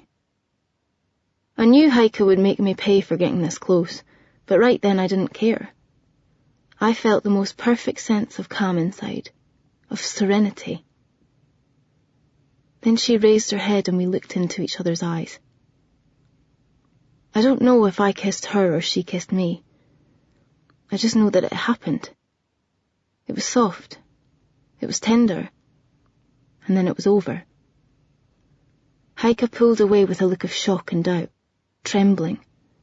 "Oh God, I am sorry. I am so sorry. Jesus, I wouldn't have thought there was a way I could contrive to make myself feel worse tonight. Heike, I just got caught up in the emotion. I was so touched that you were here for me, and this is how Heike, Jesus, I'm effectively your employer. It's like I'm your boss and I'm taking advantage of... Heike, I said again, this time taking her hand. She was looking at me, still apologetic, even a bit scared. Forget about it, I said. It happened. It's forgotten, okay? She bit her lip and wiped her eyes, recovering a little. Are you sure? I'm sure. I poured us both another shot, trying to hide the fact that my hands were shaking. Hey, Bridesmaids is on the pay-per-view. Let's get tipsy and watch it together, I suggested. Because I didn't want to leave. Okay, she said, with a little smile. As long as you're all right. I'm fine. Are you sure? I told you, it's forgotten. But it wasn't forgotten. It couldn't be. Because I didn't want to forget it, any more than I had wanted it to stop. Chapter 17. Elements. Heike Gunn's voice filled the inside of Parlabane's hire car as he drove through the Trossachs and on towards Kennecraig. He had the volume high and his foot to the floor in a clear morning, enjoying being behind the wheel for the first time in more than a year. It was crisp and still, Loch Fyne creating a spectacular, if unnerving, illusion. Its placid surface reflected the image of the mountains, making it appear as though there was a dizzying plunge beneath the level of the road. Sarah had liked Savage Earthheart, probably more than he had. He could still remember her singing along to Western Pagodas as he drove past distilleries on a weekend break to Speyside, though he had always been tempted to skip the next track. It meant nothing, as it unavoidably reminded both of them of the time she had a one-night stand with a colleague. He missed her. Sometimes he would tell himself what he missed was the way it felt when they were together, that he only missed the woman she used to be. Maybe that was true. But it was hard not to think that they could both be those people again. That with a little luck and a bit less pressure, they could get it right. It felt good to be out here on the road, the scenery reminding him of pleasant things too long forgotten. When had he last been out here climbing? It had to be years. How did that happen? He used to love it, used to live for it, so much that when he was back from a trip, he would see the city around him in 3 dimensions, while everyone else lived in flatland. Time was, he couldn't look at a building without seeing toeholds, mapping out how he would scale the thing. It was something they couldn't share, however. Sarah didn't like heights, and she got increasingly worried about what might happen to him when he was indulging what she saw as a pointlessly risky pursuit. There was also, he knew, a concern in her mind that the more adept he remained at climbing, the more tempted he might be to break into some office in search of evidence to stand up a story. And this concern was not entirely groundless, he had to admit, but it wasn't a temptation he had actually succumbed to since the time it landed him in jail. The music was beautifully clear, the hire car boasting a very beefy sound system. Mary had given him an advance copy of the new album, which was her way of underlining what was at stake, as one listen told him that this was a band striding boldly up to the next level. Smuggler's Soul was confident, mature, and accomplished, if a little safe, suggesting the influence of big label A&R. However, everything Parlabane knew about Heike Gunn gave the impression she was stubborn to the point of bloody-minded, so he didn't imagine this move to a stadium-baiting epic sound had constituted a surrender on her part, or even a compromise. She was thinking big. The question was, had she become spooked by just how big this was looking to get? Maybe she had decided she needed a bit of alone time, breathing, rather than bailing. As he examined the lyrics for clues to her state of mind, he was certain that these songs were not the work of someone who was starting to crack under pressure. Savage Earthheart's third album wasn't quite a manifesto for world domination, but it was the bold and confident work of someone who was aware the world was watching and was happy to showcase her talent. Perhaps for that reason, it was a little less personal, volunteering fewer candid insights into Heike's inner self and her vulnerabilities. It was outward-looking, optimistic, and discernibly careerist. Heike had unmistakably chosen the path to stardom, a path that would take her a very long way from Parlabane's destination. As he drove the lonely miles towards the ferryport at Kennecraig, he wondered whether she'd had second thoughts about where it might ultimately lead, and whether she could ever truly come home again. Did she look into her immediate future and fear she had created a monster? And was she scared that the monster was her? Parlabane had never been to Islay, and had therefore never taken a ferry from Kennecraig either. The longer he drove, the less likely it seemed that such a place would turn out to exist. He kept thinking he must have wrongly programmed the sat-nav, as surely there ought to be a settlement nearby if he was approaching a port, a fishing village at least. As the hire car snaked through the glens, there was a point when the looming landscape ceased to seem a vertical playground waiting to be explored, and began instead to underline how remote and isolated Parlabane was. It was a transformation largely affected by the lingering presence of a black Audi in his rear-view mirror. It had been behind him since Inverary, too far back for him to get a look at the driver, but close enough that he was always in its sight. Parlabane attempted to salve his paranoid instincts with the logic that it was hardly the same as constantly seeing the same car behind him in a built-up area. When there was only one road, it didn't count as being followed. You were merely in front of another vehicle. However, those paranoid instincts had been on the money of late, and the prospect that this was another met tail was at the optimistic end of his imaginings. Parlabane had successfully hacked a laptop belonging to a senior figure at the MOD. That part was not so much in the public domain as in the embarrassingly public domain. The Westercrook Inquiry was interested in ascertaining how he had acquired it, though that was small potatoes in the grander scheme. What was truly under investigation was corruption and collusion linking the MOD and the defence industry. They knew that the security failings required for it to have ultimately fallen into his hands would need to have been many and varied, and therefore, if he gave up his source, it may well be the first domino. Consequently, there had to be a lot of people getting nervous that Parlabane would crack.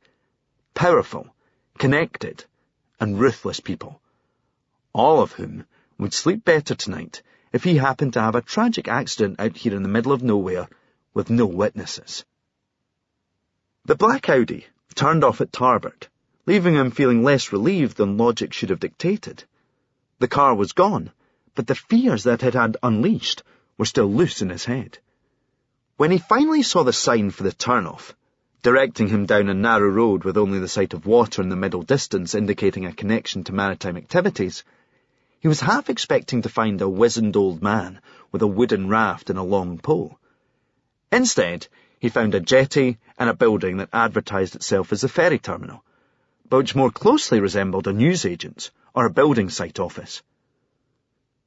As he parked in the queue and glimpsed movement in his rear view, he was startled to spot the black Audi rolling slowly into line behind him.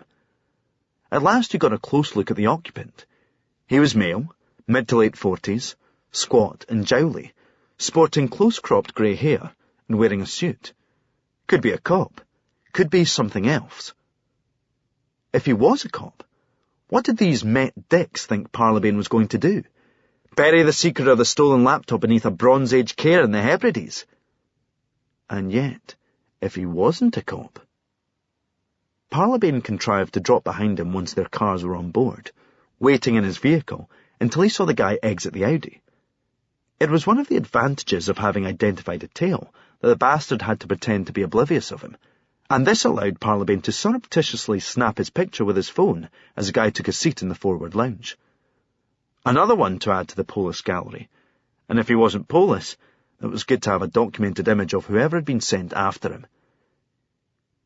He decided he should go right up and make conversation, just to see how the guy reacted. More importantly, it would make the prick understand that there was a whole host of witnesses who could testify to having seen them talk, which might put a spoke in any grim plans he had. Parlabane was about to make his move when the guy got up and headed for the bar. He followed at a short distance, but it was long enough for someone else to get in the queue between them. Nonetheless, it wouldn't stop him making conversation as the guy left with his drink. Indeed, the more forced it appeared, the better. Then he heard him order. "I would like a black coffee, please." He spoke in a gravelly European accent, and unless UKIP's worst nightmares had come true, and even the security forces were now overrun with immigrants, then he wasn't Parlabane's problem. "First time to Isla?" the purser asked him. "First visit," he replied with a friendly chuckle. "But not my first taste of it, yes?" "You like the malts, then?" He gave an eager laugh. "I am on, how you say, a pilgrimage." Christ. It was a timely reminder of how paranoia was a symptom of gross egotism and self-obsession. Yeah, like Parlabane was that important to the Westercrook inquiry that they would send someone to follow him from Edinburgh to the Mull of Kintyre. He drove off the boat at Port Askaig and headed southeast.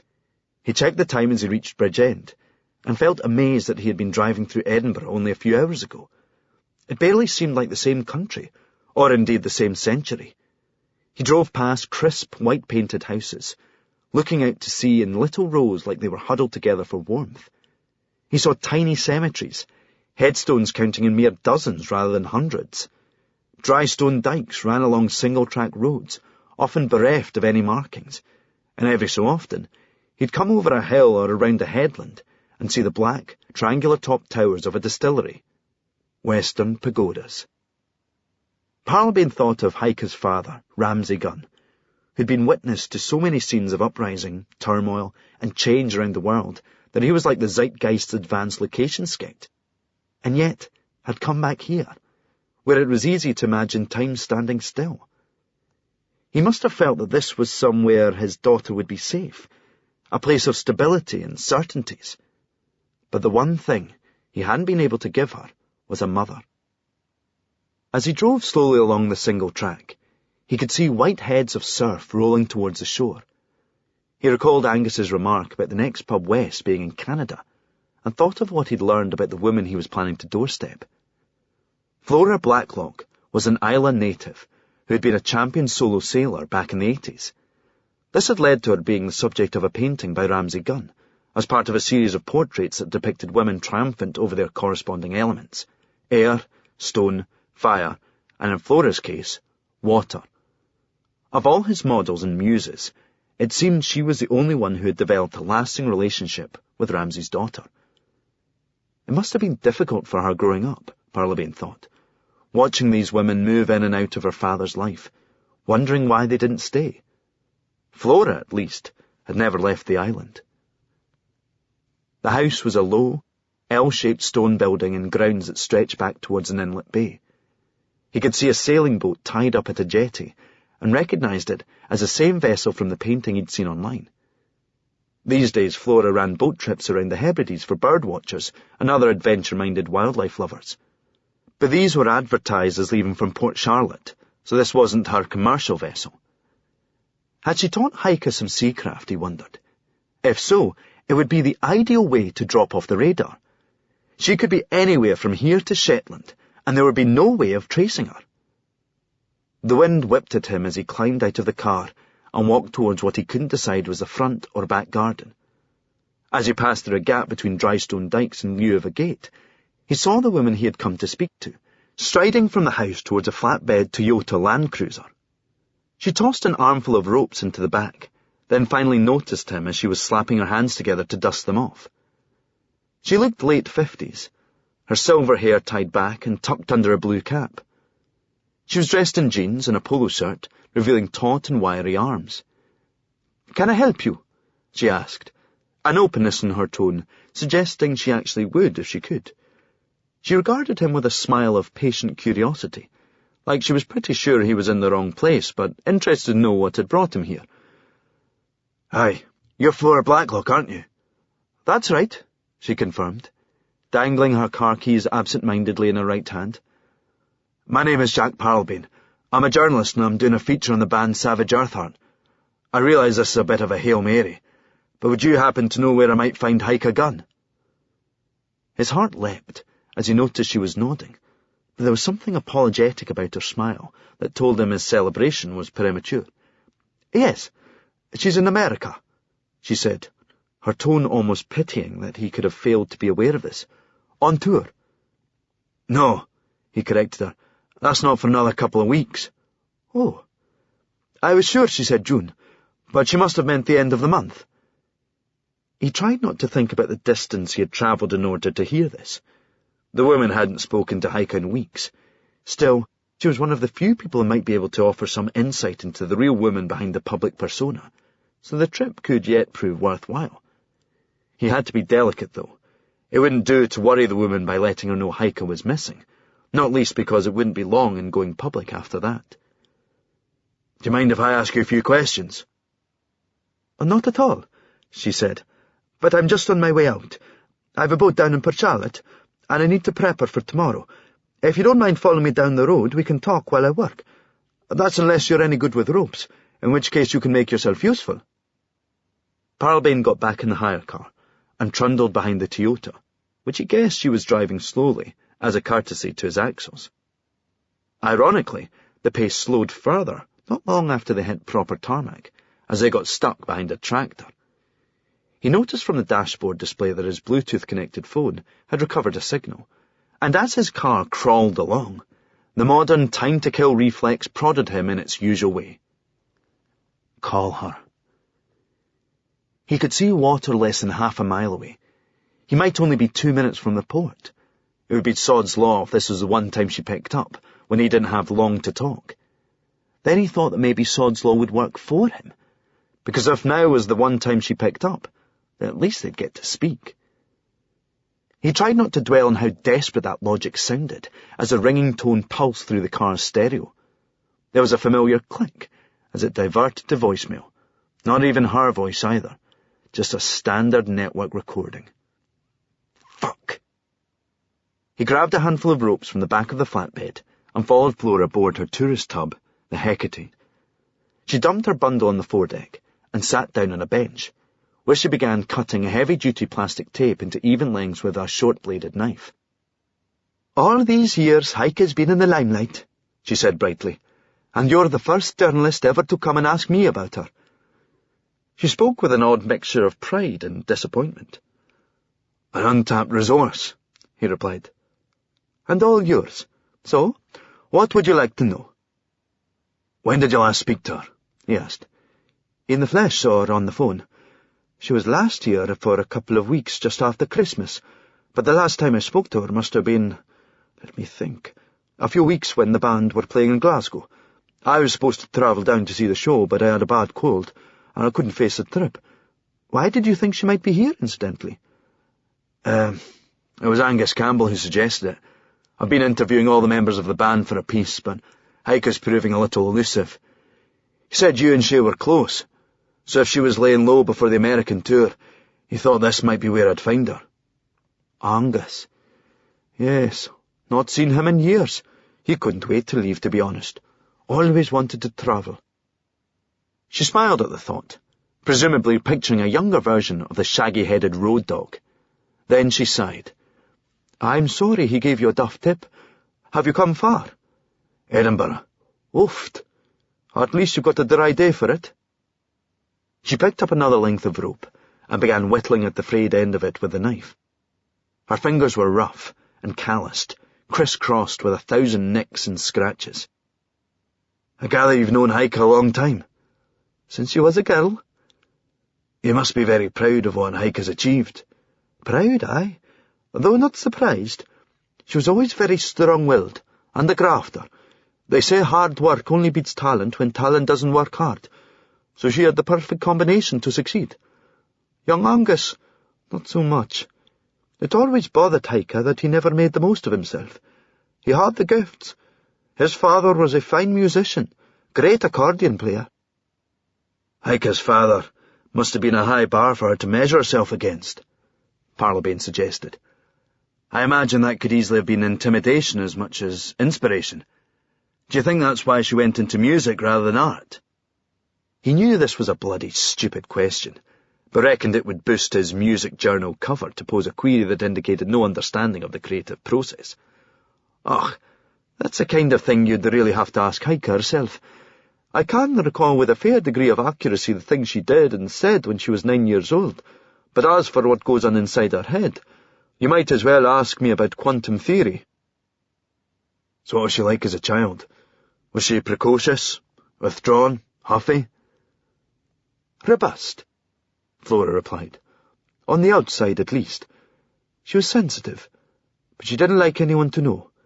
She preferred to put on a brave face than have anybody notice she wasn't indestructible." He was surprised by her candour. She really wasn't kidding about never having talked to a journalist before. Parlabane's phone buzzed on the bench beside him. He saw the name Jenny DL flash on the screen. He'd have to call her back. This woman was opening up to him, and he couldn't let an interruption break the spell.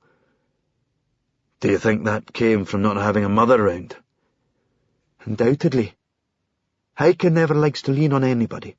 It's both a sign of strength and a sign of vulnerability. She doesn't like the idea of being dependent on anyone, and that definitely comes from the way she was raised. She likes to give the impression she doesn't need anybody else. But anyone who has known Heike, or even just paid attention to her songs, would know that she's been looking for her mother all her life. I mean, that's hardly a scoop for you, is it?" "And do you think she looked for her mother in you?" Flora glanced out to sea for a moment, a wistful mixture of regret and affection in her face. "Part of her may have, but I'm not sure she'd allow herself to find her. For the reasons I've just mentioned. She doesn't like anybody getting too close. I'm there for her, she knows that. But she still puts on the brave face, even for me.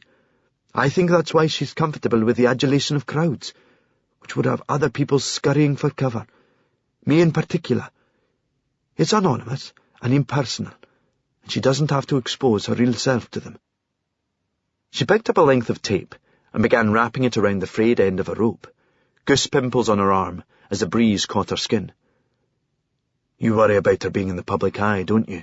he suggested. "Everybody wanting a piece." "I think that's what the kids call first world problems. But sure, I don't worry about whether she can handle it. I worry about the cost to herself of handling it, of never letting the cracks show." His phone buzzed again, this time with a text. Jenny's words scrolled across the screen. "Call me ASAP, beyond urgent." Shit. He apologized to Flora and walked towards the prow of the boat as the phone auto-dialed. Jenny picked up after one ring. "Where are you?" she asked. "I'm on Isla, looking for Miss Gunn." "Well, you're not going to find her there. According to the border agency, she never came back to the UK. But I was kind of hoping you were going to say you're somewhere further than that." "How come?" "You didn't get this from me, Scoop. They're turning up the gas on Westercrook. I just heard from a strong source that the Met have sought a warrant for your arrest." Chapter 18. Merchandise.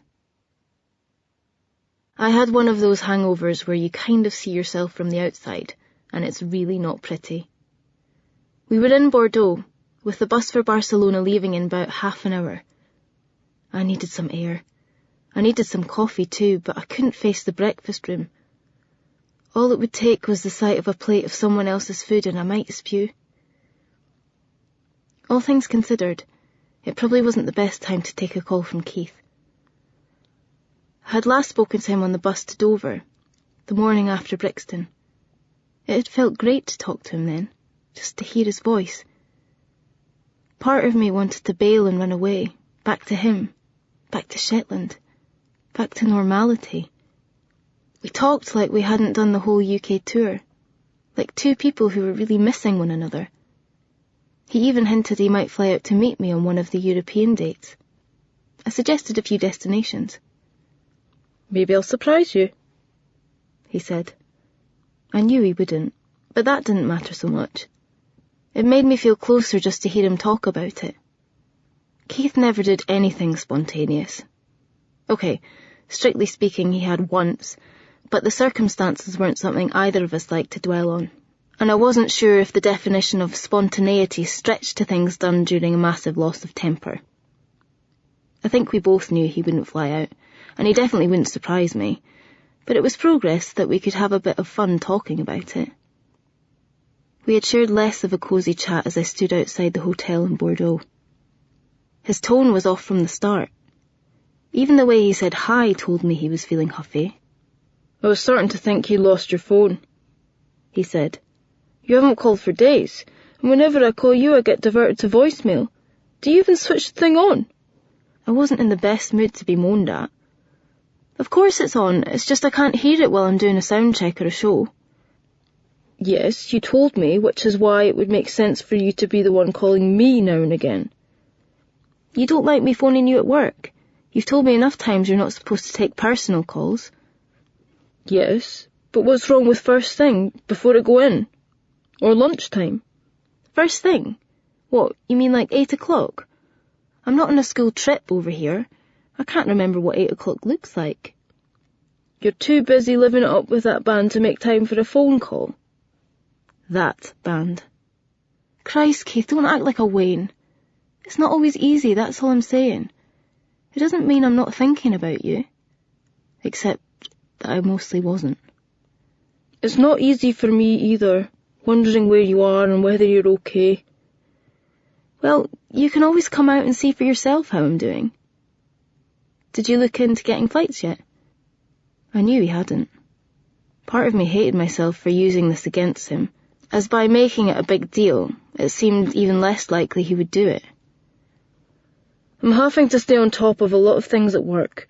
There's opportunities I have to make the most of right now because they won't come round again. I'm trying to lay down the foundations for a solid career, Monica. And what do you think I'm doing? I'm not sure you even know yourself. Yeah, cheers, Keith, thanks for that. Self-doubt always goes really well with a stinking hangover, and this was the worst of what was fast becoming quite a collection. Every morning I told myself I'd stay on the soft stuff tonight, that I couldn't be hammering it after every show, especially with the schedule that was rolling out in front of us. And every night I decided, what the hell, I'm 22, and if this all falls apart, I don't want to look back and think I didn't live while I had the chance. Actually, I could have had an even more brutal hangover after Brixton. It should have been truly horrific, given how much neat whiskey I drank. But it didn't work out like that. Sure, I felt a bit fragile on the bus to Dover, but the headache and the quease were weirdly anaesthetised by knowing just how much worse I might have felt. I woke up in my own room, with little recollection of having got there from Heike's, and before the first sign of après whiskey could strike, I was overwhelmed by this vast sense of relief at what hadn't happened. Between the overcharged emotions in that room and the malt, there was plenty to explain what did happen, and it was easy to imagine how I would have been feeling if things continued along that path. It wouldn't have been a hangover. It would have been an emotional holocaust. Heike and I were okay after London. I think we both knew we couldn't pretend nothing had happened, but we also knew it didn't have to mean anything. Or at least, it didn't have to mean everything. We were closer, I felt. The French morning sun sent me limping for the shade, and I abandoned my thoughts of a walk around the block. I settled for sitting on the edge of a planter and sipping mineral water. The bus was in the car park and the driver had the engine running, but I wasn't cooping myself up in there until the last possible moment.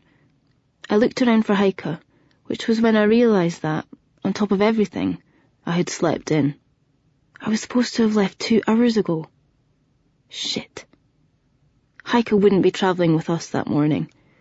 She had gone on ahead by train to do an interview for Spanish TV. It had been a late change to the schedule, Jan only springing it on her yesterday evening, and he had asked if I wanted to go along to keep her company.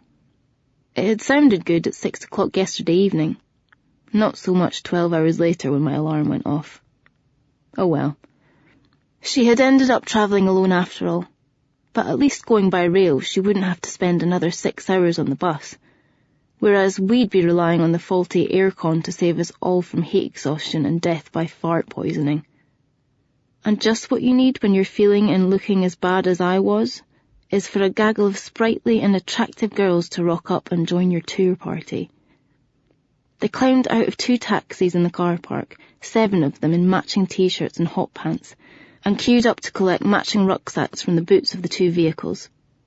They looked made up and manicured within an inch of their lives. Not a brain cell between them, I thought to myself, in my admittedly grouchy, hungover condition.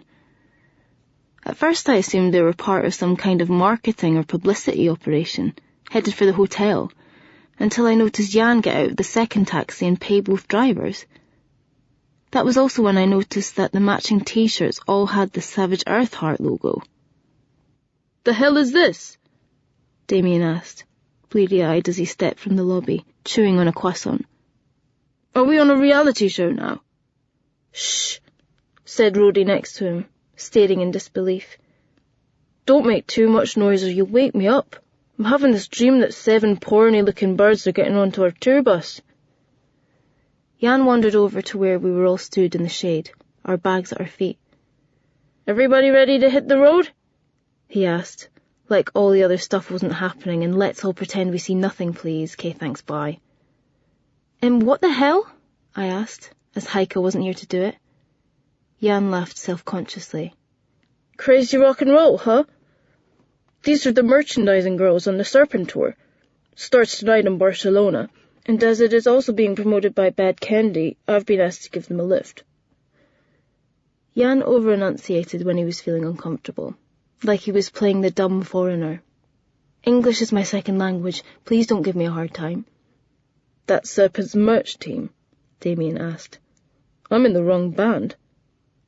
"Serpent are a big deal," Jan said apologetically, not realising Damien wasn't serious. "They are playing the Palau San Jordi, all arena venues." "So why are they all wearing Savage Earth Heart t-shirts?" I asked. Jan shrugged. "Kind of a favour for a favour. A lot of people will be looking at those t-shirts at the Palau, you know?" I started to wonder how convenient it was that Heike wasn't here to witness this, but it wasn't my place to make a fuss.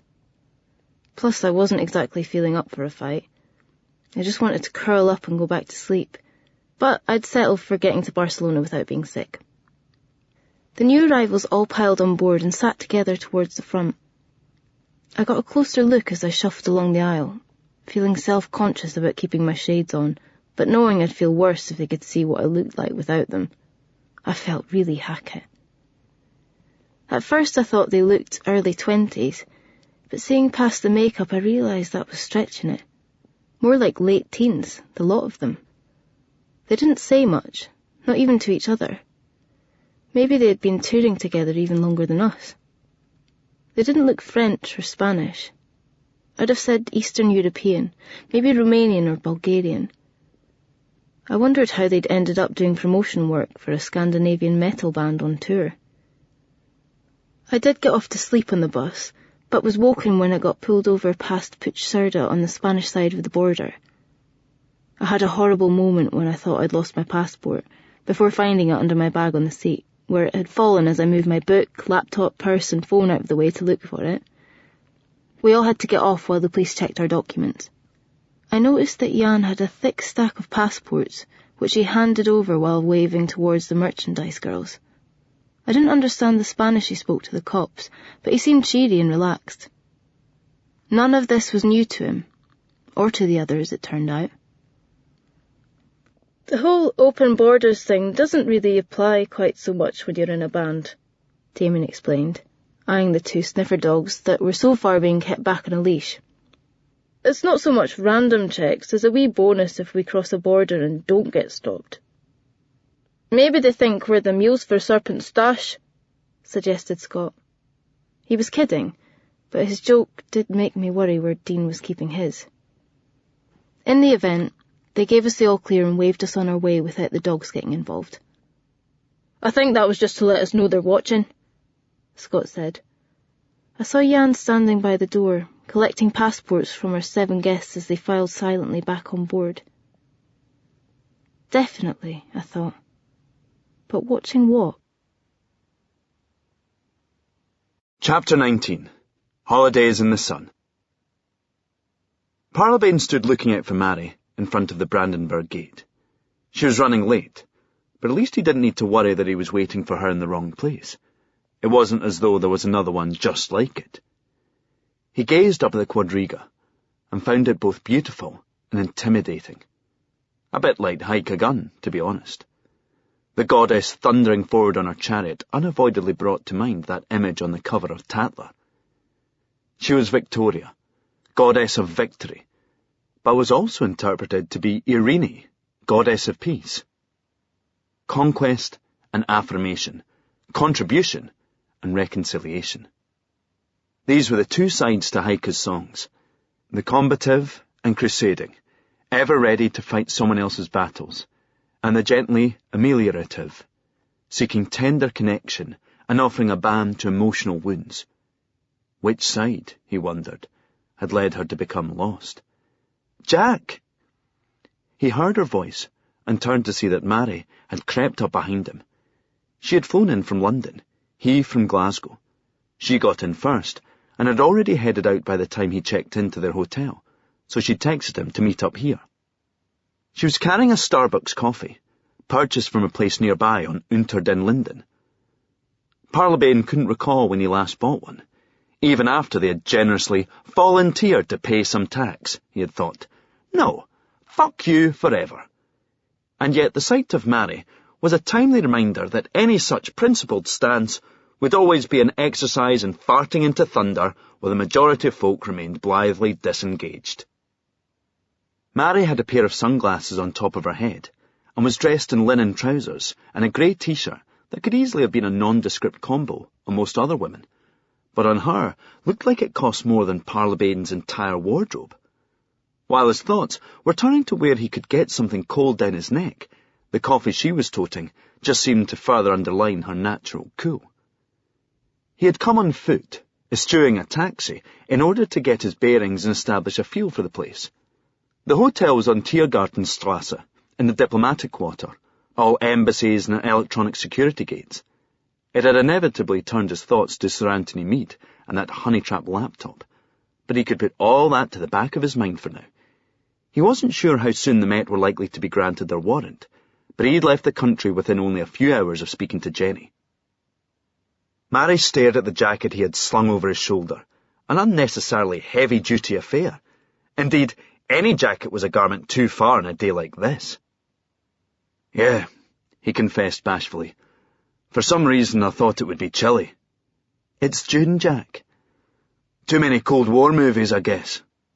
I need it to keep my stuff in, though." "Get yourself a man bag." "I have my dignity." She looked him up and down, her verdict on his appearance indicating she was unconvinced by this last claim. They made their way through the crowds of tour parties and proprietorily noisy gaggles of American teenagers, heading for the venue where Savage Earthheart had failed to play the final night of their tour. It was a place called simply Palast, a 2,000-capacity converted cinema just off Friedrichstrasse. The plan was to get talking to the venue staff and develop an objective version of events prior to Heike's disappearance. Parlabane wanted to hear about the show that did go ahead, as well as some first-hand accounts of the behaviour of both band and crew in the lead-up to Jan's announcement that the singer had a throat infection. The place was shut. There was no show scheduled for that night, and no amount of ringing the doorbell or phoning the management office roused a response. They'd have to come back the next day. "Let's go to the Brauerei Hallen," Mary suggested. "I know almost no German, but that sounds enough like brewery halls to strike me as a great idea. It's where we made the video for Zoo Child. That's an ex-single. I came over for the shoot. Heike chose it because they played there on the last tour. I came over for that too. It's a big multi-use venue. Different size halls for gigs and for clubs, chill-out spaces, decent food. I remember Heike was very keen on one of the bars. We'd hung out there before. We were there well into the night. I thought you weren't managing them on the last tour. I wasn't, but I knew what was in the wind, and didn't think it would hurt my chances if I just happened to be in town towards the end of what I knew to have been a very trying period. Parlabane gave her a slightly chiding look. Mary shrugged, unabashed. Serendipity is often a one-way illusion that takes a hell of a lot of work and planning behind the scenes. And people say I'm cynical. The Brouwerij Hallen was busier than Parlabane would have expected for a late afternoon. A very mixed crowd thronging its central concourse, a courtyard once open to the elements that was now enclosed by a glass ceiling. Scruffy, student-looking types lustily drank beer from steins at long tables, while a middle-aged arty clientele quaffed white wine outside a small salon housing an exhibition of paintings. Parlabane tried not to hate all of them, but it was a big ask. He felt like one lot represented his irretrievable past, and the other his unavoidable future. Mary led him to a place away from both constituencies, into an enticingly gloomy cavern from which he could hear foals thumping from the sound system. It was a kind of retreat where the ambience, the lighting and the music would make it difficult to discern whether the hands on the clock indicated 4:10 in the afternoon or the morning. Parlabane got the drinks in while Mary went to the ladies. He carried them to a table bolted to a wall, covered in a panoply of overlapping flyers that looked 6 layers deep in places. There were ads for forthcoming gigs, albums, art shows, poetry readings and club nights, laying over posters for events past like a fresh fall of leaves. He scanned the names and logos as he took a first sip of his beer, almost choking on it, when his eye alighted on a recently pinned up sheet of A5. At just that moment, Mary came hurrying towards the table, clutching a copy of the same notice that she must have found in the toilets. It showed a black and white photograph of Heike, a classic shot of her with a curly blonde crop and white denim jacket. Underneath, there were 3 lines of text, the top of which consisted of a single word in a large, bold font. Vermist. The text meant little to either of them, apart from the name Heike Gunn and the word contact next to a mobile phone number. Mary leaned over and snagged the attention of a waitress with a peace sign tattoo on her neck, who was clearing glasses from an adjacent table. "Can you tell me what this means?" she asked, pointing to the top line. "Yes, of course," she answered. "It means missing." Chapter 20. Stolen Glances. Damien was right about touring. We played 6 dates in France, and from as much as I saw of it, we could have been anywhere. The only sights we got to take in were through the bus windows, the only flavour of being somewhere different coming literally in the food. "And your day off will be in Gdansk," he had said, but so far there had been no days off. However, sometimes the schedule threw us a bone. We were playing 2 nights in Barcelona because the first one sold out so fast.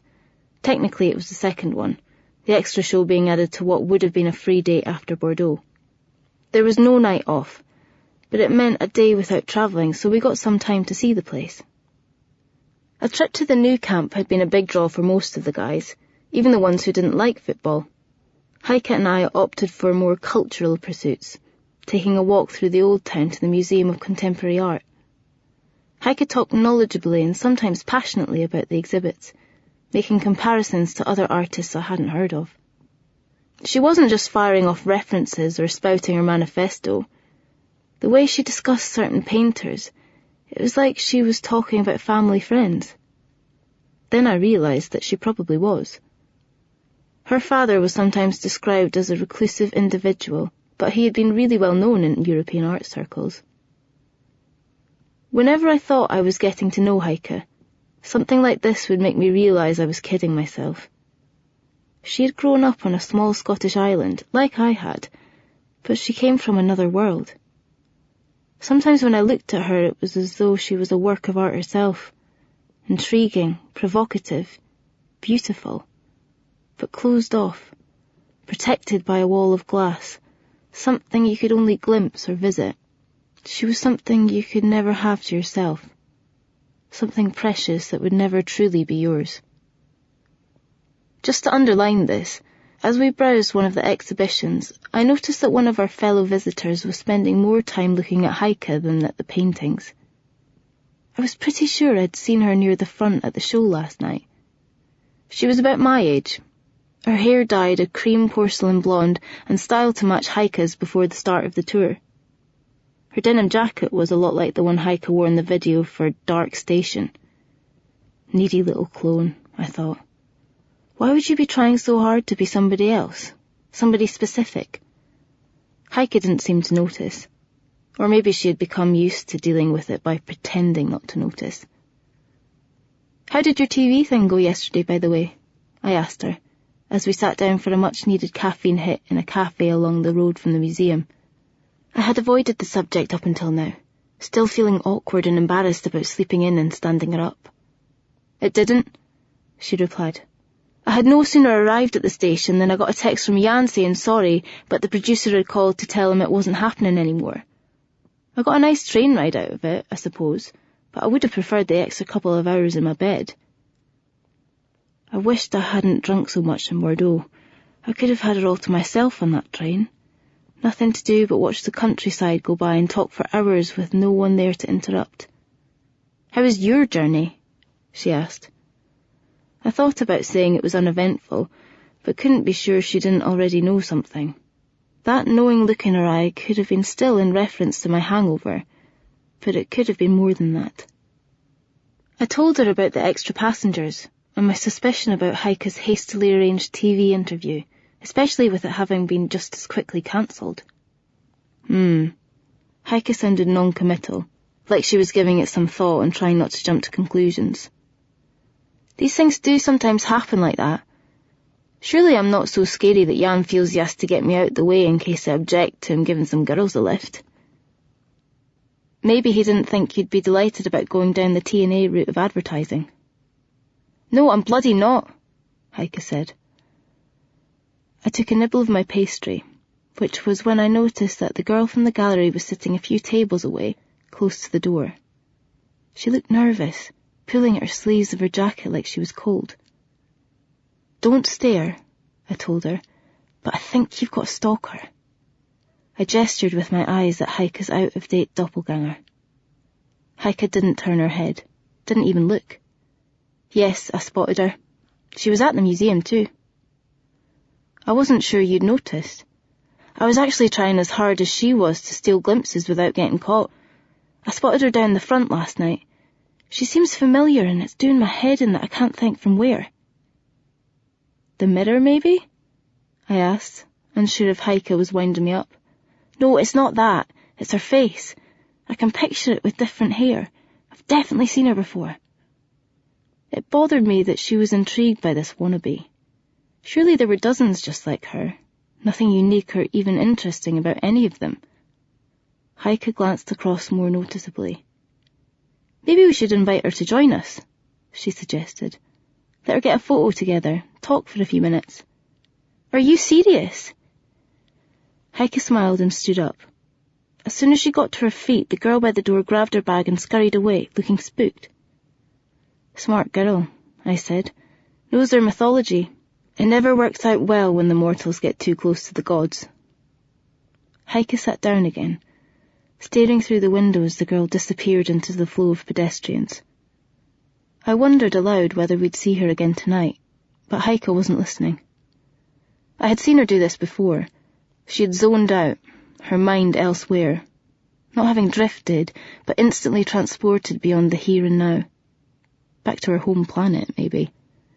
Gods and mortals, she suddenly said, alert again, giving me an insistent look, as though I was holding back some answer she needed. What about them? For a song. It fits with something I've been knocking around in my head, lyrically and musically. I have to work on it now. I need to play what I've got, see where it goes when you bring in the fiddle. All of our stuff is at the venue, I said. Where better? That place had great acoustics. And like that we were on our way, Heike dropping €30 on the table without bothering to ask for the bill. Time could melt when we were playing like this. It was hypnotic, a strange state between meditation and intense concentration as we went over and over the same bars, reinforcing certain phrases, gradually evolving others. It was as though we were willing something into existence, but neither of us quite knew what it sounded like yet. We would only recognize it when we heard it. We were alone in an empty theatre, the space around us making us feel weirdly enclosed, cocooned in this precious act, this coming together. I had never felt so close to Heike, not even when I held her that night in London. Unlike then, I felt no anxiety, no tension. We both knew what we were about, drawing upon each other's sounds, pushing each other to reach connections we could not have happened upon alone. It was better than playing to a crowd, because I didn't have to worry about how it sounded to anyone else, only to Heike. I didn't have to share her either. No other instrumentation, nobody else leading the beat, just two people who couldn't have this without each other. After all of it, though, we still only had a rough sketch of what we were trying to achieve. A short, half-heard preview of a song. It wound down naturally. There's a point where you just know that if you keep going, you will only be grinding gears. It was also the point where I became aware that I must have been ignoring my bladder for an hour. I headed backstage to use the loo, but found the dressing room door locked. As I went further down the corridor in search of another, I became aware of voices, but no words. I heard low rumblings combined with giggly approval and something else, emotionally heightened but weirdly muted. I turned a corner and found myself at the open door to a cluttered office. I only saw what was inside for a moment, but it was more than enough. Enough for the image to be imprinted in my mind, and enough to be seen myself. I saw a young girl bent over a desk, naked, being screwed from behind by Dean the roadie, his horrible blotchy white beer belly wobbling as he thrust. Standing at the other end of the table was the venue manager, a balding, middle-aged guy whose name I never bothered catching. His dick was in the girl's mouth, her hand holding it at the base. The guy had a beer in his hand. So did Dean. I'm pretty sure there was coke on the table as well. The venue manager had his back to me, but I was unable to avoid meeting the eyes of both Dean and the girl. He winked at me. He actually winked at me. He was loving the fact that I'd seen this, enjoying my discomfort. It was like he was drawing power from it. Everything I read in his expression made me sick, but none of it made me feel so bad as what I saw in the girls. I recalled Heike's look of affront by the hotel lift after Brixton, like I had walked in on her naked, at best intruding, at worst worming my way in. This girl's eyes showed something simpler, bleaker, colder. She hated me for seeing this. She wasn't angry or upset. This was not just about embarrassment, about being seen naked or caught in the act. I had witnessed something she had a far deeper desire to conceal. I had seen her shame. Heike knew something was wrong as soon as she looked at me. I had taken some time in the toilets to compose myself, but it was going to take more than splashing some water on my face to hide what I felt. I told her what I had seen, and as I did, I couldn't help thinking this was exactly what Dean wanted. Heike reacted with distaste, but not surprise. "You don't seem taken aback," I said. "It's not a first, safe to say. And I'm trying not to overreact or jump to conclusions. Not saying I'll manage, but I'm giving it a shot." She shrugged, though she was obviously disgusted. "Unfortunately, it's not unknown for silly wee girls to blow the crew in order to get tickets or a backstage pass. Can't see the groupie types putting out for access to us, though. I mean, I could understand if it was for Serpent." "I don't think that's what was going on here," I said. "Why not?" "Well, I'm no expert, but I'd have thought the type you just described would be a bit more, I don't know, shameless. This didn't look like someone using sex to get where she wanted. Heike gave it some thought, then looked hard at me. Was she one of the girls from the bus? I honestly couldn't say, I told her, which was the truth. I only saw her for a second, and I didn't really see enough of the girls yesterday. I was sitting behind them most of the time. I wasn't at my sharpest either, I admitted. Plus it must be hard to get a positive ID from a face that is largely obscured by cock, she said acidly. As we were making our way out of the theatre a little while later, we heard footsteps behind us in the corridor and saw the girl walking quickly towards the exit, head down. She tried to ignore us, avoiding my eye as she attempted to hurry past. "Hey!" Heike said, waving an arm in a way that was impossible to miss. The girl did her best to pretend she had seen nothing. She had a look of alarm in her face, like someone minding her own business who thought she was about to be mugged. It was probably a long time since anybody had ignored Heike, and she was having none of it. She skipped ahead and barred the doorway, standing with her palms up. The girl stood there helplessly, eyes darting left and right as though looking for options. "Are you all right?" Heike asked. "Is everything okay?" "It's cool," she replied, flashing an empty smile.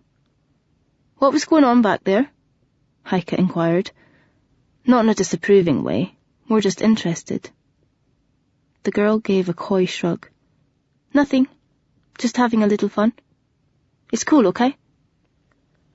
The words sounded rehearsed, like stock phrases. They came across almost as natural as the smile and shrug. Heike stepped aside and let her out. She all but ran across the pavement to the road and jumped in a taxi. "Well, you got a better look at her there," she said expectantly. I still couldn't say. There were 7 of them, and they were heavily made up. She did look Eastern European, though. "But you heard her, right?" I couldn't place her accent. I didn't hear them speak English yesterday. That's not what I'm talking about. I mean, you heard how she sounded. "Like she was acting," I said. Heike nodded severely. "Like she was a fucking robot." Chapter 21. Contact Lens. Parlabane stepped out from the noise of the bar into the covered thoroughfare at the hub of the Brouwerijhallen, where he called the number on the flyer. He spoke briefly and guardedly to the woman who answered. They politely established that she spoke English, whereupon Parlabane told her he was ringing with regard to the missing girl, Heike Gunn. "Do you have information about her?" the woman asked. "Yes." "Thank you for calling. Please tell me what it is you know. It is very important." "I'd rather tell you in person," he said.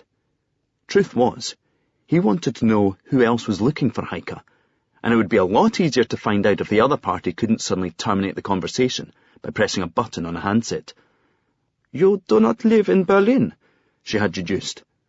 "You're a visitor?" "That's right." "Okay. We can meet somewhere that is easy for you to find." "Now I feel like I'm in a Cold War movie," Parlabane told Mary, about 90 minutes later. "How so?" "I'm standing in Alexanderplatz beneath the world clock, awaiting the arrival of an anonymous contact who will have to identify herself to me, but it doesn't know what I look like either, and our meeting is intended to facilitate a cagey exchange of information in which at least one party is seriously disguising his intentions." Admittedly, it wasn't quite swapping briefcases at a park bench in the Tiergarten, but it was enough to turn his thoughts to an era that was only a quarter-century gone, and yet felt like it had taken place in a parallel world. It had seemed a time of absolute political rigidity, an age in which activism felt like a religious observance, morally obliged, dutifully undertaken, but done so despite a constant nagging concern that it was ultimately futile, because nothing was going to change. Thatcher would be in power forever, Nelson Mandela would never be freed, the wall was never coming down. Mary underlined just how pleasingly wrong he had been. "I've not seen many Cold War movies," she observed, but I'm guessing their version of Alexanderplatz tends not to feature a host of Japanese teenagers spilling out of KFC, toting Captain America plushies they've just bought at the Galleria Kaufhof. Parlabane strained to look through the crowd, past them, over them, scanning the faces streaming through the concourse and trying to picture what his contact would look like. It seemed imperative to see her coming, to avert the vulnerability he felt in standing there waiting for a stranger to identify herself. He had nothing to go on, however, only the hope that he'd see someone who was visibly on the lookout as she approached. They'd only spoken for a few seconds, and there was little he could gauge from her voice, especially with a foreign accent. She had sounded quite husky too, so she could be 40 years old, or she could be 22, with a 40-a-day habit. He had his phone out and switched to camera, swiping the screen every so often to prevent it going to sleep. He knew he ought to alter the setting, but it only occurred to him to do so at times like these, when he had to have it ready to shoot, and therefore couldn't go dicking around in the submenus.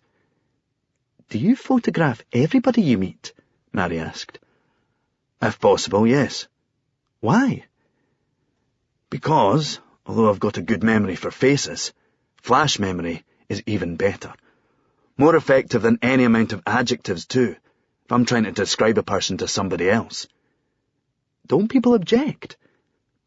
"Not if they don't know I'm snapping them." "I'm guessing that's going to be tricky in this case, seeing as we don't have a clue who we're looking for." Parlabane fixed upon a tram that was slowing down, watching it deposit a dozen or so people about 30 yards from the world clock. Then, when it moved off again, he suddenly spotted a face he recognised. "Fuck me." "What?"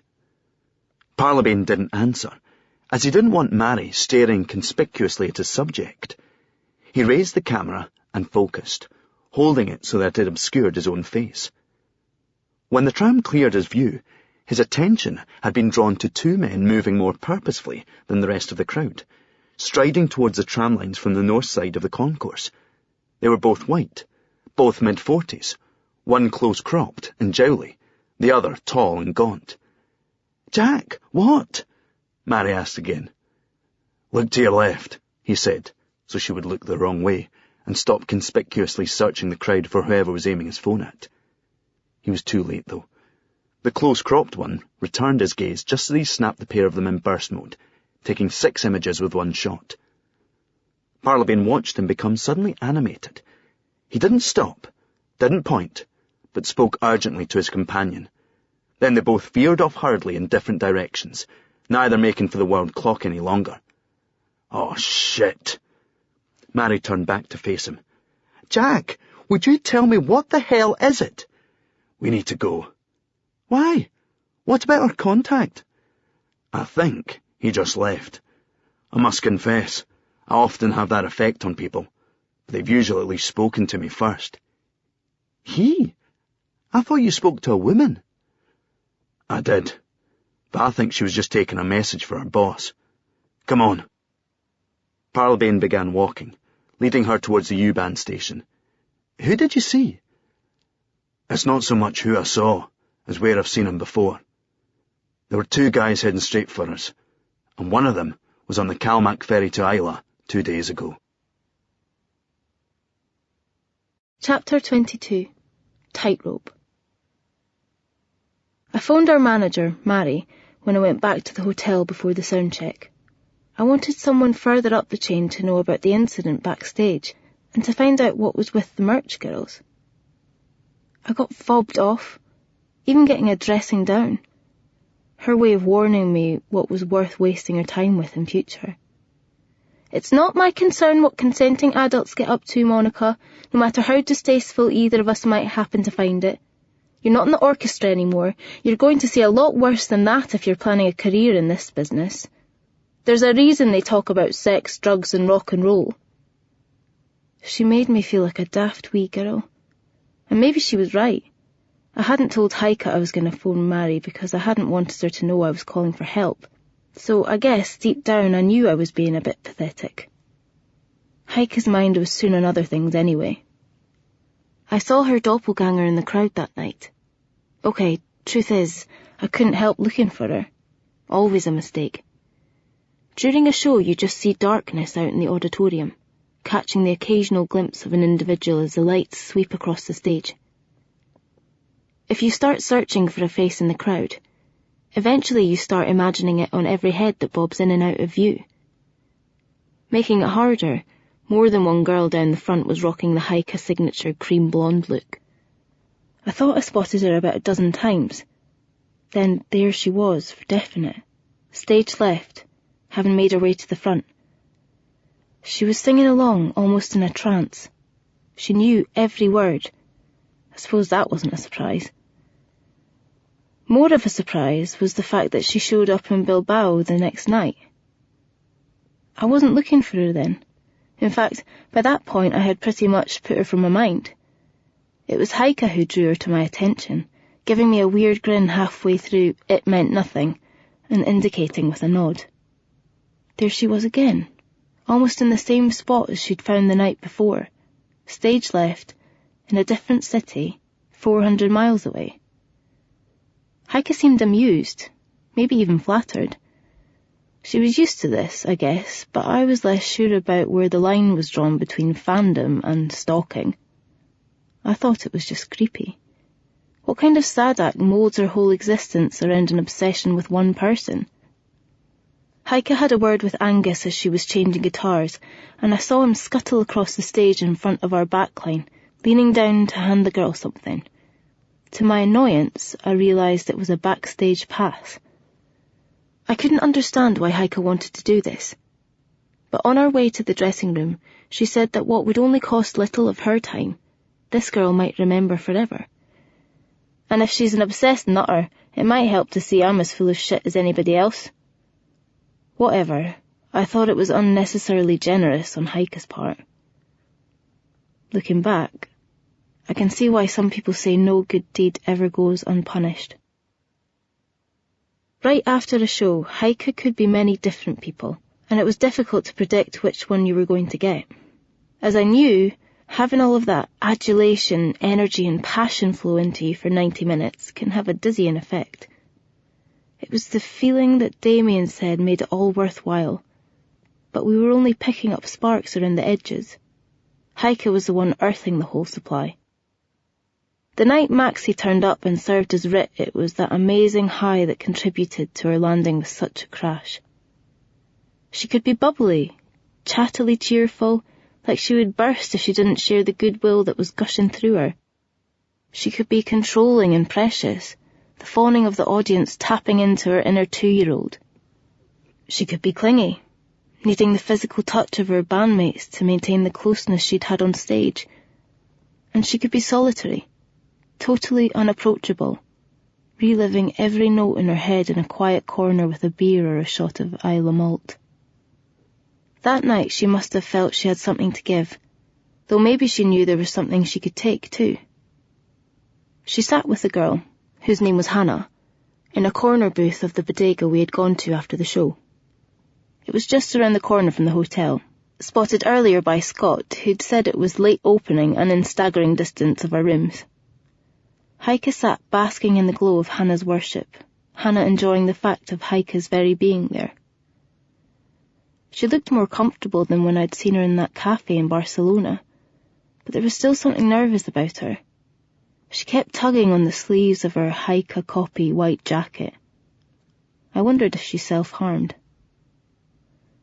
There were plenty of nights when Heike liked to hold court during the come-down from her performance, but here I saw her listen as much as talk, really intent upon what the girl was saying. What the hell could she be seeing in this person? I wondered. Heike was good at faking it, though. When she wanted to, she could make her every word seem fascinating to her. So I knew this might be a performance for Hannah. I offered Heike an out. Leaning into the booth, I said I was heading back to the hotel and mentioned being back on the road in the morning. It was a cue to allow her to say she had better call it a night as well, but she didn't take it. If anything, I was the one she seemed impatient to be rid of. The next morning on the tour bus, Heike was ashen-faced, hiding behind sunglasses and getting into a seat with her headphones on to signal "do not disturb." As I was becoming quite the connoisseur of hangovers, other people's as well as my own, I recognised this as more than the consequences of overindulgence and not enough sleep. She looked wounded. Actually, she looked exactly like I would have done the morning after Brixton if our kiss had not been abandoned so quickly. I sat tapping my journal into my laptop in my usual disjointed way, in between bouts of staring out the window at a landscape that was becoming more familiar, but no less exotic. About 2 hours into the trip, Heike sat herself down opposite and took off her shades. "Do you mind?" she asked. "I need to talk." Her initial courtesy was made moot by the insistence. It was strangely unnecessary, though, and I got the impression she felt she had some making up to do. I couldn't work out why, but I was eager to find out. Her eyes were heavy. She looked like she hadn't slept and might have been crying. "What's the script?" "I think I've screwed up," she said, before proceeding to fill me in on what had been a very late night with Hannah. "I've spoken to plenty of hardcore fans and sympathetic critics over the years, but I've never encountered anyone who so got what I'm all about. I mean, someone who truly connected with my music, and not just in a passive way." I admit I felt surprise and disappointment as I listened to this. Get over yourself, Monica, I thought. Heike was sharing something with me now.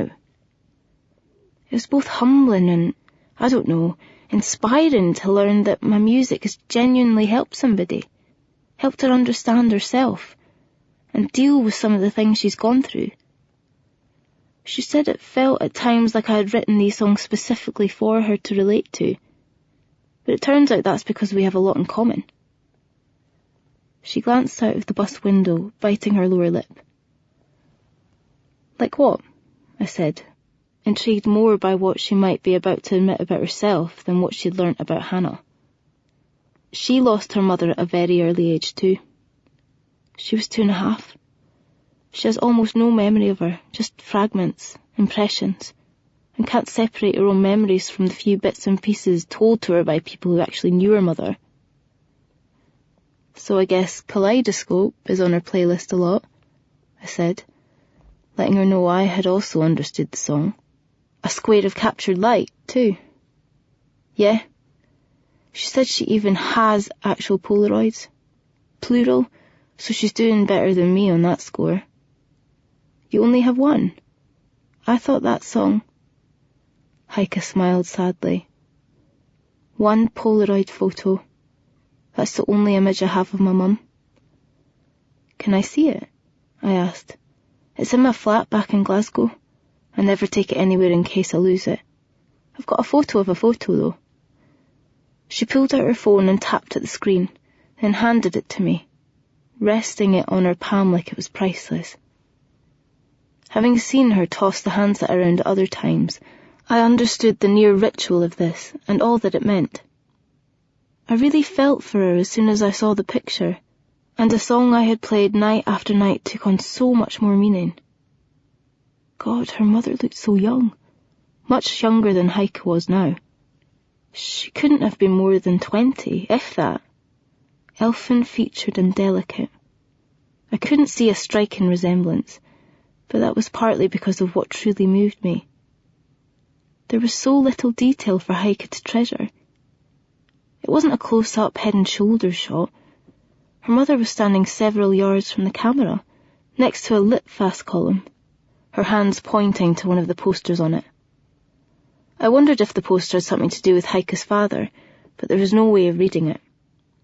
Her face must have been smaller than the end of my thumb, even on the original, and this was all she had. "She's so young," was all I could think to say. Heike nodded, not wanting to go there.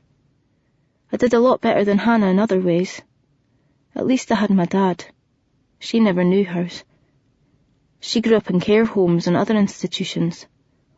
I think there was abuse, but she didn't go into detail. She said that when she discovered my songs, it meant everything not to feel so alone anymore. I only wrote them to make sense of my own feelings, so it's amazing to discover how much they meant to someone else. I guess when you're writing something, you never know who it's going to touch, or how deeply. It wasn't just the stuff about our mothers. Normally I'd have been quite spooked by something like that, and I'd definitely be a bit wary of some stranger baring her soul and maybe thinking I had this vast significance in her life. It wasn't like that, though.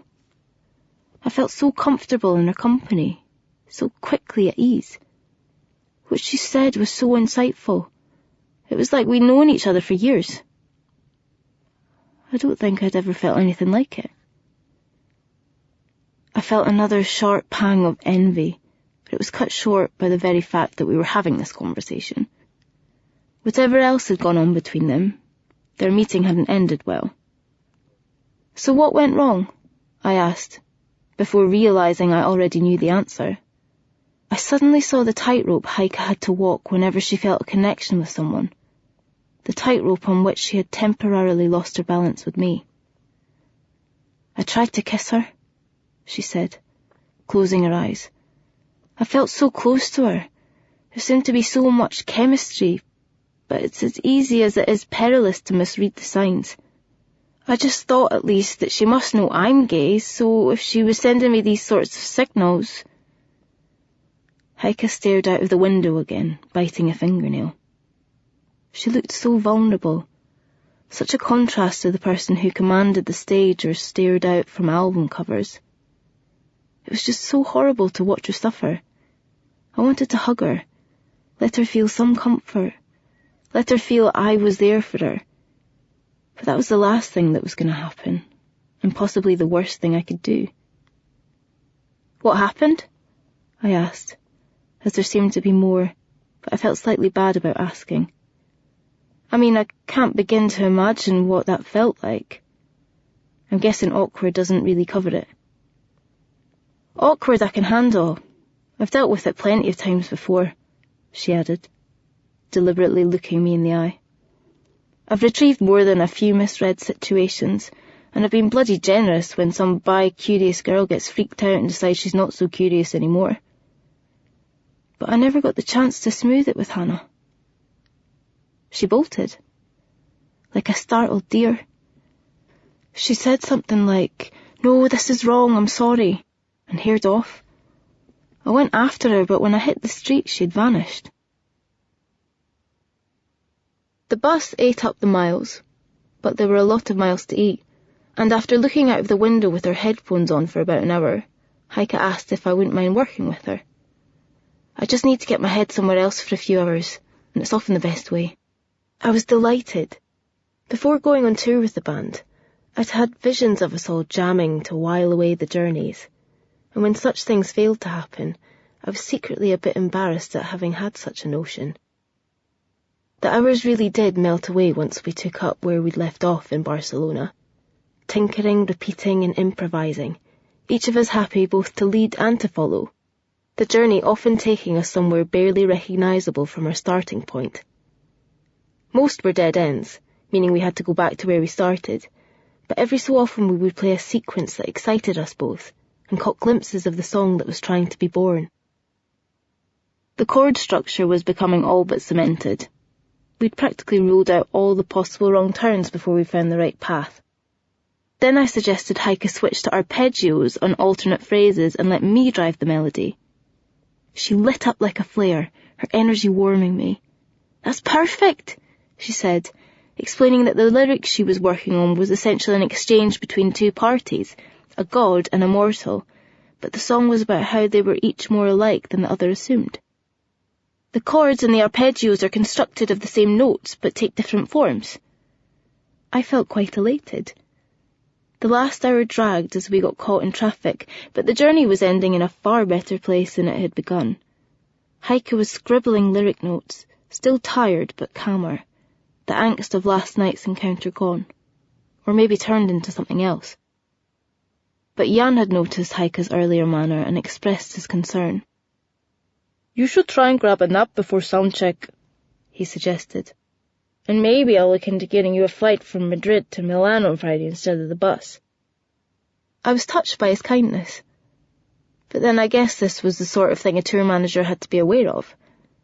It wouldn't do to have the main attraction burnt out and exhausted with more than a dozen dates left to play.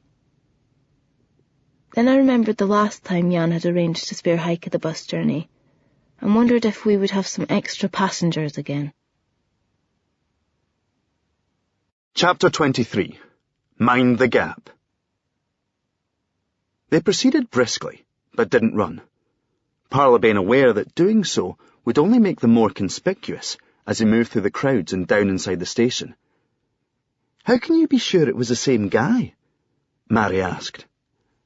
"I took his picture," Parlabane explained, trying not to sound too vindicated. Mary rolled her eyes.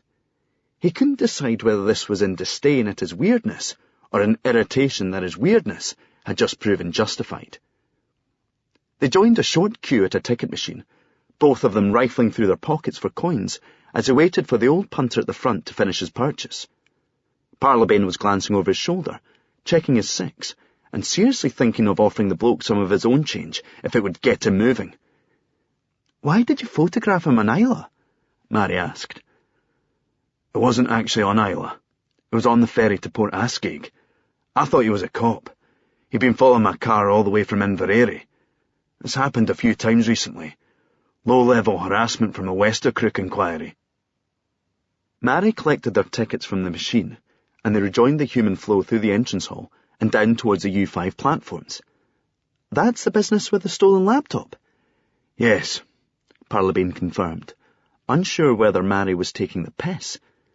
There was something unnervingly guileless about the way she so succinctly referred to the situation that was currently ripping apart his career and might yet see him back in jail, making it sound trivial or incidental.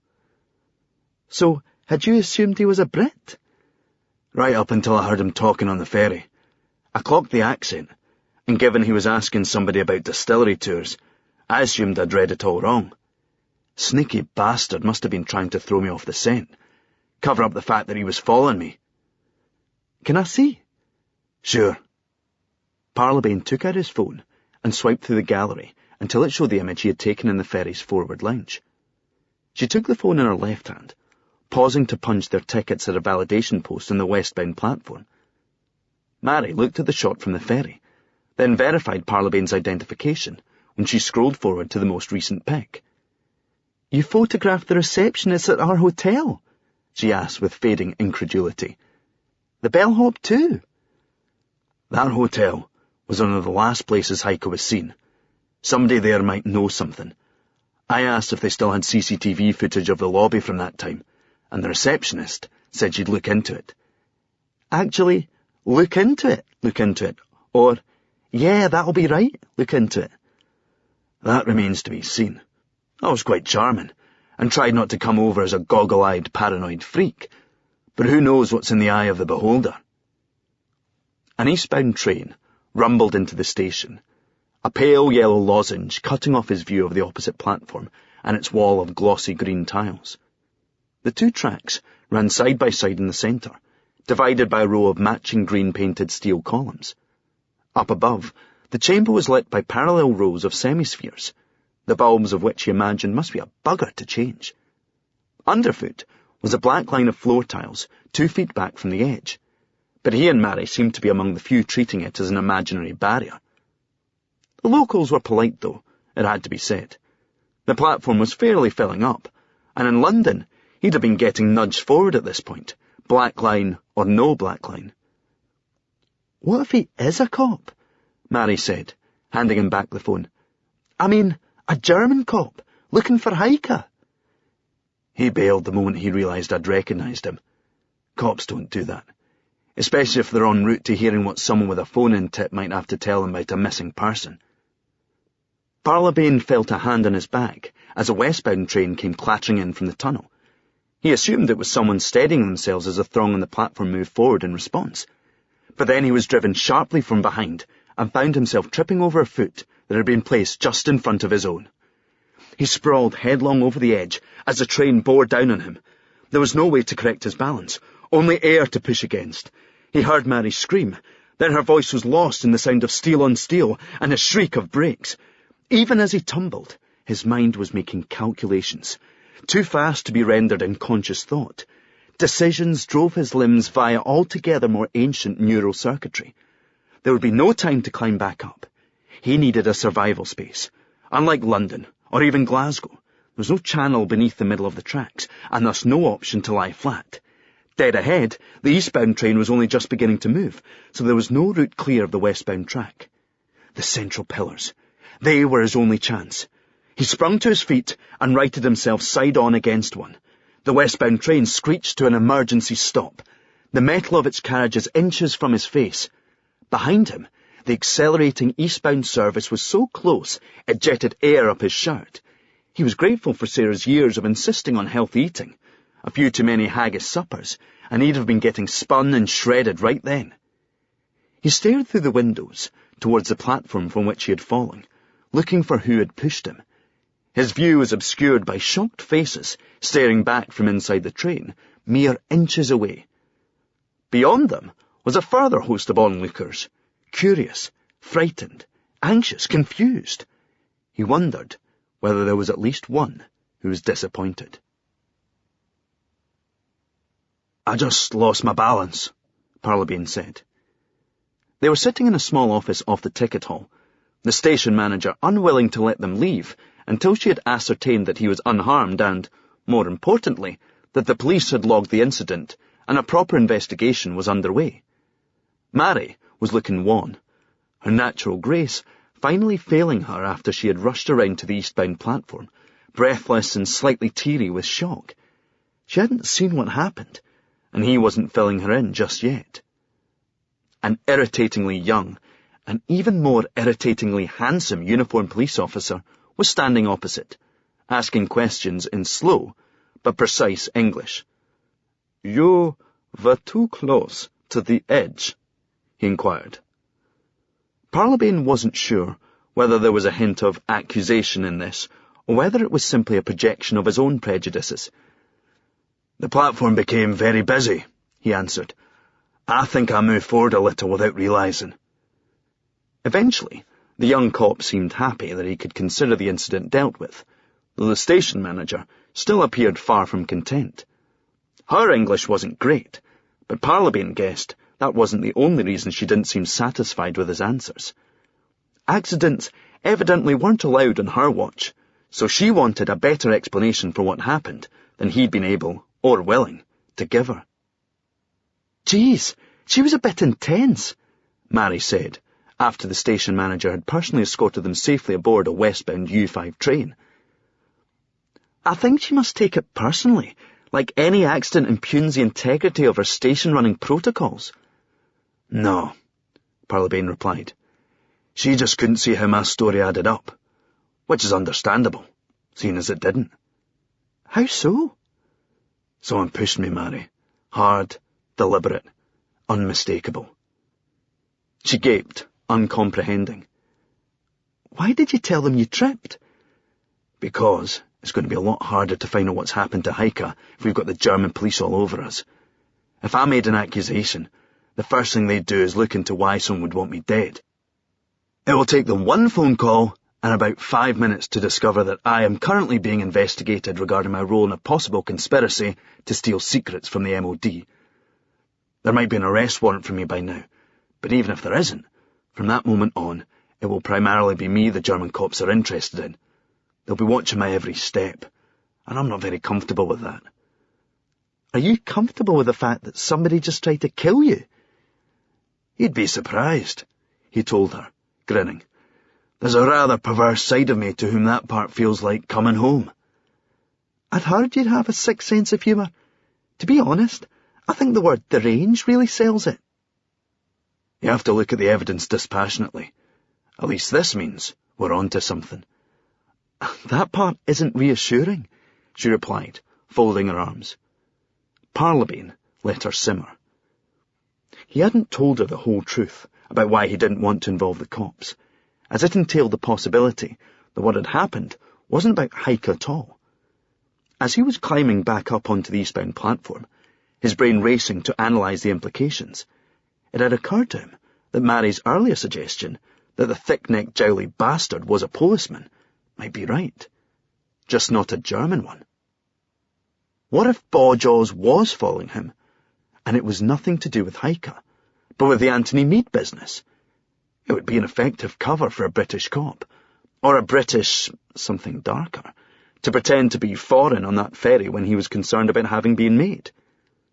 Parlabane had dipped his toe in some very murky waters with that MOD thing, and he had no idea whose agendas he might have disturbed, or who might be moving against him. Until he could at least find out what he was dealing with, it seemed wisest not to make himself the focus of a police investigation. "So, what do you suggest?" Mary asked, as the train arrived at Brandenburger Tor. "I'd like to get an ID on Bawjaws back there." "Where are you hoping to come by that?" "Same place we got his secretary's phone number." Chapter 24. Tall Poppies. The Valencia show that night felt special. Maybe because I had feared Heike might be off form and subdued. Her first few songs had borne this out before she came to life on Who Do You Want Me to Be, and started throwing everything into her performance. I used to think it was a song about coming out, but after what she had confided today, I got that its darkly funny anxieties were saying something much more complicated. After that, she seemed to be pouring herself out into the microphone and into a joyous, sweat-lashed thrashing of her chords. I got the impression she was losing herself in the show, like she had set about losing herself in our work together on the bus, and had the sense that she was giving everything she had because what would be left over wasn't going to be worth much anyway. So it was no surprise when she headed straight back to the hotel in an early bed. When I'd worked out the time difference, I figured it wasn't too late to give Keith a call. I managed to catch him on what I intended to be the final try after several failures before the show. "Monica!" He sounded delighted to hear from me, energy and enthusiasm in his voice igniting the same in me. "I hope it's not too late to call. We just got off stage." "No, I was really hoping you'd ring. I got a promotion." "That's brilliant." "I know. All those extra hours paid off. They're starting a new department to develop... Well, never mind the technical stuff. They want me to head it up." "Fantastic! You must be really juiced." "I'm minted is what I am. This is going to be worth an extra $5,000 a year basic, but it's the opportunity that matters. It's a platform for my personal career growth.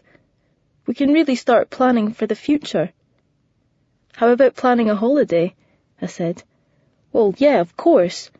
With the promotion under my belt, I was thinking we could go to Thailand in the autumn like you always said you wanted." "God, yes, that would be amazing."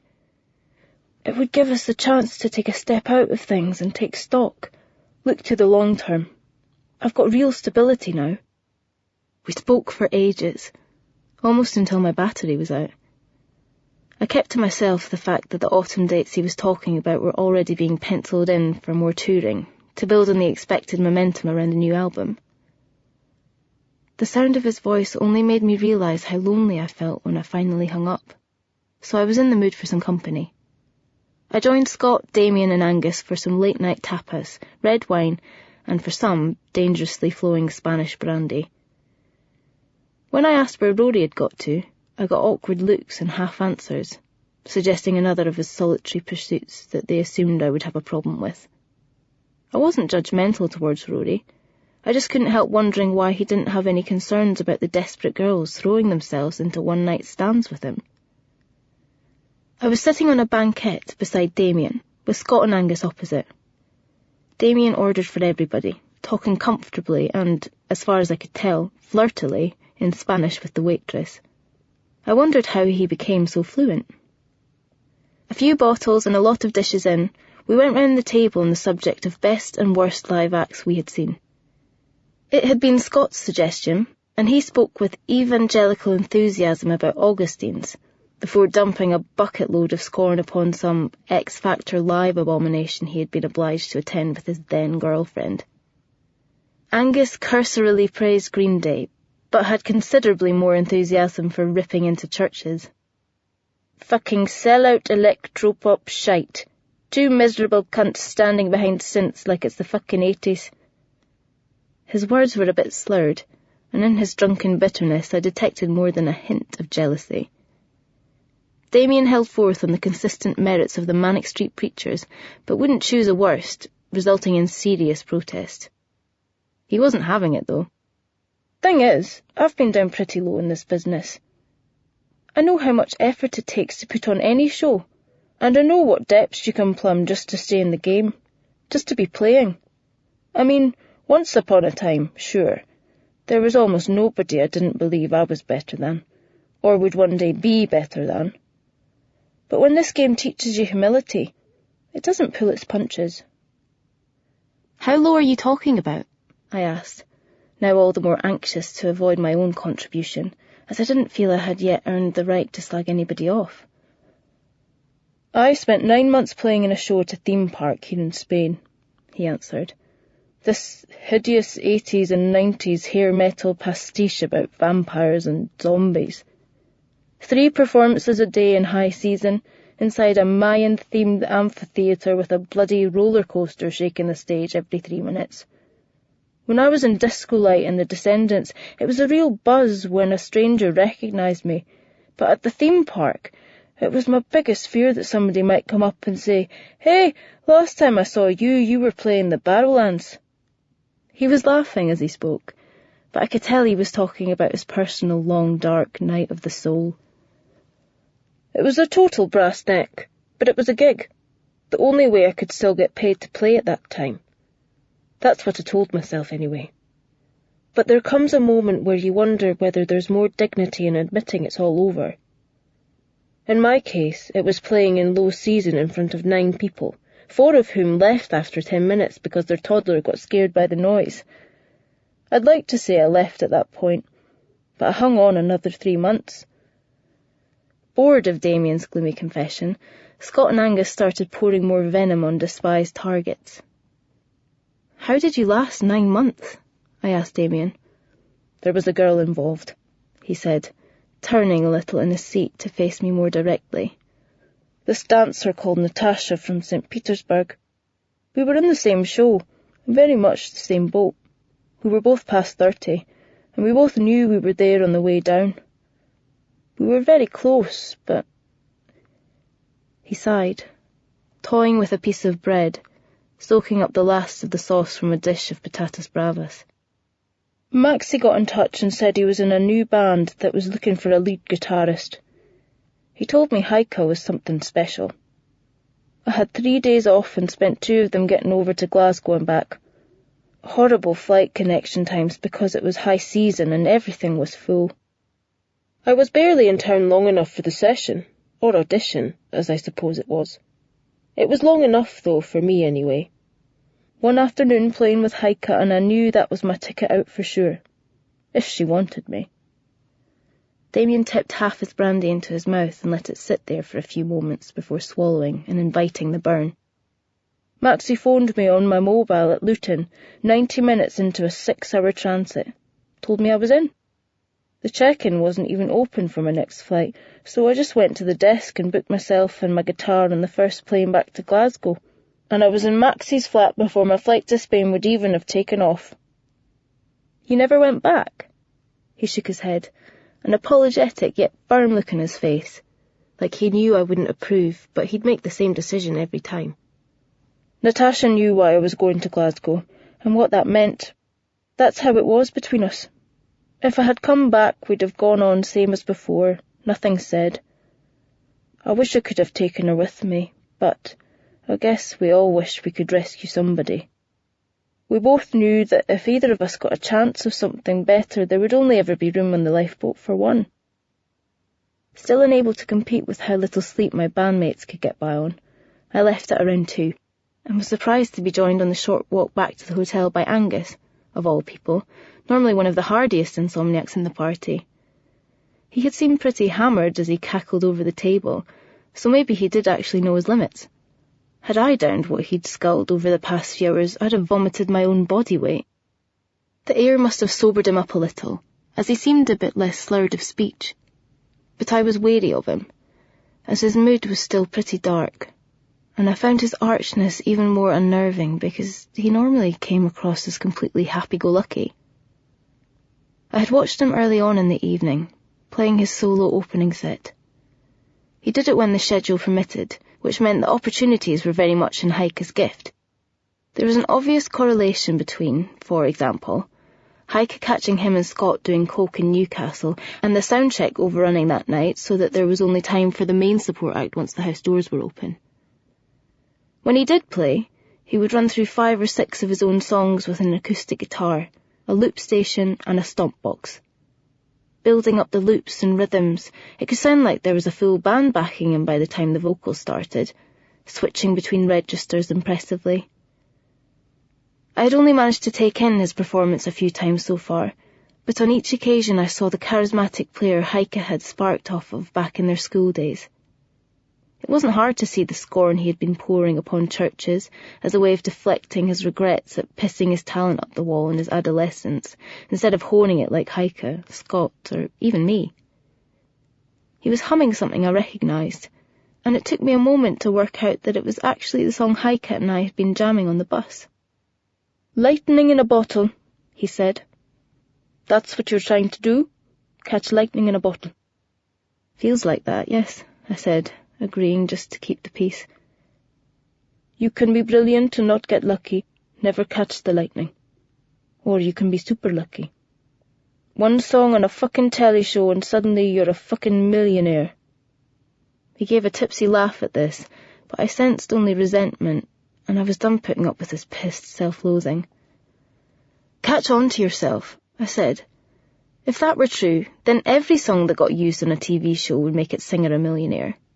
It takes a special song to have the impact Do It to Julia had. It takes a special singer." "Oh, she's special. Nobody knows that better than me. I've been in the passenger seat for most of the journey, but I'm just trying to warn you, she's selfish and ruthless too." "I'll consider it noted," I said, picking up the pace now that the hotel's awning was in sight. "You're not hearing me," he insisted, grabbing me by the sleeve and stopping me on the spot. "I'm telling you this because I've been where you were today. She's the most manipulative person on the planet, and it's when you think she's not manipulating you that you're truly in her control. She's like the fucking morning sun," he slabbered. "She'll make you feel you're harnessing power you never knew you had, that you can be so much more than you thought. But in the end, she'll take as much as she gives, and then she'll take some more. She'll steal from you. You think what you did today means you were writing together? Don't you think Maxie did the same thing? Jamming, improvising, suggesting. Don't you think I did too?" His eyes were wild, his words drunkenly overemphasized like they were a new gospel. "Maxie says he's got something up his sleeve, says he's going to get his pound of flesh, but I don't know. Damien's been around the block, and he hitched his wagon to Heike because the minute he saw her, he knew she was a juggernaut. Heike will get wherever she wants to be, but she'll leave bodies in her wake." Chapter 25. Lost Generation. The Brouwerij-hallen had an altogether more vibrant feel about the place upon their return. It was just after 9, and there was a gig in progress in one of the larger halls. Parlabane reckoned it must be the support band's rhythm section he could hear throbbing behind the heavy wooden doors, as there were dozens of people wearing the headline act's t-shirts still milling around in the covered concourse. Mary had made a few calls as he walked up Friedrichstrasse, getting someone back home to pave her way with the venue staff by vouching for her role as Savage Earthheart's manager. Fortunately, that distinction had currency here, the band having left the Brouwerij-hallen a couple of years back on better terms than they had palaced. Another factor in greasing the wheels and getting them both sorted out with passes was the fact that tonight's troubadours, Alter State, were being chaperoned around the continent under the bad candy imprimatur. Parlabane's intention was to get the venue staff and road crew to have a look at Bodjaws's photo, but Mary insisted they stop for a bite to eat, as she hadn't had anything since Starbucks. "I had a Mississippi mud muffin," she told him. "Tastes exactly like it sounds." She mimicked a southern accent. "Unleash your inner fat ass with a Mississippi mud muffin." At the time, I thought it would be weighing me down all day, but I'm glad I had it, or I'd have faded ages ago. Aye, If only they could cut out the fat as effectively as they cut out their tax liabilities, he muttered. Mary ignored him and helped him order from a food stall.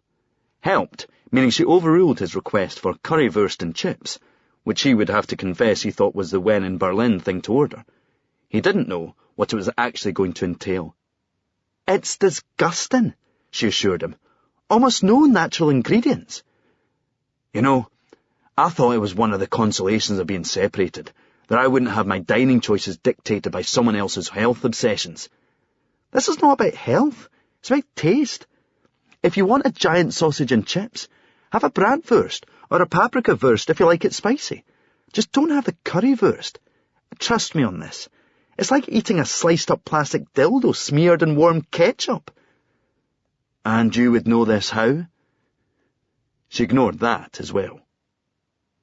They found places at the end of a trestle table otherwise bustling with noisy adolescent Alter State fans. Mary had ordered them both something called Flammkuchen, which seemed to be a very thin German version of pizza. He caught a glimpse of what he decided to be currywurst in front of one of the lads further down the table, and decided he'd dodged a bullet there. Or dodged a sliced-up dildo anyway. Their dining companions were cheerful and boisterous, and between the language barrier and the intent manner in which they were yelling all communication back and forth, the effect was to make Mary and Parlabane's end of the table seem private and secluded. Two girls in the middle of the group began singing one of Alter State's anthems, belting it across the table into each other's faces in accented and occasionally mistaken English. Parlabane stole a glance at them, and must have failed to disguise a baleful look, which Mary homed in on. "It's shite getting old, isn't it?" she said, almost, but not quite nailing what had been depressing him. "You see all these kids at gigs, and in your head you're still one of them. Then you go to the loo, and catch sight of yourself in the mirror." "Aye, that's the trade-off. Part of you feels younger for being there, and another part gets made to feel all the more ancient by being around all these children. It's a price I'm willing to pay, though. I still love gigs. The smell of aftershave, perfume, makeup and spilled beer, plastic pint glasses flying, fashion calamities everywhere, and a group of incurable dreamers pouring their heart into every note up on the stage." Mary had a wistful smile as she nodded her agreement. "I love looking at the younger fans' faces whenever a band takes the stage," she said, "wondering if it's their first time seeing them, because I know what that felt like. It's the closest you can get to feeling it yourself again. It must be like being a mother on Christmas morning, when the wee ones come into the living room and see us under the tree." Parlabane took a mouthful of beer, ostensibly to wash down the Flammkuchen, but really to cover the fact that she had just zeroed in on the true source of his angst when he had looked at those teenagers losing themselves in their sing-along. Oh yeah, and throwing Christmas morning just to really stomp it into the carpet. He had long since made his peace with never being 21 again, but he'd been almost as long in expectation of that vicarious thrill Mary was describing. One day he was going to be taking his kids to a show, he used to think. Wouldn't matter who it was, how awful, how loud. He'd be happy about it. He had looked forward to being the old fart made to sit 3 rows away from Junior and his mates, even though he was the one driving them home after watching Slipknot or Korn or whoever. Christ, even Prelude to the Slaughter. And if he had a girl, One Direction, or whichever vapid boy band was cool with that particular intake of 9-year-olds. Fuck. Sarah had cheated on him, and they got past it. It was a one-night thing, but it got very public, unavoidably humiliating. They got past it. It was only sex. They got past a lot of things, and he had assumed that anything that went wrong in a marriage was fixable. Until they found out they couldn't have kids.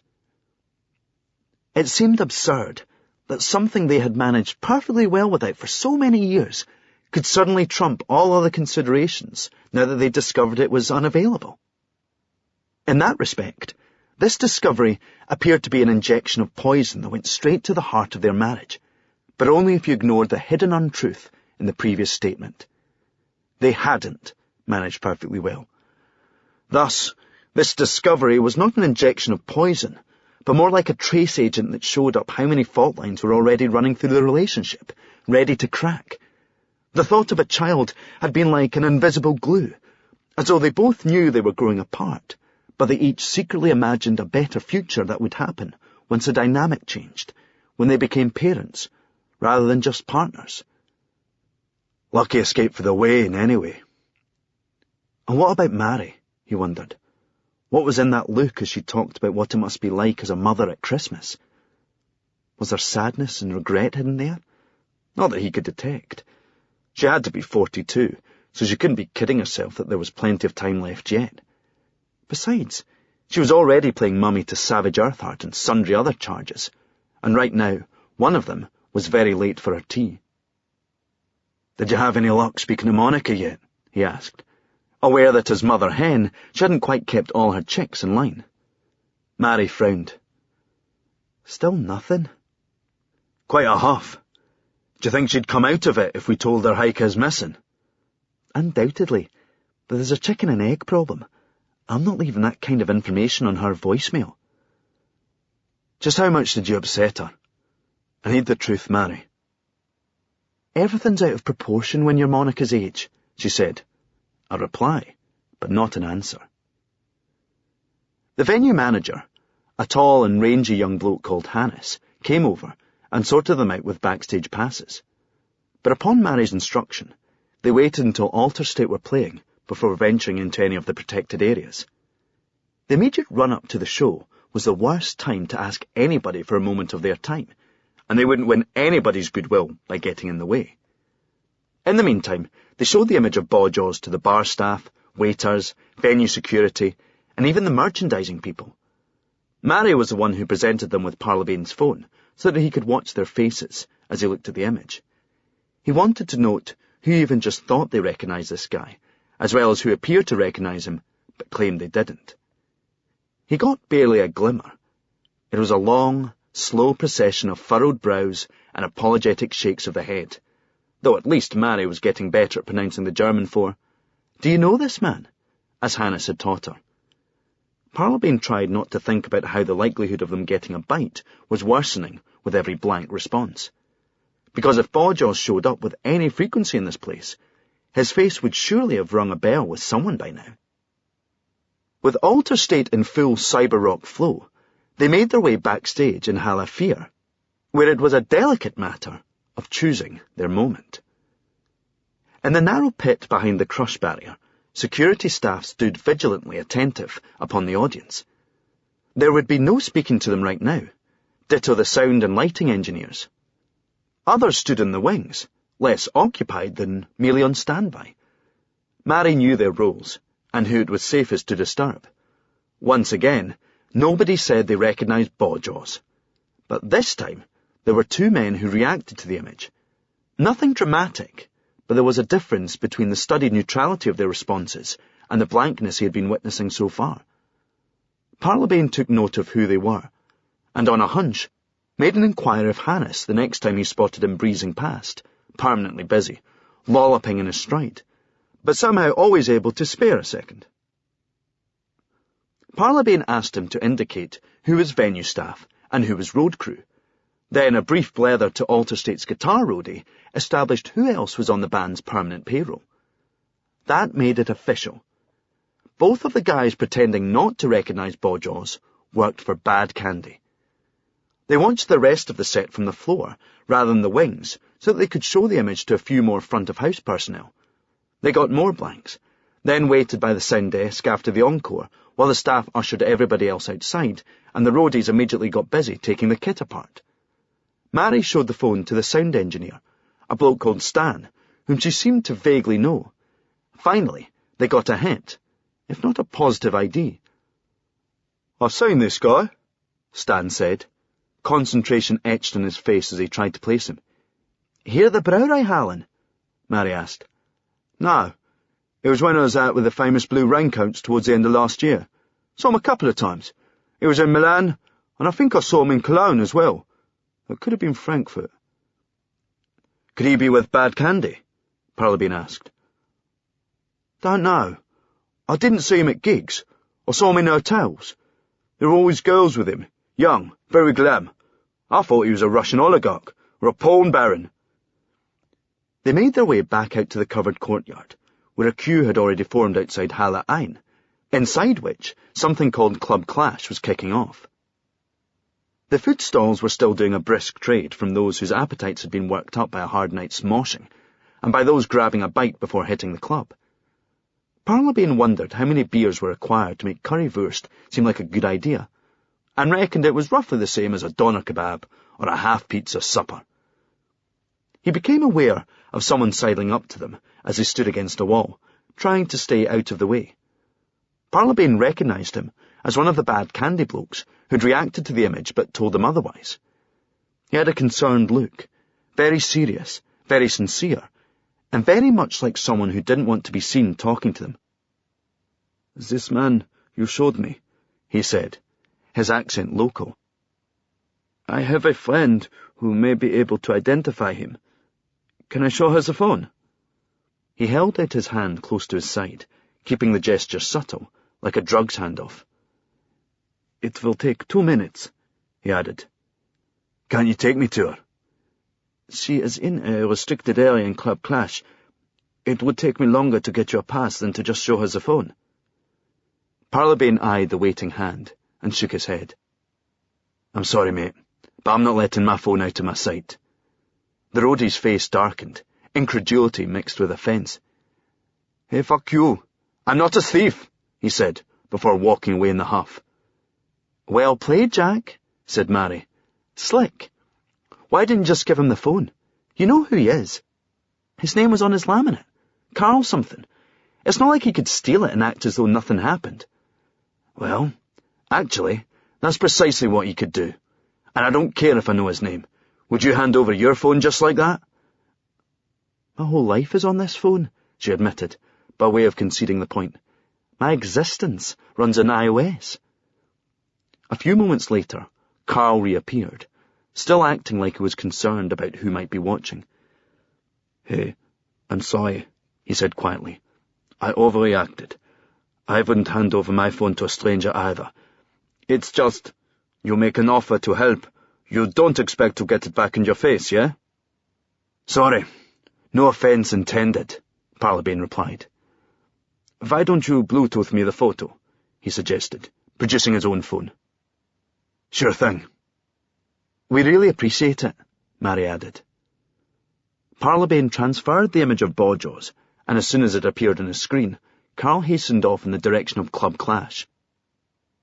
They remained against the wall, waiting patiently, as Carl's estimated 2 minutes crept up closer to 12.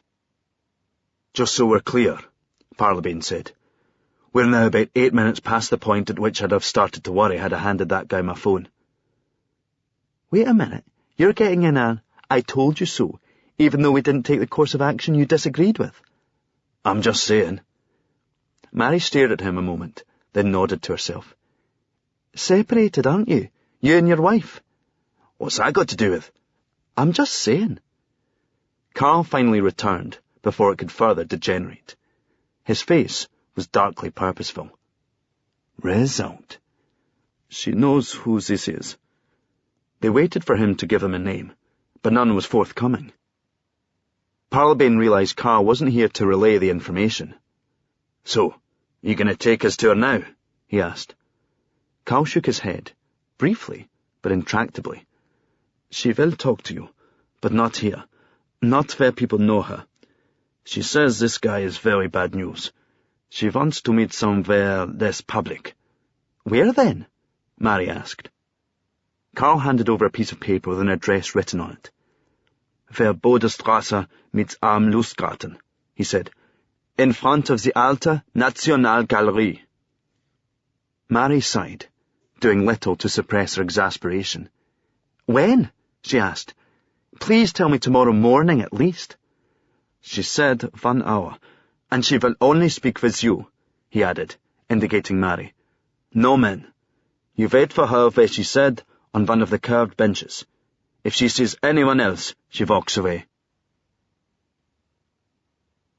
Chapter 26. Face in the Crowd. After the Lisbon show, I stayed on stage as the crew and venue staff stripped the place around me. I loved the venue so much I didn't want to leave. The acoustics were beautiful, even our fold-back wedges sounding pretty good. The Coliseu dos Recreos was how I imagined a Viennese or Parisian opera house would be, the kind of place I grew up dreaming of playing. Do It to Julia had been really successful in Portugal, thanks to a dance remix by Isma, one of the country's biggest DJs. The show wasn't a sellout, but Jan said that it would have been if downstairs had been an all-seated audience. By leaving it clear for standing, the capacity went up to 4,000, but Jan assured us that ticket sales weren't far off that anyway. I gazed out at the auditorium, listening to the crash of plastic glasses being swept across the wooden floor. It was a sound familiar to this part of my evenings, and it always surprised me how loud it was, emphasising the emptiness once the audience was gone. I heard my name and looked up to see Heike coming towards me, looking anxious and impatient. She had her phone in her hand, holding it like it was weighing her down. "I got a text from Hannah," she said. She handed me the phone, like she couldn't bring herself to read it aloud. "Heike, I'm so sorry I ran out on you like that. It wasn't what it looked like. You have to let me explain. Can you meet me in Madrid? I'll be at the Museo Reina Sofia from 4. I know you're playing the Palacio Sirocco. It's only 5 minutes away. Please be there. It's really important we talk. Hannah." "Well, that's good news, right?" I said, but she seemed reluctant to see it like that. "Maybe. Would you mind coming with me? I'm feeling a bit vulnerable about this and I could do with some moral support." "Sure, I've got your back," I told her, though I was already wondering at what point the role of wingwoman would transform into that of gooseberry. The bus got us into Madrid before 3, about 6 hours after setting off from Lisbon. We weren't due on stage until 10, so the sound check was scheduled for 5. The museum was a short walk from the hotel, though a glance at the map showed that the 5 minutes of Hannah's text must have meant a car ride. On foot it was a good 20 minutes away along the Ronda de Atocha, and it was hot. The museo towered above us as we walked towards it, the exterior scary-looking and industrial. It turned out that this was because we were approaching from the rear, though the front wasn't much more welcoming. It was like a well-maintained prison. Heike had said almost nothing all the way there. I don't think I'd ever seen her this nervous, not even last night before singing to nearly 4,000 people. When she went on stage, she always appeared calm, even impatiently eager to play. But there was still a real apprehension about her if you looked closely, an edge which she fed off. We all did. Anybody who ever says they're not nervous about going on stage is either lying or about to give a phoned-in apology of a performance. This Hannah was obviously some girl.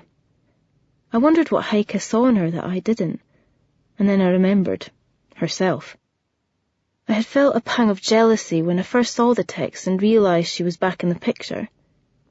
Then I remembered I was the one Heike had come to for support, on something so intimate, so personal. This was trust, and I would do anything to prove myself worthy of it.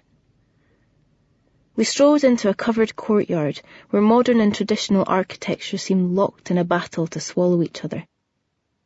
Light poured through plunging grey walls and a huge red ceiling, beneath which more big red plates and grills faced off against massive older walls of pale stone.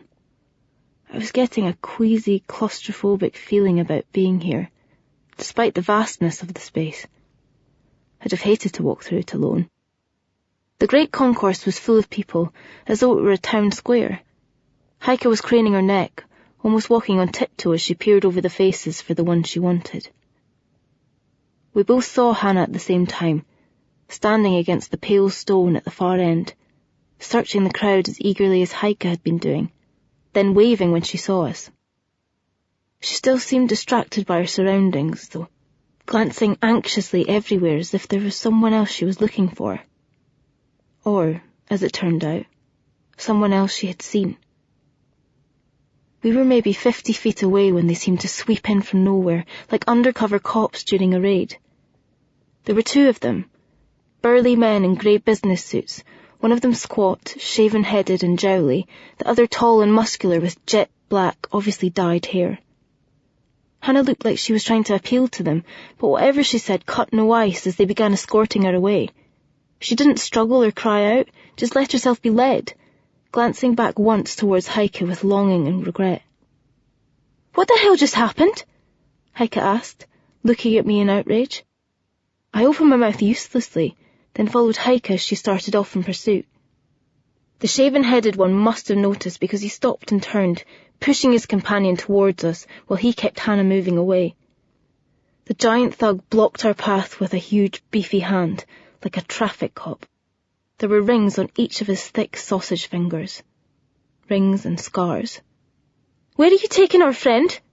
Heike asked him. He gave a tiny but firm shake of the head. Over his shoulder, Hannah was disappearing around the corner and out of sight. "Aneshka is not your friend. She our friend, okay? You stay away." "Her name is Hannah," Heike insisted. "I need to speak to her."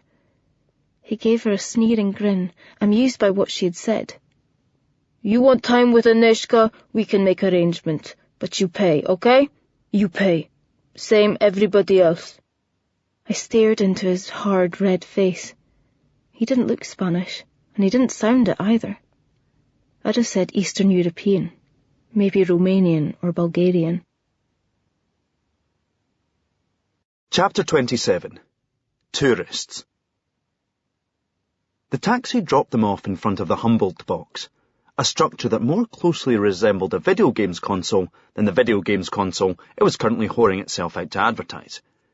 Its vertical proportion and futuristic design could not have been more of a contrast with the classicism of the Berliner Dom and the Altes Museum across the street on Museumsinsel, and its gaudy lighting shone like a warning beacon in comparison to the gloom that was enveloping the site of their destination. "Do you think, if she'd put her mind to it, she could have maybe chosen somewhere a bit creepier?" Mary asked, as they walked through the Lustgarten and deeper into shadow. There was no moon, and the street lighting around the museums was both sparse and dim, possibly due to the building works that seemed to be enveloping the island. Parlabane knew it wasn't just the darkness that was spooking her. He felt dwarfed by the scale of the architecture, and there was an august gravity about the place that probably seemed reassuringly timeless during the day, but felt desolately unmodern at night. Great old buildings, witness to history, but coldly indifferent to it too. "I hear you," he agreed. "Never thought I'd be grateful for the sight of 24 American teenagers in backpacks, but if a busload pitched up right now, that would be just dandy." It was about to get worse, because they had to split up. After what had happened earlier, Parlabane wasn't ready to take a faceless stranger at her word by staying away from the rendezvous. But Carl had only stipulated that she would walk if she saw anyone else. She wouldn't see him. They had got there early for precisely this purpose. Parlabane raced ahead towards the Alte Nationalgalerie, climbing the left of the twin staircases. When he reached the first platform, where the staircase returned, he found the second flight barred off by steel gates. They were only shoulder height, so he all but vaulted them with a practiced move, then ascended to where a huge statue of a man on horseback towered above the apex, looking south across the Lustgarten. Parlabane didn't need the bronze equestrian's elevation to find a vantage point, tucking himself in against the wall and peeking over the balustrade. From here, he had a view of Mary sitting as instructed on one of the semicircular stone benches, but more importantly, he could see all of the approaches beyond the covered walkway that ran around the square. Am Lustgarten was dead ahead, leading back towards the main road, perpendicular to Bodestrasse, which ran east-west, crossing both channels of the Spree. The route from the east was closed to cars due to construction work, which meant that anyone approaching on foot would be obscured by plastic sheeting until they reached the corner of the walkway.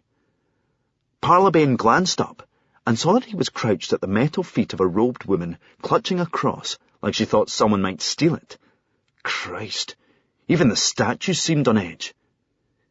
His phone vibrated in his pocket, giving him a jolt. Mary. "Speak to me," she said quietly. "I'm getting freaked out. Starting to get what you meant about a Cold War movie. Waiting on a bloody bench at midnight." "It's not midnight. It's only 11:30. "Thanks. That makes me feel so much better. Can you see anything yet?" "No. But stay on the line. I'll give you a commentary as soon as there's anything to comment on." Parlabane squinted through the gloom, peering out towards the light beyond. Trees blocked the view to the left of the cathedral, while off to the right, his sight of the road was partially obscured by blue pipes erupting from the ground in front of the covered walkway, a surreal parody of its Roman columns. They routed water to and from the building works, snaking around the island like a partially exposed vascular system that broke the surface in places, then plunged out of sight elsewhere. The building work, cutting off Bodestrasse, was effectively making a horseshoe of the road, with the section of it that ran between the Altes and Neues museums hidden from view. Fast access in and out by car, out of sight of the main road, low lights, trees, pipes, columns. It suddenly struck Parlabane that if he'd been asked to come up with an ideal spot for a hit or an abduction, he'd have been pushed to do better than this. "You know what I don't like about this?" he said into his phone. "No? What?" "Absolutely everything. I say we walk. Right now." "But if this girl can tell us who that guy was, it—" "Mary, we've seen this picture already today. The Cold War movie. Us waiting for information from a girl we've never seen who isn't coming because—" "Oh, shit." "What?" "Mary, get out of there, now." They appeared at the same time. A carefully synchronized operation. Parlabane saw two men running from the pedestrian-only bridge to the east, emerging from the cover of the building works at the same time as a black Audi came speeding in from the west. Mary got up and began to run towards Am Lustgarten, and would have been caught in a pincer movement had it not been that the pincers weren't there to close in on her. The two men on foot did not divert from their course as she made her exit. They were heading towards the museum steps, sprinting across the grass only yards from where Mary was escaping. "Idiot!" He realized he had been wrong-footed by a simple bluff. The instruction had been to isolate Mary, knowing that Parlabane would be close by. His vigilance entirely concentrated on her safety. It was him they really wanted, and he'd cornered himself for them. Bastards had probably been close by the whole time, watching him take position. They didn't have him yet, however. His two pursuers began to diverge as they approached, intending to take one staircase each so that both routes down were blocked. One had dark hair pulled back in a ponytail and was wearing a white vest. All the better to show off his muscles. The other was dressed all in black, his peroxide crop reminding Parlabane of Spike, Joss Whedon's punk refugee vampire. They both looked younger than him, as well as taller, better built, and undoubtedly more schooled in the noble art of punching fuck out of people. Nonetheless, younger didn't necessarily mean faster or fitter, and Parlabane was highly schooled in the arguably less noble art of running away. He raced back down the top flight and vaulted over the gates onto the return landing. As he swung his feet clear of the steel bars, he could hear Spike's footfalls thumping on the stone just yards away. The thought of them thumping on his ribcage gave his heels that extra spring. He scrambled over the balustrade and onto the little ledge on the other side of it. From there, it was a drop of 10 or 12 feet, which he reduced by draping down and finding toeholds to take his weight before that last freefall. He spun around in the air and landed with a practiced crouch, bending his knees like a suspension system. After a tiny moment's recovery time, he was sprinting away from the foot of the wall towards the covered walkway, where it turned the corner at the rear of the Neues Museum. He'd never been here before, but from the map he'd looked at on his phone back at the Brauereihallen, he recalled that there was a narrow channel between the Neues and the Pergamon. This led to a pedestrian bridge across the Spree and off the island. He stole a glance back, mindful of the car that had been approaching when he first told Mary to run. The bollards meant it couldn't come into the courtyard, but he had been expecting it to have disgorged more personnel to chase him down. That he couldn't see any was not reassuring. They could have headed around the other side of the Neues Museum in anticipation of precisely the route he was planning. There was a worse explanation, which was that they could be busy bundling Mary into the Audi. If your target was likely to be a tricky capture, why not nab his companion for leverage? Spike hadn't fancied the jump from the balustrade, and was only just rounding the staircase as Parlabane reached the corner. He didn't seem to be going flat out, so maybe he wasn't so fit, and the stairs had knocked the wind out of him. Or maybe he'd been to Museum Zinzel recently. Parlabane rounded the corner and discovered he'd been running towards a dead end. The passage was blocked beyond the entrance to the Pergamon Museum, tall wooden panels bolted into place to mask off more building works. They looked too high for him to scramble a purchase on the top. Short of finding a ladder, the only way out of here was back the way he'd come. But, as always, Parlabane's perspective took in more than one vertical plane. Back the way he'd come didn't necessarily mean retracing his steps. Against the rear wall of the Neues Museum, the twin rows of broad Roman columns gave way to a single line of temporary modern beams. These were thin rectangular structures, sheathed in plywood to a height of 2 meters, holding up a concrete roof that extended halfway out across the passage. A quick haul to the top of that got him 1/3 of the way in half a second. The next part would be tougher, and the final bit, a real high-stakes test of whether he was still cut out for this shit. A glance to the side showed still no sight of Spike, though he could hear his footsteps, advancing at a brisk walking pace. No need to run when your prey is cornered. Spike was preserving his breath for the bit he did best, the punching fuck out of people part. Parlabane whipped off his belt and looped it around the column. He pushed away with his feet and gripped the makeshift climbing strap with both hands.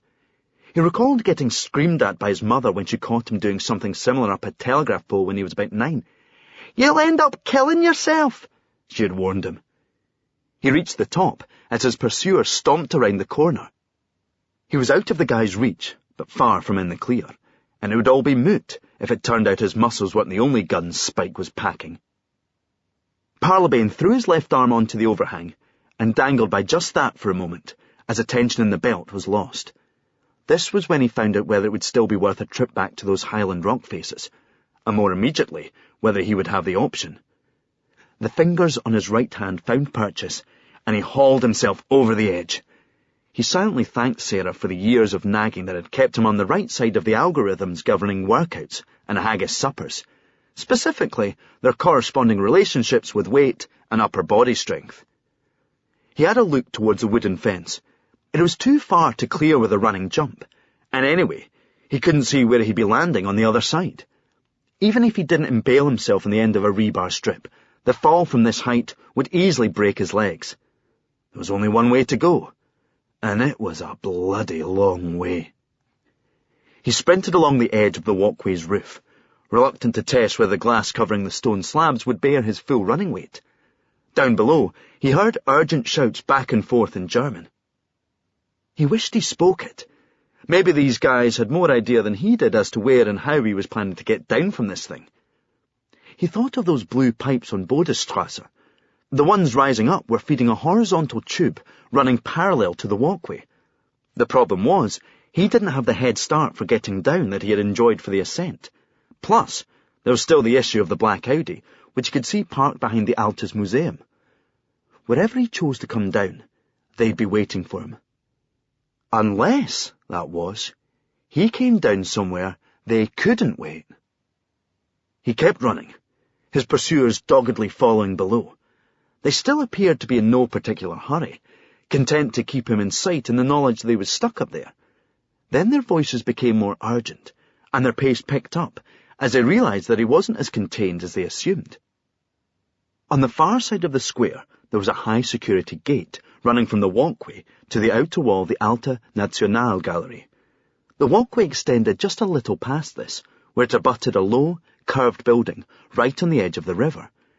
He scurried towards it, seeing the Fudd in the ponytail fumble hopelessly at the locked barrier.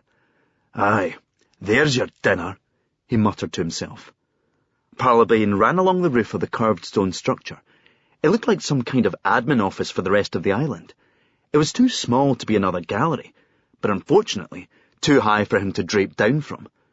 Fortunately, there was yet more building work in progress on the other side of the security barrier, a steel shipping container only a short drop beneath. From there, he had to navigate a maze of construction machinery, skips, pallets of building materials, and treacherously steep-sided excavations. He used his phone as a torch, so as not to have escaped these bastards, only to kill himself down a pile shaft. He stopped to catch his breath and to consider his course. He was conscious that his pursuers might have a better knowledge than he did of where this building site would allow him to emerge. He had to find an exit that they didn't anticipate. A railway line ran above and to his right, creating a narrow channel between its high walls and the back of the gallery. He was wondering whether there was a way up to it when the phone buzzed in his hand. The screen told him it was Mary, her face smiling up at him from his palm. He had snapped it in the kitchen of her flat in Hoxton the day she hired him, one picture he had asked permission to take. She looked composed and confident, and he really hoped that was how she would sound when he pressed answer. It wasn't Mary who spoke. It was a male voice, guttural and low. Jowly. Bawjaws. I have your woman. I think you'll find she's her own woman, slabber chops, he replied, anger putting steel in his voice where otherwise it would be tremulous. So, you do not care about her. I am mistaken. The relevant point here is that you sure as shit don't care about her. So why don't we cut to the cum shot? It's me you're interested in, so I'm guessing you'd like to trade. You are very correct, Mr. How about you tell me your name first? You can call me Boris. I could call you Fudnugget as well, but I'm guessing that's not your real name either. Boris let this slide. If you want her back, you come to Rosa Luxemburg Platz. Be there and... No, I don't know where that is, and I'm not walking into an ambush. This is not a negotiation, Boris told him testily. Yes, it is. You've been chasing me all over this city for hours like I stole your briefcase or something, so let's not pretend you're the only one holding what the other wants. Where then? Somewhere public, where I can see you coming and I can see that she's okay. I only want to talk. We're talking now. What is it you want to know? Where is Hiker Gunn? Afraid I can't help you with that one. Why are you looking for her anyway? Parlabane didn't expect to get a useful answer, but he was buying a moment to think. He needed to come up with somewhere he knew, so that he had some idea of the environment he would be walking into. I am not looking for her, Boris replied. Perhaps you should learn some German. Parlabane didn't catch his meaning, though he had been feeling faintly embarrassed at the fact that most of the Berliners he spoke to had been at least competent in English, while just about the only fragment he had absorbed of their mother tongue was their all-purpose hail and farewell greeting. Tschüss. How about we meet at the Sony Center, Potsdamer Platz, Boris suggested. Ideal for tourists, he added witheringly. Parlabane was still thinking of a rendezvous point that would give him a chance of at least ensuring Mary got away. Unfortunately, as his time spent in this city could be measured in hours, that didn't make for much of a list. There was one place on it that leapt to mind, though. The Hauptbahnhof, he said, having switched to the U-Bahn there after taking a train in from Schönefeld Airport. I want to be able to see her get on a train and away from you. Bawjaws thought about it, then agreed rather quicker than Parlabane would have liked. Okay, Hauptbahnhof. I'll meet you in the main hall, ground level, at the entrance with a horse statue outside.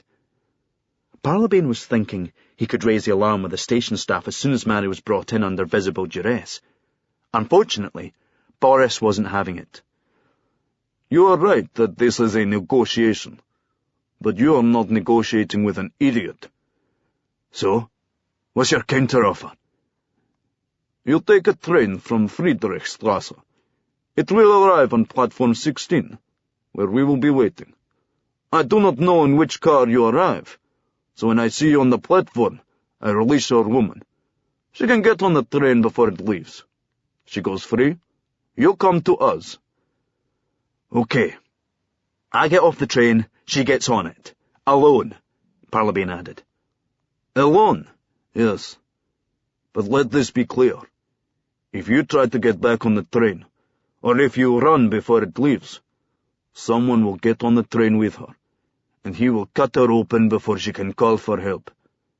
After that, we will catch you anyway. You understand? Yes, I understand, Parlabane replied.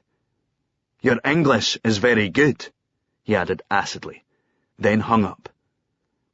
It wasn't exactly a zinger of a comeback, but from what he had seen of the main station earlier that day, he reckoned he just might be able to conjure up a better one.